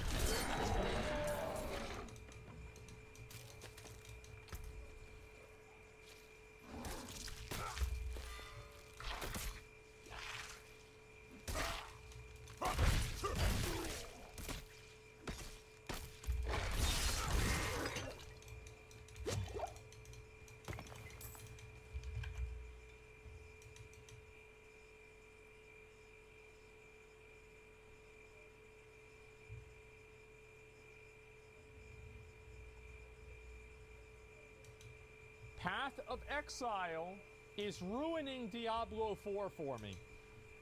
Uh-oh. I've got a problem. I'm an unwashed, disheveled mess. My house needs to be clean. This is where I've ate nothing but fast food for, well, let's be honest, like 3 years. But let's just say the last week. In Diablo 4, my hardcore character is level 74, and I have never purchased anything at all in their microtransaction shop. Meanwhile, in Path of Exile, I am level 81, and I have purchased the $500 supporter pack. Let's be honest, I have a bit of a problem, and my problem is there's nothing left to buy at a higher tier. Diablo 4 is currently losing the battle for my attention to a 10-year-old game. And for once, I can say that, and it's not even RuneScape I'm talking Yep, there it is. about. You might think this is going to be a Diablo 4 bad video, but it's actually kind of the opposite. I mean, there might be a little bit of like for sure, but I've already talked about This video is actually about one thing. Path of Exile is so ridiculously fucking good that it's ruining Diablo 4 for me, because everything I want in Diablo 4 already exists in the game, and that game is Path of Exile. I've been live streaming the game every day, and I'll have that in the pinned comment in the description, but every day I think this is going to be my last day live streaming this game. But then I'll discover some new major mechanic, some new in-game piece of content, something new that's just truly really awesome, and I'm like, okay, well, let me just see what that's about. And I'm going to try to explain. Well, he's going to be doing that for like a month, man. But like, it's just like, think about all the different like farming strategies, like, well, somebody told me the other day to do for us for the first time. Like, oh my god, there's a lot to do. Like, Alba temples, double corrupted. Oh man. It'll never end. Yeah, Sanctum now. Like, I haven't done some of those mechanics to you now. Before you think I'm just a giant show for the game, this is not sponsored. Path of Exile, not sponsor this video in any way. And PoE's got plenty of fucking problems. There's tons of stupid shit about PoE. It's not like it's a perfect game. But damn, there's at least something to do in it. In fact, it should be a reverse sponsorship or whatever you guys want to call it, because very often people are telling me that I have to be promoting Diablo 4 or else my channel's going to die. There it is. Diablo 4 is literally in the name of the channel, and I'm out here, unfortunately, praising its competitor because it's kind of just that good. Let's start with stash tabs. There's currency stash tabs for all the different currencies. You can craft directly within the stash tabs. All of the different maps, because yes, maps in this game are basically nice. Yeah, so like, I know this might be crazy for like Diablo players, but like, so like there's like 16 tiers of maps, and then there is like bonus maps too that have like certain kinds of monsters, and then there's like unique maps that have totally different layouts, right? And so, like, if you're a Diablo player, like, imagine if, like, one tier of maps, like 270 maps, those are all the Diablo maps. That's it. But, like, in PoE, there's, like, 16 of those tiers. And they're dungeons that you decide how they work. You can craft your own map with your own specifications, rare maps, common maps, unique maps with all kinds of different modifiers on them. Oh, and speaking of maps, there's actually a whole section of maps called the Atlas, which is basically another skill tree that allows you to modify the maps further to have the exact encounters. Oh, bro, he's got to get this. Oh, man. Like, I think, is that... I think this is the, which one is it? That's the gateway? Or is it farther over? You want, and all of this might actually seem extremely complicated. That's the and gateway, as we dive more into why Light, Path of God. Exile is sort of ruining Diablo for me, yes, Block it is harvest, complicated, yeah. but here's the great thing about it. It's not overwhelmingly complicated unless when you're just looking at it for the first time, you decide to quit. In my previous video, I talked about the graph. Again, if you only have 50 hours to play, Diablo will probably be a better experience for you. But if you have 500 hours to play, Path of Exile will probably be a better experience for you. About how people feel like in an instance of the game. If you only look at the next step in front of yourself in this game, and you don't purposely try to know everything in the game, you just try to know the next thing, you actually don't get that overwhelming feeling. So try to stay with me while I explain this. Yeah. So instead of nightmare dungeons, you're basically crafting your own nightmare dungeon, and each version of the nightmare dungeon has its own passive nightmare dungeon effects. Mini game. For instance, I like the mini game that allows me to do a tower defense Wrong mode. opinion. Blight sucks. So I'm doing that. But they have like the only thing about Blight is you can AFK. Batman detective sort of minigame. They have a monster, a build your own Frankenstein type of minigame. They have essentially these versions of what are nightmare dungeons in this game that allow you to make them any way you want, which is just an astounding way of doing the late game mapping. To give you one more example, for instance, I don't do very much damage, but I'm extremely patient. So I took the perk that makes it when I'm doing the maps, again, maps are basically dungeons. When I'm doing the maps, the monsters deal more damage because they have less life. So it's an exchange that's good for me. I'm tanky, but I don't do a lot of damage. We also have their version of player-owned housing in this game. It's called a hideout, but guess what? You can fully optimize however you want. I have my own map station, which is basically the Nightmare Dungeon teleporter I can go to. I have my own crafting station. I have place I can buy and sell all of the goods I want. I can hit edit right here and go and put down all of the different vendors. I have had the same hideout ever since they added hideouts to the game.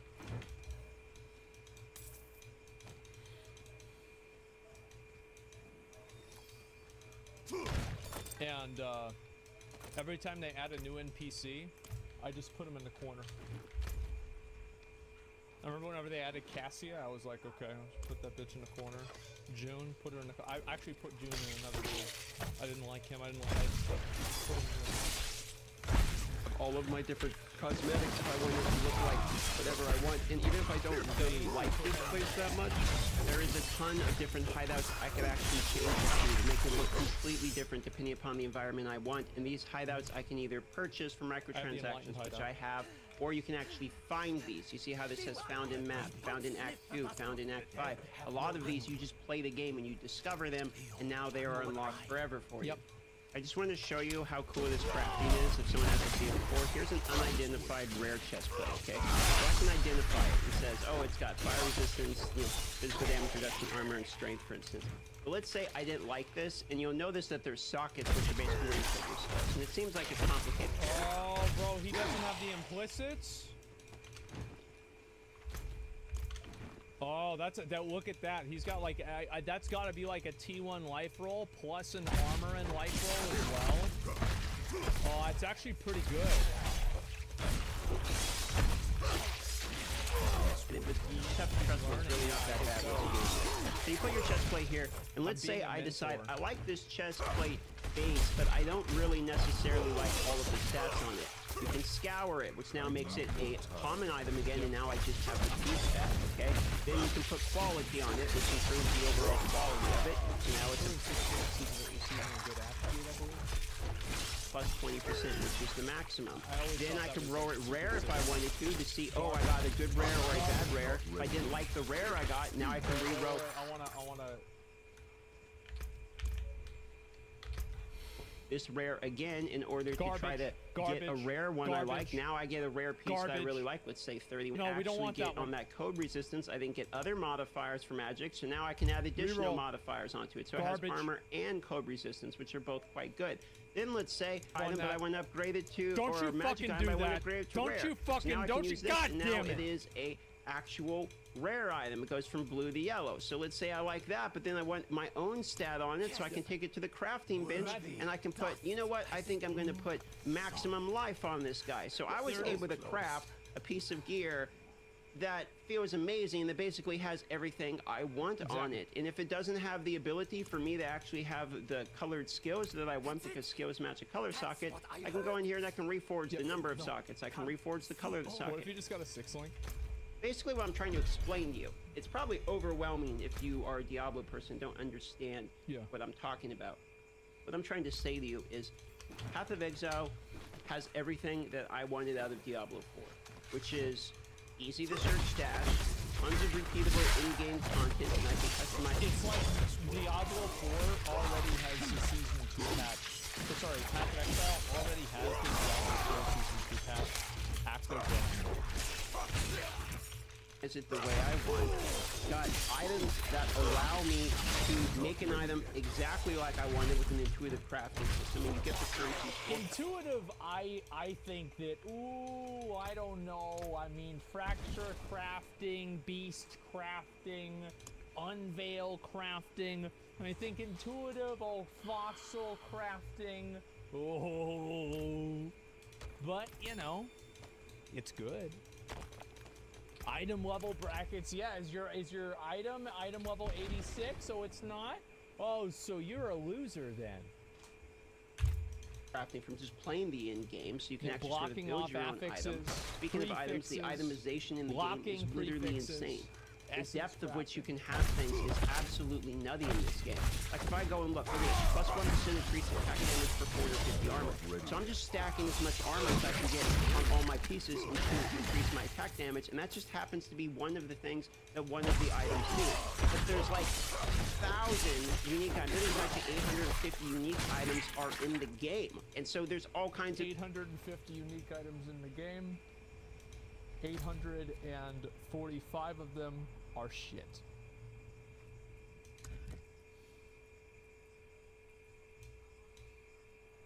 different ways you can build this. It might seem overwhelming because it sort of is. Right. Only about 800. But in an ARPG where what you want is the capability to build unique builds, have styles that you feel attached to, or the ability to have an in-game that is so in-depth that you can put hours into it, you need the ability for it to feel overwhelming. It feels overwhelming because there's a lot to do. And you know what you want in a game? A lot to do. Yeah. Even the healing potions and in also, this... like, they've, a lot of people, like, Dark Microtransaction didn't play, like, the leagues probably a few before this. I forgot what the big, like, Atlas rework league was. I don't remember. I think it was, like, Arc Nemesis or maybe the one before that. Either way, Hello. I remember, like, whenever you would come back, like, there used to be even more to do in the game, and people were tired of it. They were like, well, I don't want to get all the Atlas stones. I don't want to get all the Conqueror stones. I don't want to have to do all these, like, septums and everything, right? And then PoE improved it, and they made it way better. Like, I personally think that the Atlas talent tree is amazing. I do. I think it's absolutely fucking amazing. There are, like, small little things that I don't like. I know this might upset some people, but I'm actually not a fan of having the talent into doing the Uber bosses. I'm not a fan of that. I wish that the acquisition method was different, but overall, it's fucking incredible. It is absolutely fucking incredible. Game have their own abilities. You can modify your healing potions to have different bonuses. For instance, my healing potion stops me from burning, removes ignite. It also stops me from bleeding and removes corrupted blood, which are sort of the same things. My cat in the background... The difference between corrupted blood and bleeding is that you have to get 2 different things to remove it.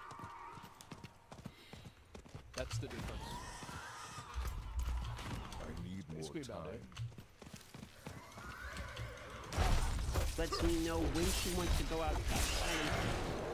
I'm sorry I haven't made a video on Diablo in like 3 days. It's because this game has continually been sucking me in.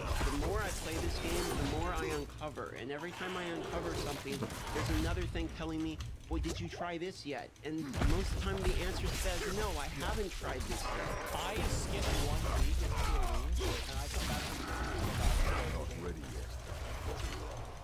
I'm like, this expedition buy things from them, but then sometimes they don't want to take the price, so it's like buy them. Yeah, it's a lot. Which is an amazing thing for a game like this because there's so much content to absorb. I could play this for a very long time. So if you've been wondering where I've been the last few days and why I haven't uploaded, it's because I've been playing Path of Exile, a 10-year-old ARPG that is actually just a phenomenal game. I mean, I understand why people were talking. Somebody said I don't understand. So I always make the right choice in my choice. And what I mean by that is that whenever I have to click which one to do, I click the one. There, I just solved it for you. I've been doing that for 2 years. Talking about this, I wanted to make a video shilling for the game for a moment because I think you might actually enjoy it. If you play Diablo 4, you're waiting for Season 2 to report, if you're like me, you might actually end up having a higher level character in Path of Exile by the time Season 2 comes out than your Diablo 4 character, because you might get stuck into some status. Put it simply, the more you know about Path of Exile, the more you realize realize you don't know, which means there's more content to do, which means the game is good. AKA, the game continues to get better. And every time I think I think there was a point where having too much content in the game makes it overwhelming, but PoE realized that and they scaled it back. Last day, I'm gonna go back to Diablo 4. I'm gonna finish my 100 grind, start making D4 videos again.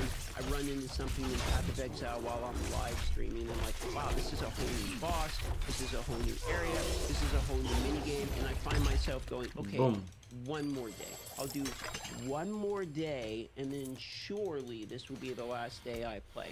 If you want to see if today's the one more day or if I'm done after today, come on by the live stream, twitch.tv/Darth Microtransaction. You can find it below and see what the game looks like for yourself. You might actually quite enjoy it. I think it's a great game.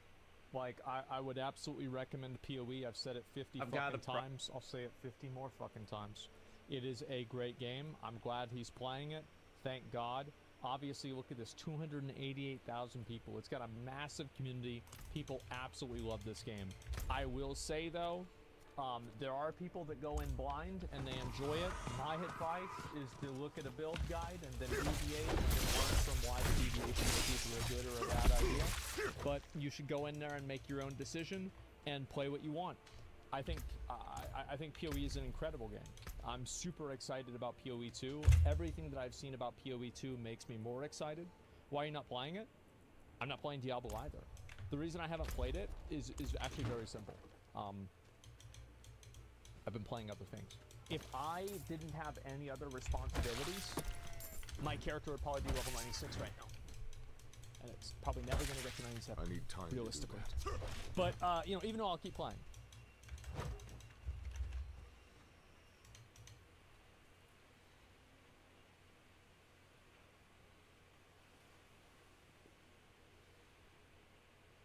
Spafa. Welcome to my channel.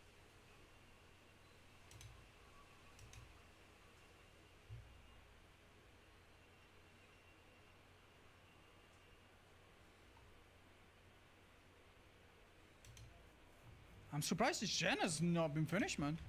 Oh, you're not gonna have time thanks to the yellow atom, baby! No time! Damn it.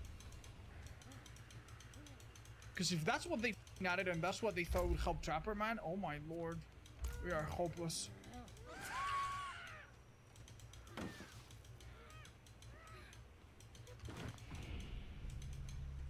What in the everlong did I just fucking witness? I mean, not really, because she was never...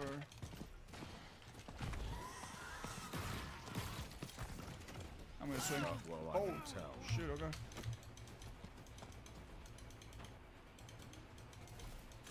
No.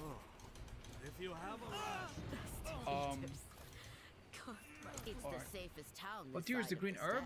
You mean the green herb or the green herb? This is a green herb, but it's not the green herb. This is the green herb, but it's a purple. Yeah, Behavior loves to do that, by the way. Oh, that's an insta hit. My bad. Well, it's been quiet these days. What with Caldeum being closed. She dropped your... I'm joking. You are...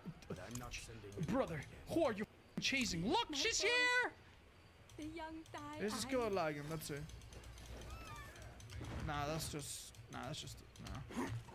Nah, he just angled himself right. You should have... Do you have resilience? You don't have resilience. And you expect to get the fastball? Come on, bro. You know how latency works. Jay? Yeah, I saw he had him breakable. I don't care, Chad. If I wanted to kill him super bad, then I guess I would have run into him. Is he crazy?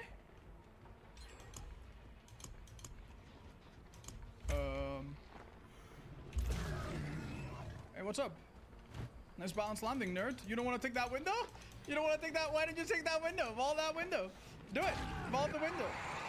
Oh, the window's gone? How come? Why wanted to tell you? Yeah? It's just a video game. Don't get mad over it. It's not just a video game, it's my life!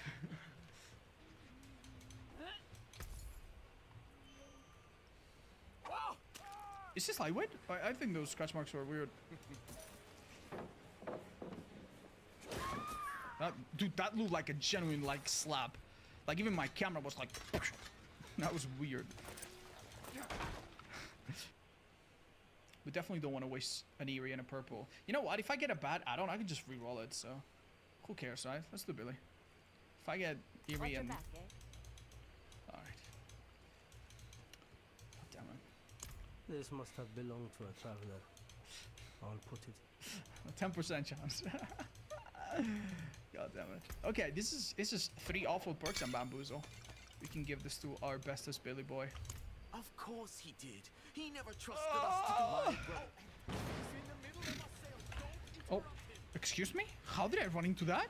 Right? You cannot turn around a round loop like that one. So hold up, let me. It would have been really nice if she didn't break that. So I don't want to. Can you not drop that immediately, lady? I'm doing a bit something unusual, but. Oh I can execute her. One of them is dead. What the hell? Yeah, she's dead. Oh my god, her boobas! What? Her breasts got much bigger than usual. Oh, okay. Bro, why are you looking at, bro? I'm sorry. Should I still do what Feel you mercy. said, or is it better if I charge? Welcome to my channel. What? What? What the? Yo! I'm cheating! I'm going so fast! What? What? Odds we have 4 killers, by the way. We have 4 killers? What? The Connie? The Connie's on our side? I got her. Like, she was incapacitated. Did you just smack her ass? I don't even know what I'm doing, dude. Smack her ass? I don't know what I'm doing. Bro, I saw that, I don't think this anatomy seems right. Oh. Did you steal my fries? You smell like fries. No? Thanks for opening the You door. did. No problem. I know it's hard for you. I stole her fries. This is so pretty. Yeah.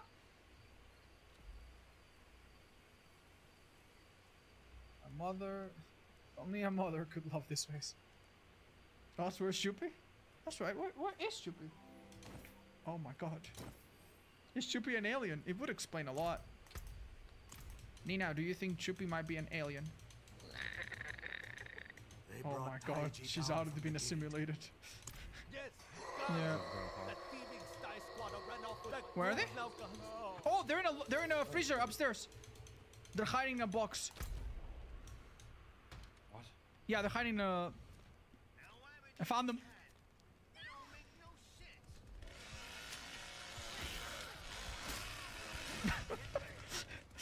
Bro, how's she alive? How is she alive? Diana.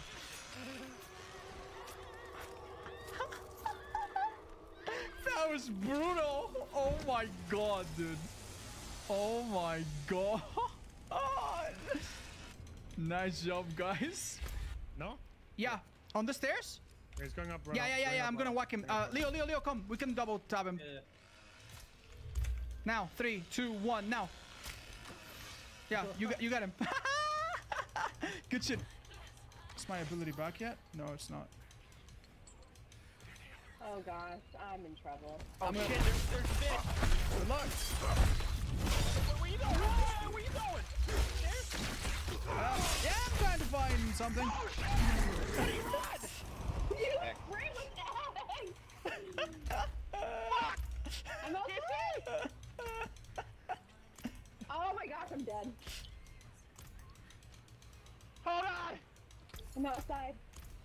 How? My skills match. Worth keeping. No windows in this building! Finest. Alright, I hate restarting, I really do. I'm gonna try to avoid doing that from now on. Is sometimes getting things done Take that. just, you know, it just turns something on inside you. You know what I mean? It's like one of those old cars that you need to like really like crank it up for it to start running. Why don't you pick up a volunteering job or try to, I don't know, help some part of your family that needs it. Get something done. Even if you feel like you're having a hard time getting out of bed already. Maybe all you need is some external motivation and some small commitment for you to get a bit of structure and to get your motivation back and for something magical to happen. What's that magical thing? You meet someone, you make a new friend, you know, you pick up a new hobby. Yeah, I would really even if you feel like you're busy or you're incapable of adding anything to your schedule, I would really look into doing something new. It's really difficult to get different results doing the same thing you've been doing.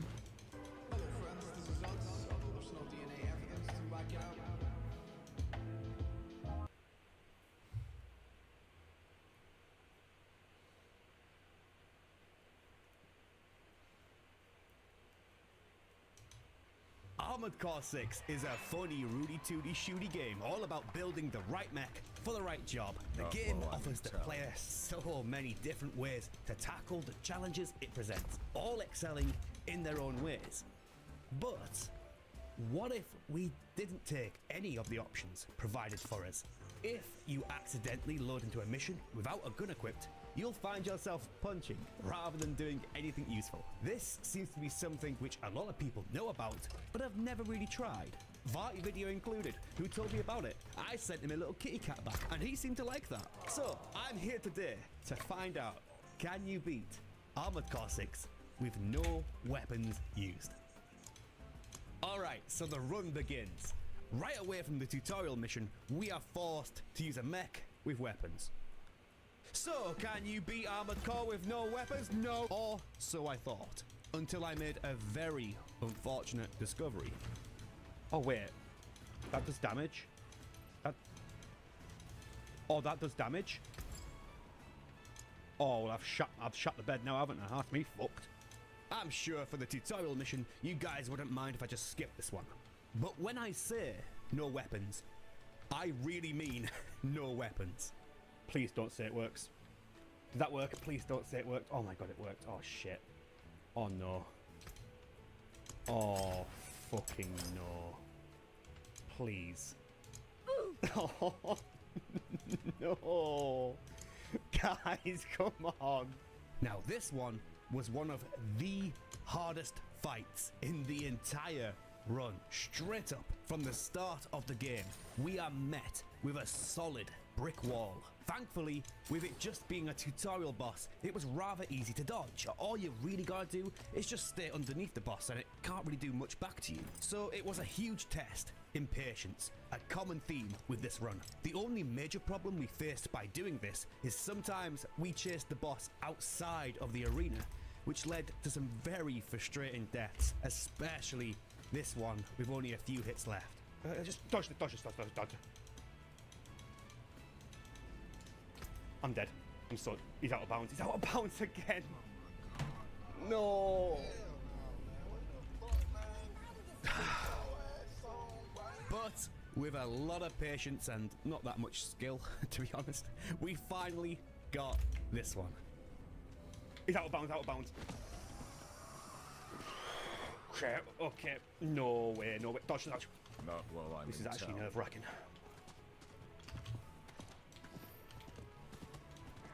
Come on. Come on, please. Yes!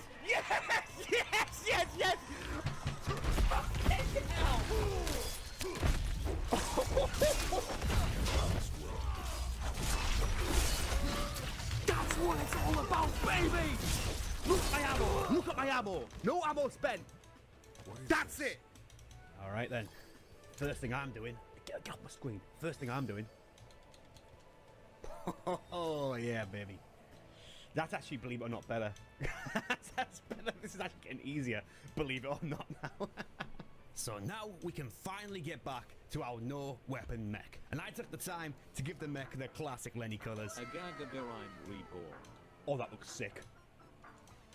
Boys, honestly, I know this has nothing to do with the video, but can we appreciate how sick this is? This took me ages. I even got, like, you know, different colouring gradients on the face. The face gets dark bluer. You know that, like, spiky stuff around the hair? That's manual. I got these little spiky patterns and made the hair like a bit rough. That's actually sick. That's it. That took me the better half of about 2 hours, but it's totally worth it. Gosh dingle darn, I'm looking hella fresh. Oh, that's sick. Oh, that's sick. That's banging. After this, we had the normal non-boss missions, which gives me the perfect opportunity to introduce our weapon, the No Weapon Punch. Coming in at a moderate 168 damage, this is a melee attack which boosts you towards your target, draining your stamina and delivering a slow but steady punch. If used too much, it can overheat like an energy weapon. Now, the stamina drain on this is weird, because you can drain your full stamina by doing this. But if you run out, you can still use the punch, even if you have 0. This means it is very easy to get carried away, start spamming the punch, and you can find yourself with 0 stamina left for movement. So it was obvious what our first upgrade would be. A battery which has the quickest recharge delay in the game. Meaning, once I deplete myself, I only have to wait a fraction of the time to get everything back. Holy shit! That's what happens when I do that? Okay, so it sounds like this is really bad. And it is. But we have one huge saving grace. You do crazy posture damage with every punch. Most normal enemies, such as these, can break in one shot. And for the bigger enemies, once you do get that posture break, something amazing happens. Oh, I got stamina breaks! I got stamina breaks now! Oh, stamina. Wait, am I still locking him? What the fuck? Can I kill this guy? Wait for the arms to recharge, and then go. Stagger lock? Consider yourself slapped, you little bitch boy. Oh my god. Holy shit. Okay, here's our game plan. Get the stamina break. And that's about all we need. Fuck off! No shot! There is no shot! Impressive. What the shit is this? It became clear that while no weapons was very limiting, in its niche encounter, it could perform amazingly well. And if that's the case, it would then take a very niche boss encounter to cause us trouble. And unfortunately for us, that would be our next mission with the wall. As usual, everything normal here, took time with no real challenge. This fight actually here was pretty funny. I got this mini boss stuck in a corner and my punches like somehow boosted it up a ledge. On the ledge it couldn't do anything back. And my punches from there, glitching up a wall until it was killed. That's so fucking cringe, you fucking cringe. Who's that one method? Oh, boys, I'm going, boys! Finally, we arrived at our next boss, and it would be a very tricky one. Now, at first, you can see it only takes 3 or 4 punches to break its down, so it looked like it was going to be okay. But then, there was one big problem. While this boss is moving, it can hurt you just by being near it. This means if we time a punch impatiently or incorrectly, we are getting punished. Sometimes really badly. So rather than continuing to spam the punch, we've got to ease up, only take 1 or 2 punches, and be very, very patient. After a long time, with many attempts, this game plan clicked, and we finally got our kill on yet another extremely difficult boss for this run. This does raise a question. Is every boss going to be hard? No. Ironically, our conclusion boss for Chapter 1, Balteus, would be easier. A big reason for this is after the previous mission, we unlocked the arena. With it, our one and only other attack, the kick. This doubles down our strengths of posture breaking and close range gap closing. But also has a glaring problem that we are only able to use the kick when we have stamina, which is not a lot. For the boss, Chapter 1. I don't really have much to say, apart from that.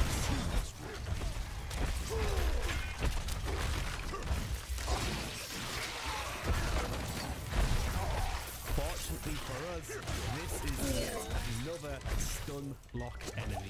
We were sure to take our fair share of deaths here, like learning how to dodge the bots, but once we did, it just became a matter of time without poor damage, rather than this being super hard like the previous two bosses. And that was Chapter 1 of Armored Core 6, complete with no weapons used.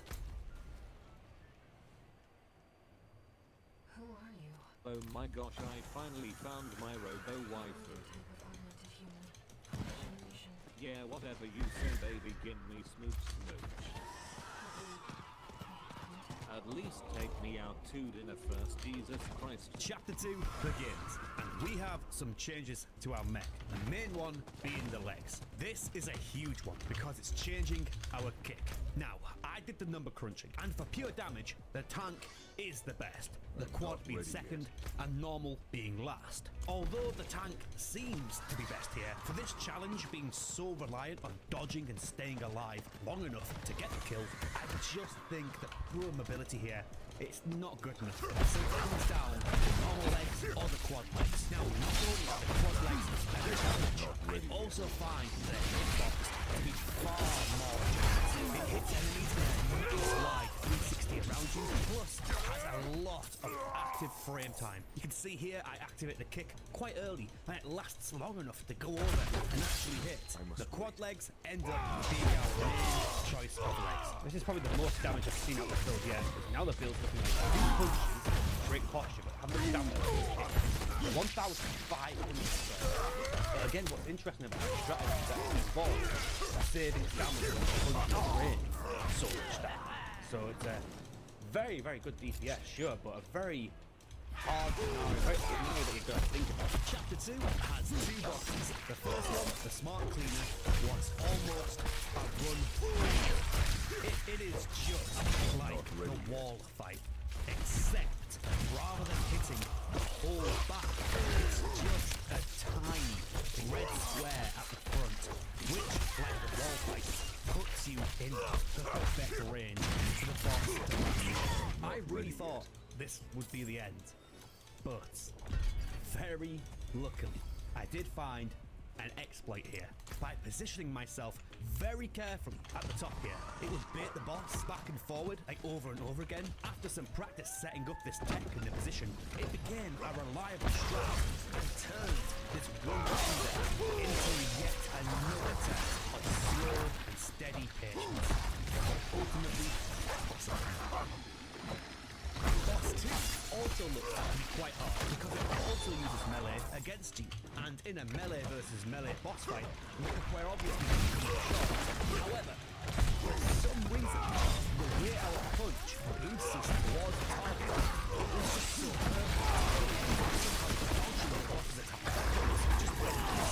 In yet another extremely lucky circumstance. And even though we don't get the stun lock stagger breaks, we use this strategy to hit 1,800.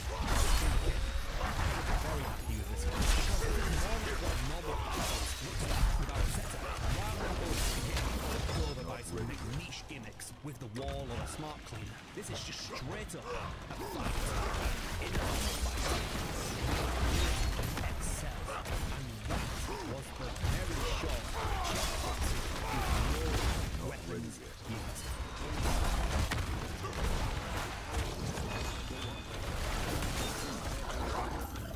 Chapter 3 would start with our biggest upgrade the shop could possibly sell. The best melee arms. Oh, that's the ones.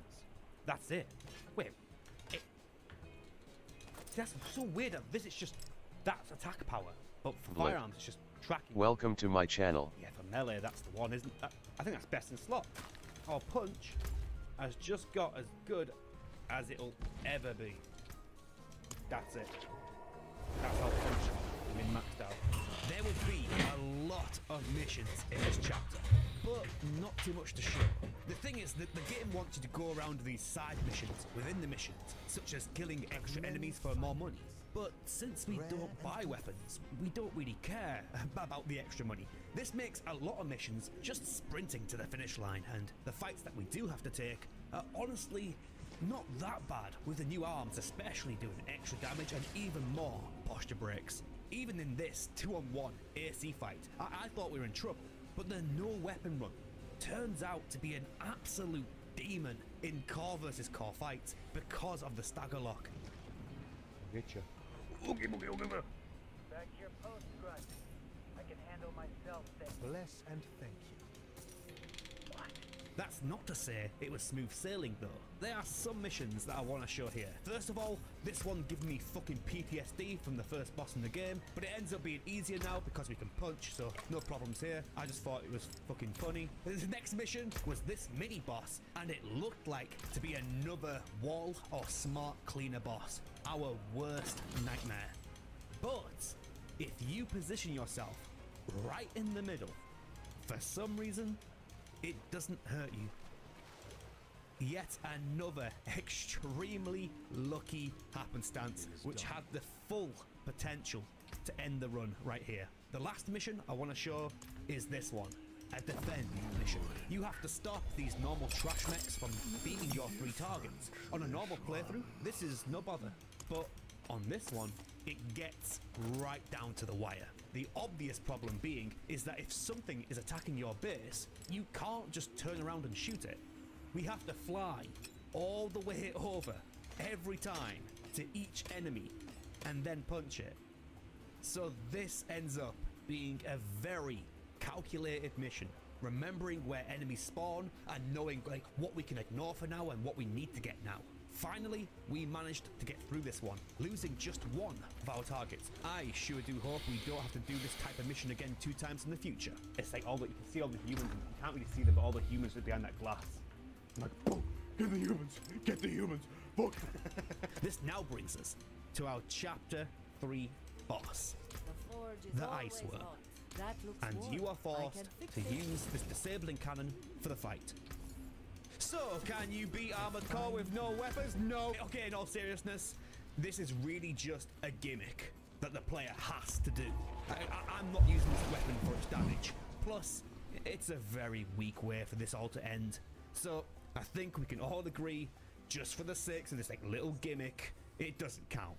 Besides, we have much bigger problems to worry about. When all the shots are made, you have to finish off the worm, and I'm gonna hand it over to Live Lenny for a little while.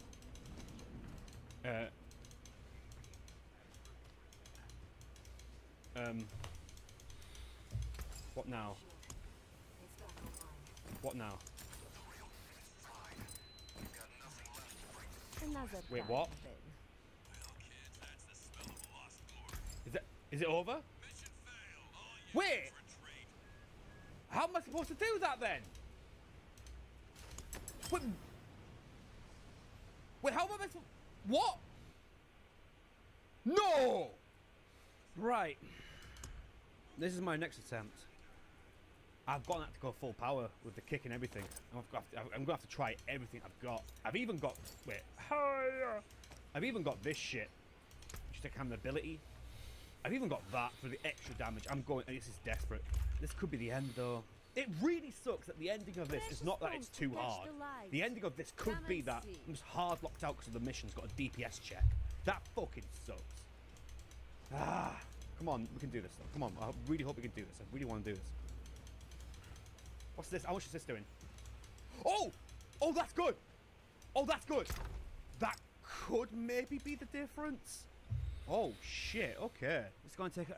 I think it can be done. I just need to time it all right. This is going to be my first attempt really timing it. I have to get close. If I can get 1 or 2 more punches right as the fight starts, it's going to make a huge difference. I need to get close.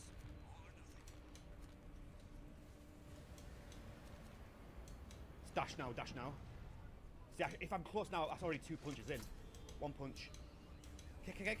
Let's do the burst. Let's do the burst. Right, I think that's better. That's better for sure. I think I can do it That was really badly timed. That was really badly timed. I can do it. I know I can.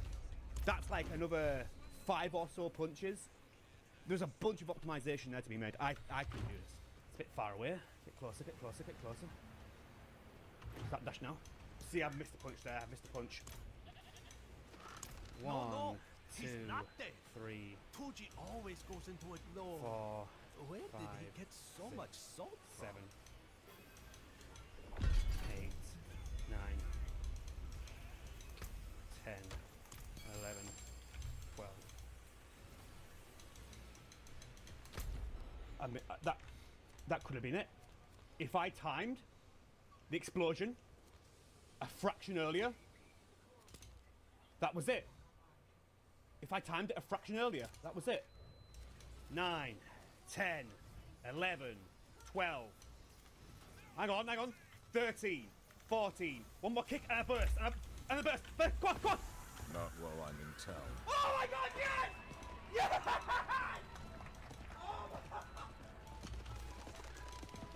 I really thought I fucked it up. At the end, after the explosion, he had 1 health left. I really thought I fucked it up.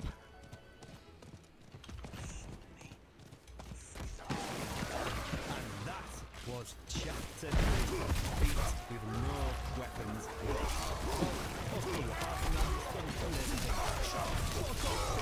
chapter 4. And this chapter is the hardest at the same time. I know that's hard to say, but what made this chapter super easy is that the end boss of pretty much every mission here was a core versus core fight. The one area in which we absolutely dominate. Even this big AC guy here, we do back to this. This is also because we have one last upgrade for our build. A GMT, which, like the arms, has a hidden stat. This stat makes our melee travel distance much quicker and track way better. This ends up making our punches even be able to track dodges, perhaps the one and only way enemies could in core versus core fights. Oh, I'm already halfway through it, mate.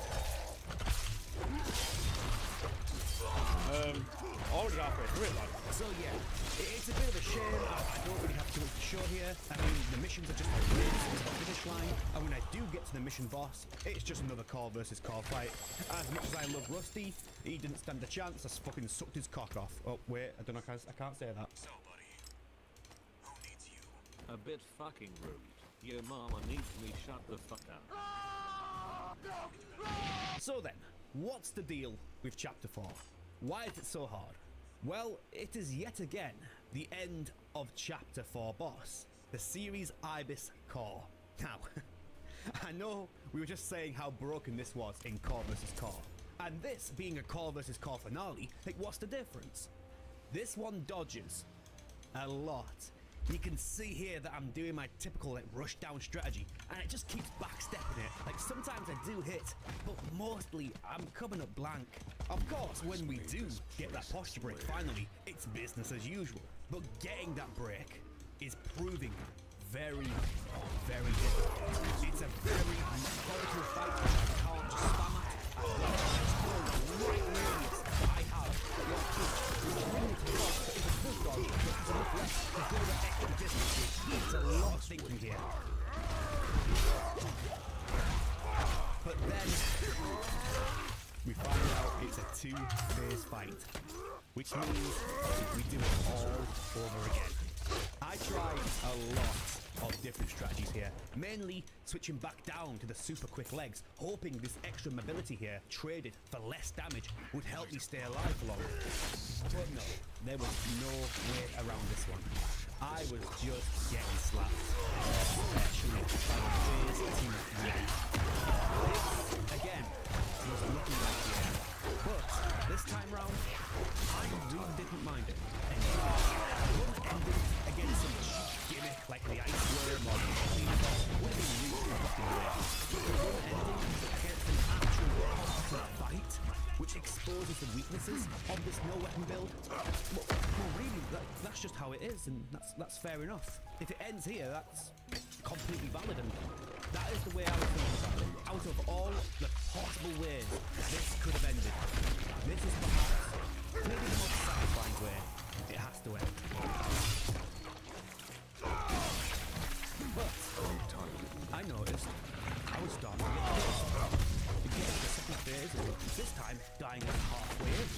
I kept going, and in perhaps the most demoralizing part of the had one more huge attack active when it's on super low health. I would lose a one here. Not once, not twice, but 3 times. I almost had it, and I just didn't have enough stamina to finish it. Although I was very happy to call how I won here. After being this close, I knew I couldn't stop here. It was just a matter of time. Let's fucking go, baby! Rock it out! That is chapter 4, beat with no weapons. We have one more chapter to beat the game.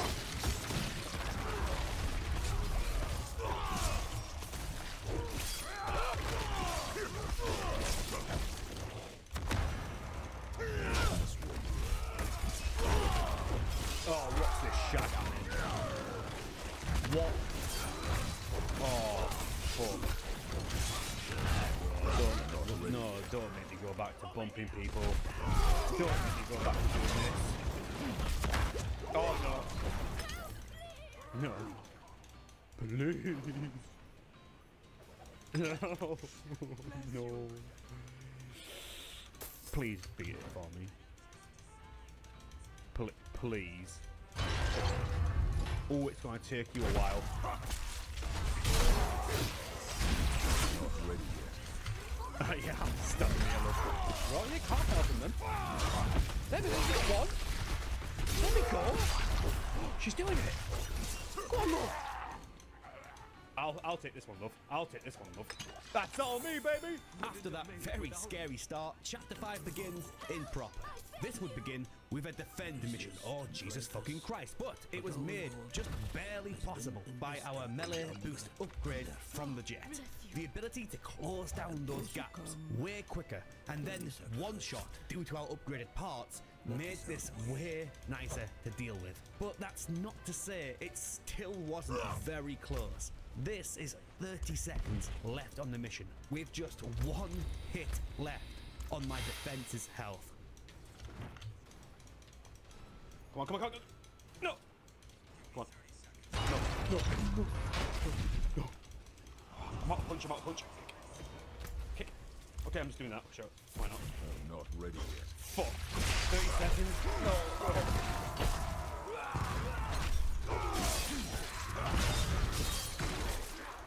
See that tracking? Help me out. No. No, no, no. Come on. No. No. Who else? Anyone else? Anyone else? No way did I do it with that. No way did I do it with that amount of health left. Oh! And now we make our final choice for our playthrough ending. You know what, Lenny? Which one would you like? wants me to do. My savior. Whatever you say, baby, smooch, smooch. Oh, it's nice to have a normal. The last AC fight I did was against that boss. It's nice to have a normal one against fuck me.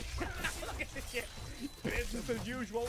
Smashing his fucking cock off in the corner. It's business as usual now. Jeez, man. After that boss, this is nice. This is so fucking classic of this game, though. You fucking, you've shut the bed, mate. I'm sorry. Oh man, there's actually no joke. In car versus car, it's actually fucking sick though. The boss of this mission is a double 2v1 AC fight. Now, this one was pretty tricky, as trying to single one out first was difficult due to the other instance having improved enough AI to actually attack while its friends get attacked. Although this would look like another brick wall, fortunately, if you position yourself just right in this multi-layer arena, you can trap the other AC so it won't attack back, giving you a full 1v1 before finishing off the other. It was now the final mission, and a redo of previous bosses, except this time you have additional help. So I really don't have much to say about it. So instead, I'm going to use this time to wrap up and talk about No Weapon Run as a whole. So, is this run hard? Yes, oh fucking god, yes it is. I think about the Ice Worm, the Series Times fight. Yeah, those guys are very, very hard. But I also gotta say that it has its specialities, mainly the core versus core fights. As you guys have seen, it is almost no different than a normal playthrough, if not better. So, here's what it comes down to. Like what's the mid-range? If it's not too easy, it's not too hard, like what's the majority mid-ground experience? This, what you're seeing. Things that just take time. They're not that interesting, it just takes time. And it can be pretty boring. Would I recommend this one? No, not really. It's just kind of boring with like big spikes of difficulty and random hilarity. And there is no better way to wrap that all up than the final boss of our run. Is it a normal AC fight or is it like the other one? Oh my god, it's a normal AC fight. Oh no. Oh no. Oh Walter. Walter, mate. Walter, I'm sorry.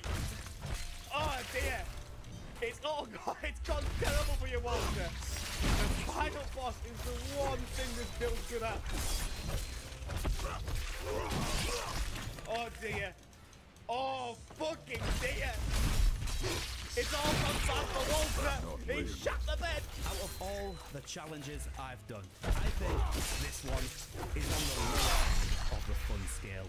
But I can't deny the amazing fun I had with discovering super niche things with this build, such as the stagger lock. And yeah, that's about it. I don't really have too much else to say, other than yes, you can beat Armored Core 6 with no weapons used. Thank you so much for watching, and I'll see you on the next one.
Thank you.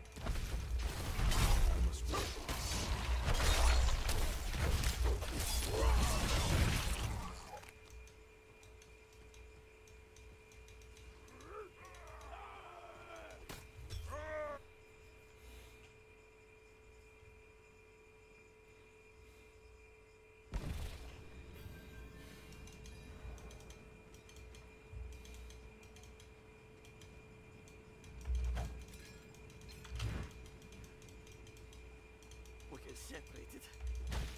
My friends were cut down. I won't last on my own.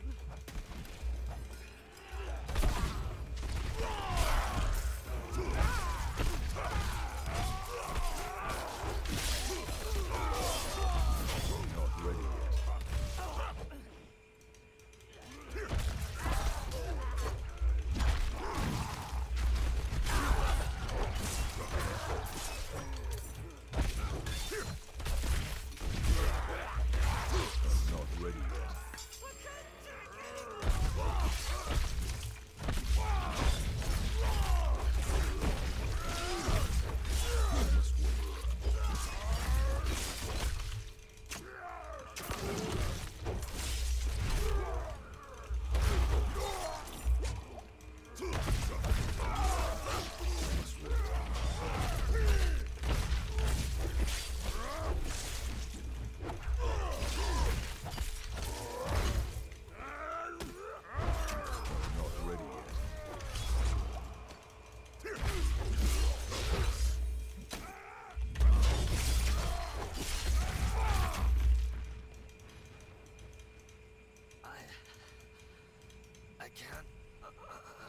Ai, umiram.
Tormento Crow. Welcome to my channel. Yes, Tormento.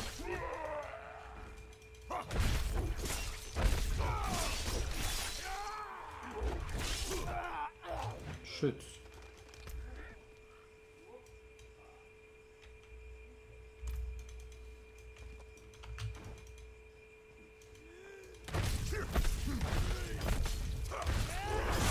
Not ready yet.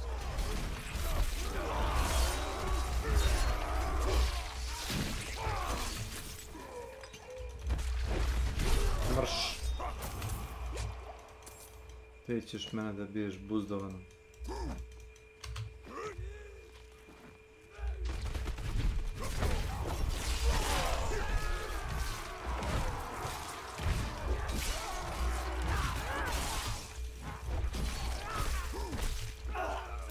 Ne.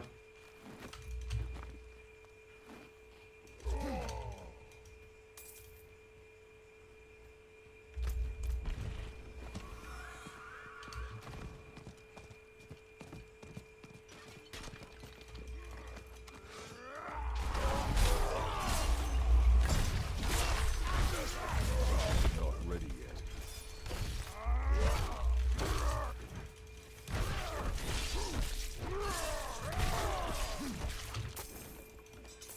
Yes, yes.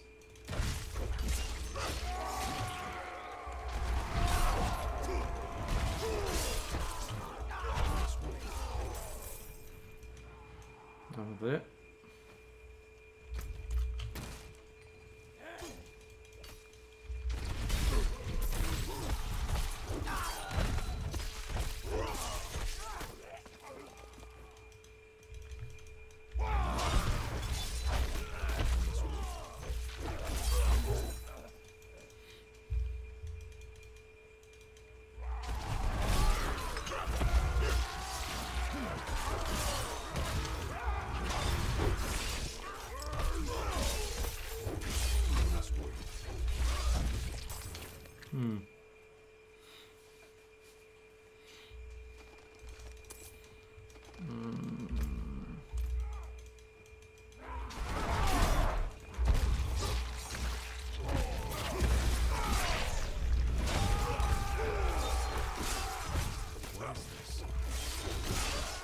There go all points.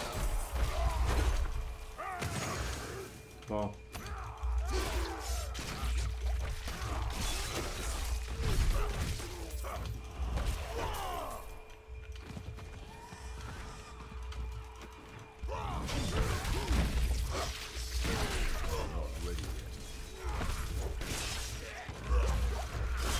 Oh. Oh no.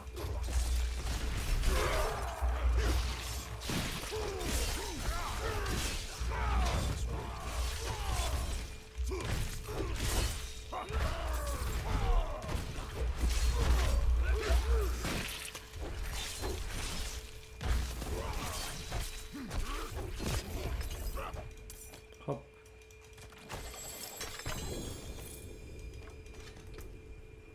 Forward.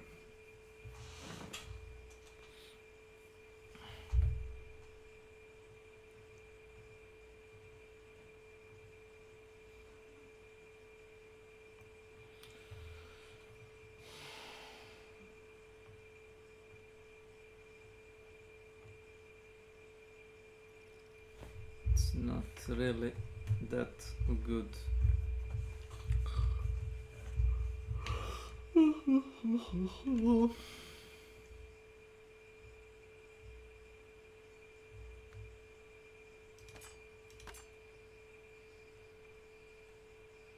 No, not really.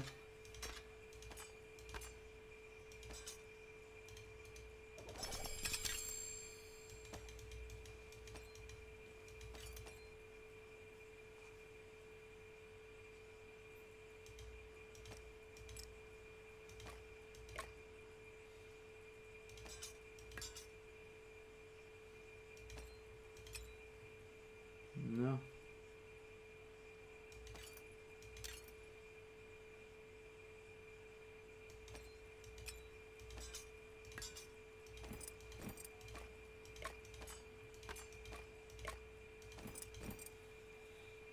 Oh, brother.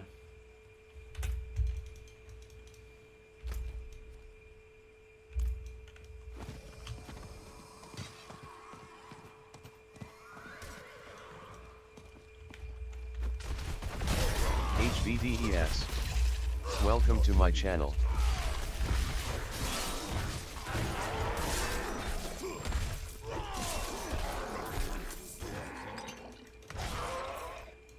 Bum. Bum bum bum.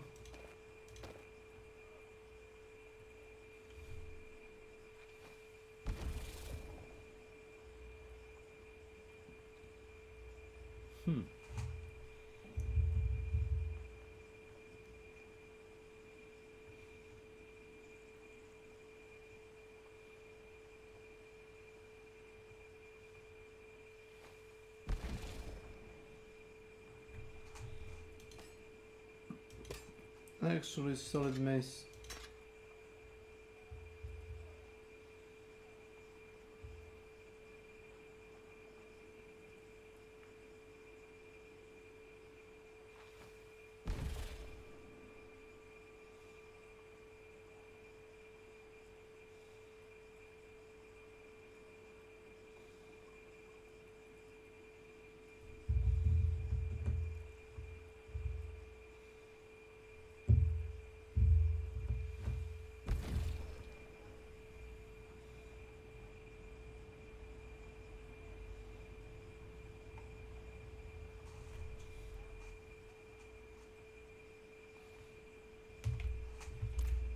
Just fuck it up.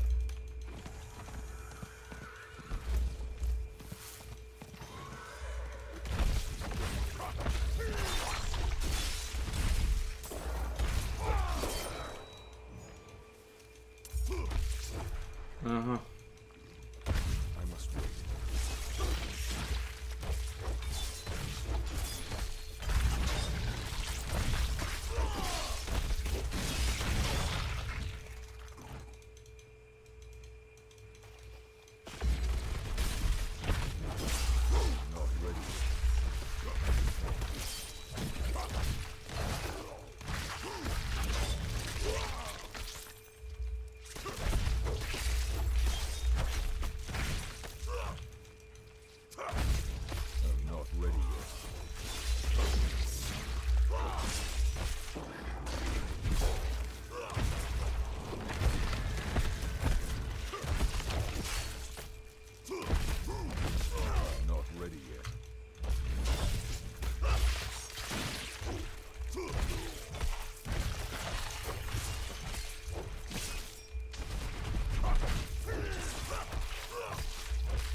God, he didn't. I'm so sorry. I'll have to tell.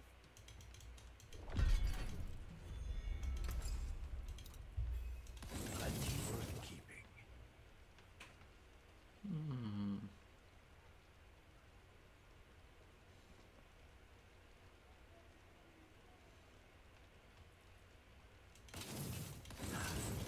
That got most of it.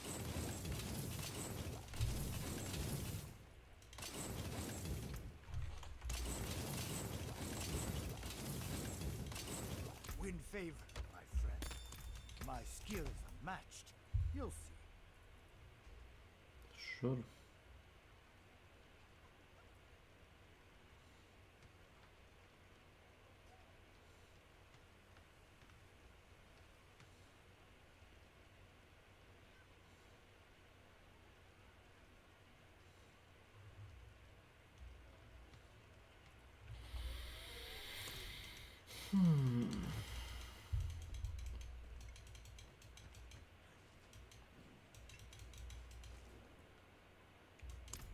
so many different coins here. Perhaps they belonged to a trader from Ked Bardu.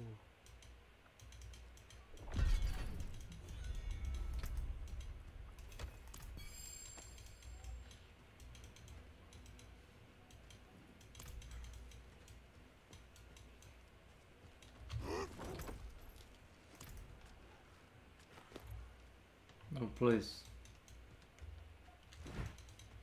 Do that. Thank you. I should not have sent you there. Sure.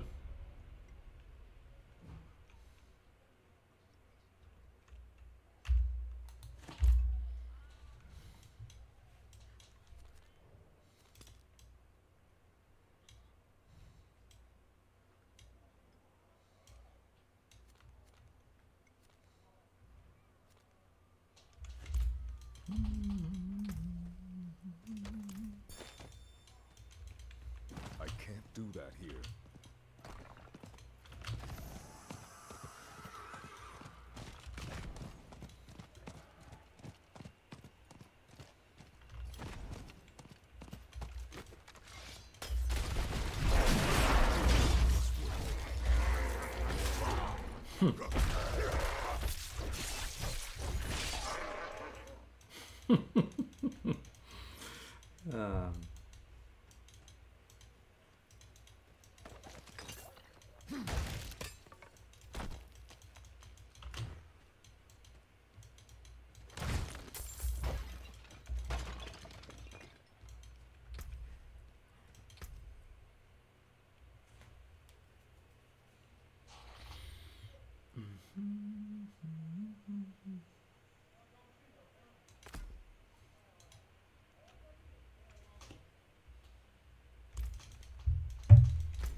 Wonderful.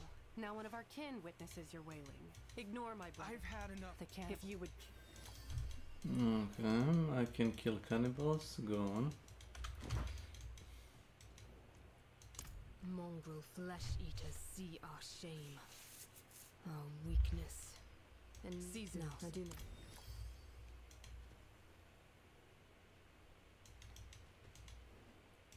Did you not hear the stories?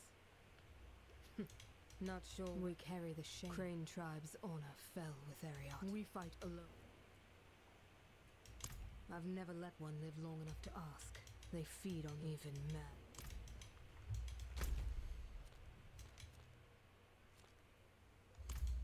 Zeke. Welcome to my channel. Interesting, interesting, interesting.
Boom.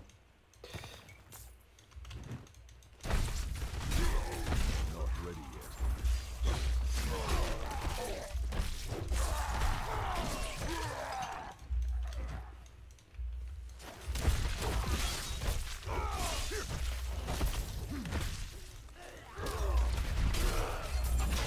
Not ready yet.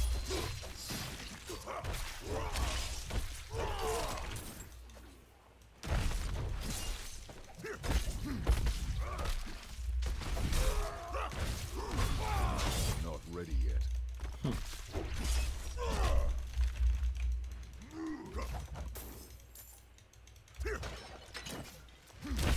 Not ready yet.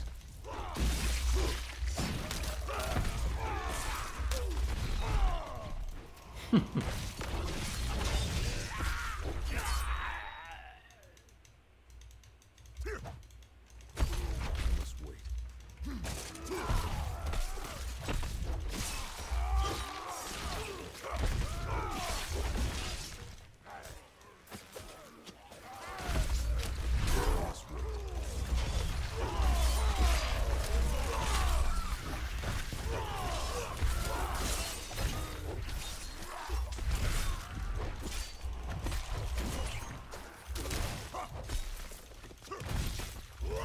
Not ready yet.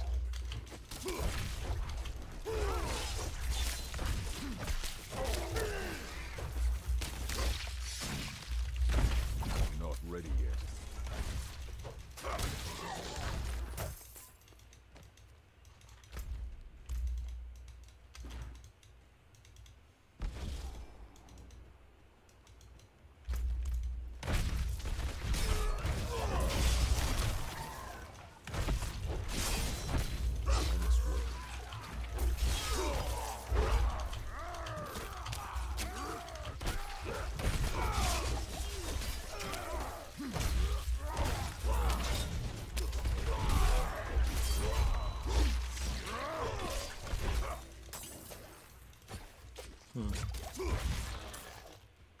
Yes. I'm not ready yet.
town.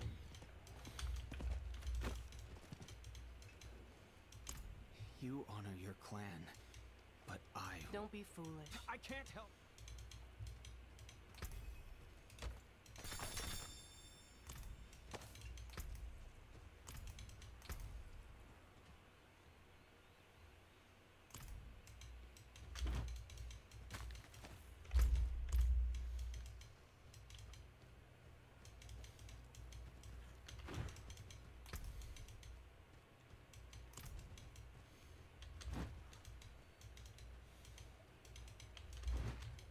You return with more blood on your...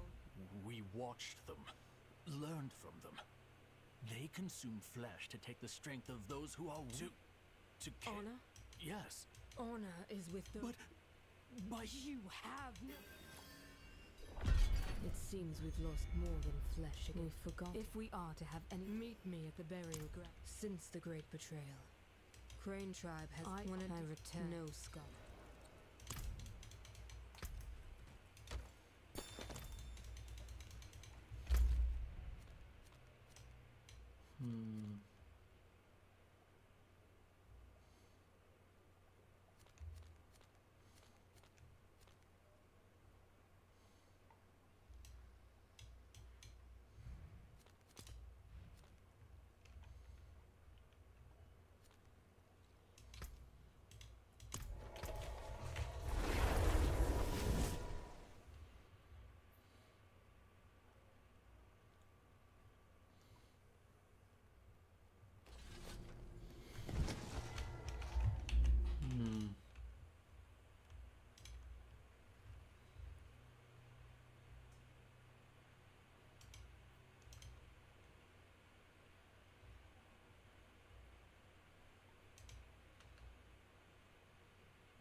Not while I'm in town.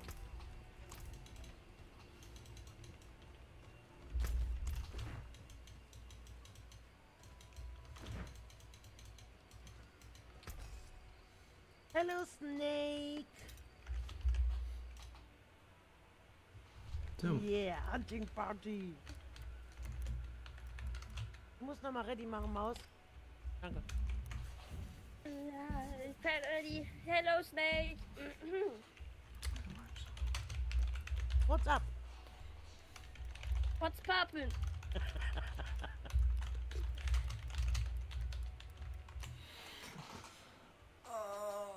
Playing Diablo 4. Oh, 4, yeah. 4. That is popping.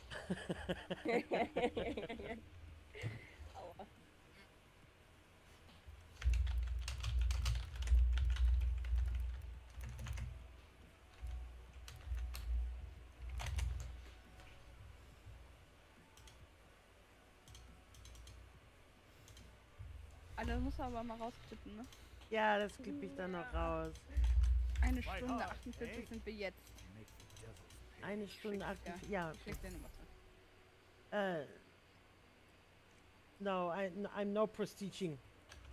Prestiging.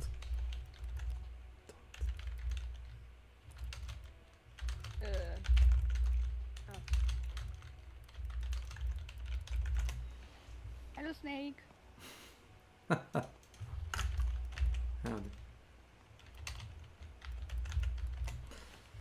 Yes, Ja, was willst du sagen? wegen den Handdollars auch, ja. Actually, don't. It's waste of Handdollars. Meint er doch mit, wegen, dass ich die Handdollar nicht wegschmeißen Ja, möchte, genau. ne? Richtig. Genau. Yes. I don't want wasting the $100 and don't have bock the weapons new leveling. Ich kann super Englisch, danke. Kein Problem. Er versteht dich, also. Ja. Das ist die Hauptsache. Richtig. Ich hab noch Musik an. Ausmachen. Ah, stimmt, wollte ich auch.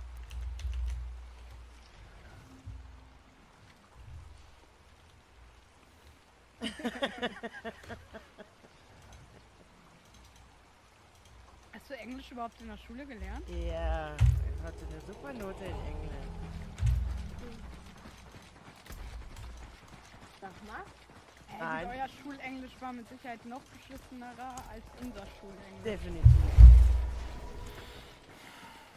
Ich finde Schulenglisch sowieso irgendwie bekloppt. Man merkt, man lernt ja. Wie viele gibt es? 2 oder 3 unterschiedliche? Wir haben angefangen mit dem britischen Englisch. Haben wir auch. Und dann haben wir diesen Akzent. Nee, das ist der amerikanische. Ich kann den britischen gar nicht. Ich finde das irgendwie bekloppt. Und irgendwie ab der 7. Klasse hat man dann das amerikanische Englisch nur noch gehabt. Ich glaube, bei mir ist das sogar ein bisschen später angefangen wegen Corona. Achso, ja gut. Bin ich noch bekloppt irgendwie. Schwarmmütter, mal töte Schwarmmütterkind. Okay, ich töte sie nicht. Wohin? Lass mich jetzt hier durch. Nö. Ja, boah, na more, oder? Ja. Was ist denn das? Abgetroffen. Ne.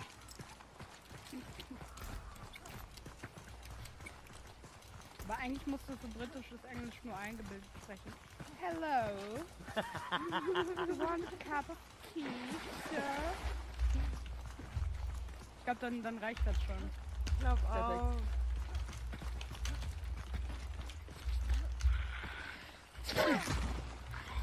Ja, manchmal dann Harry Potter auf Englisch angeguckt. Ne? Ja. Also, die sprechen ja das Britische. Teilweise verstehst du halt nichts, ne? Oh. So schlimm, ja? Also so Hagrid oder sowas ist ganz schwer zu verstehen.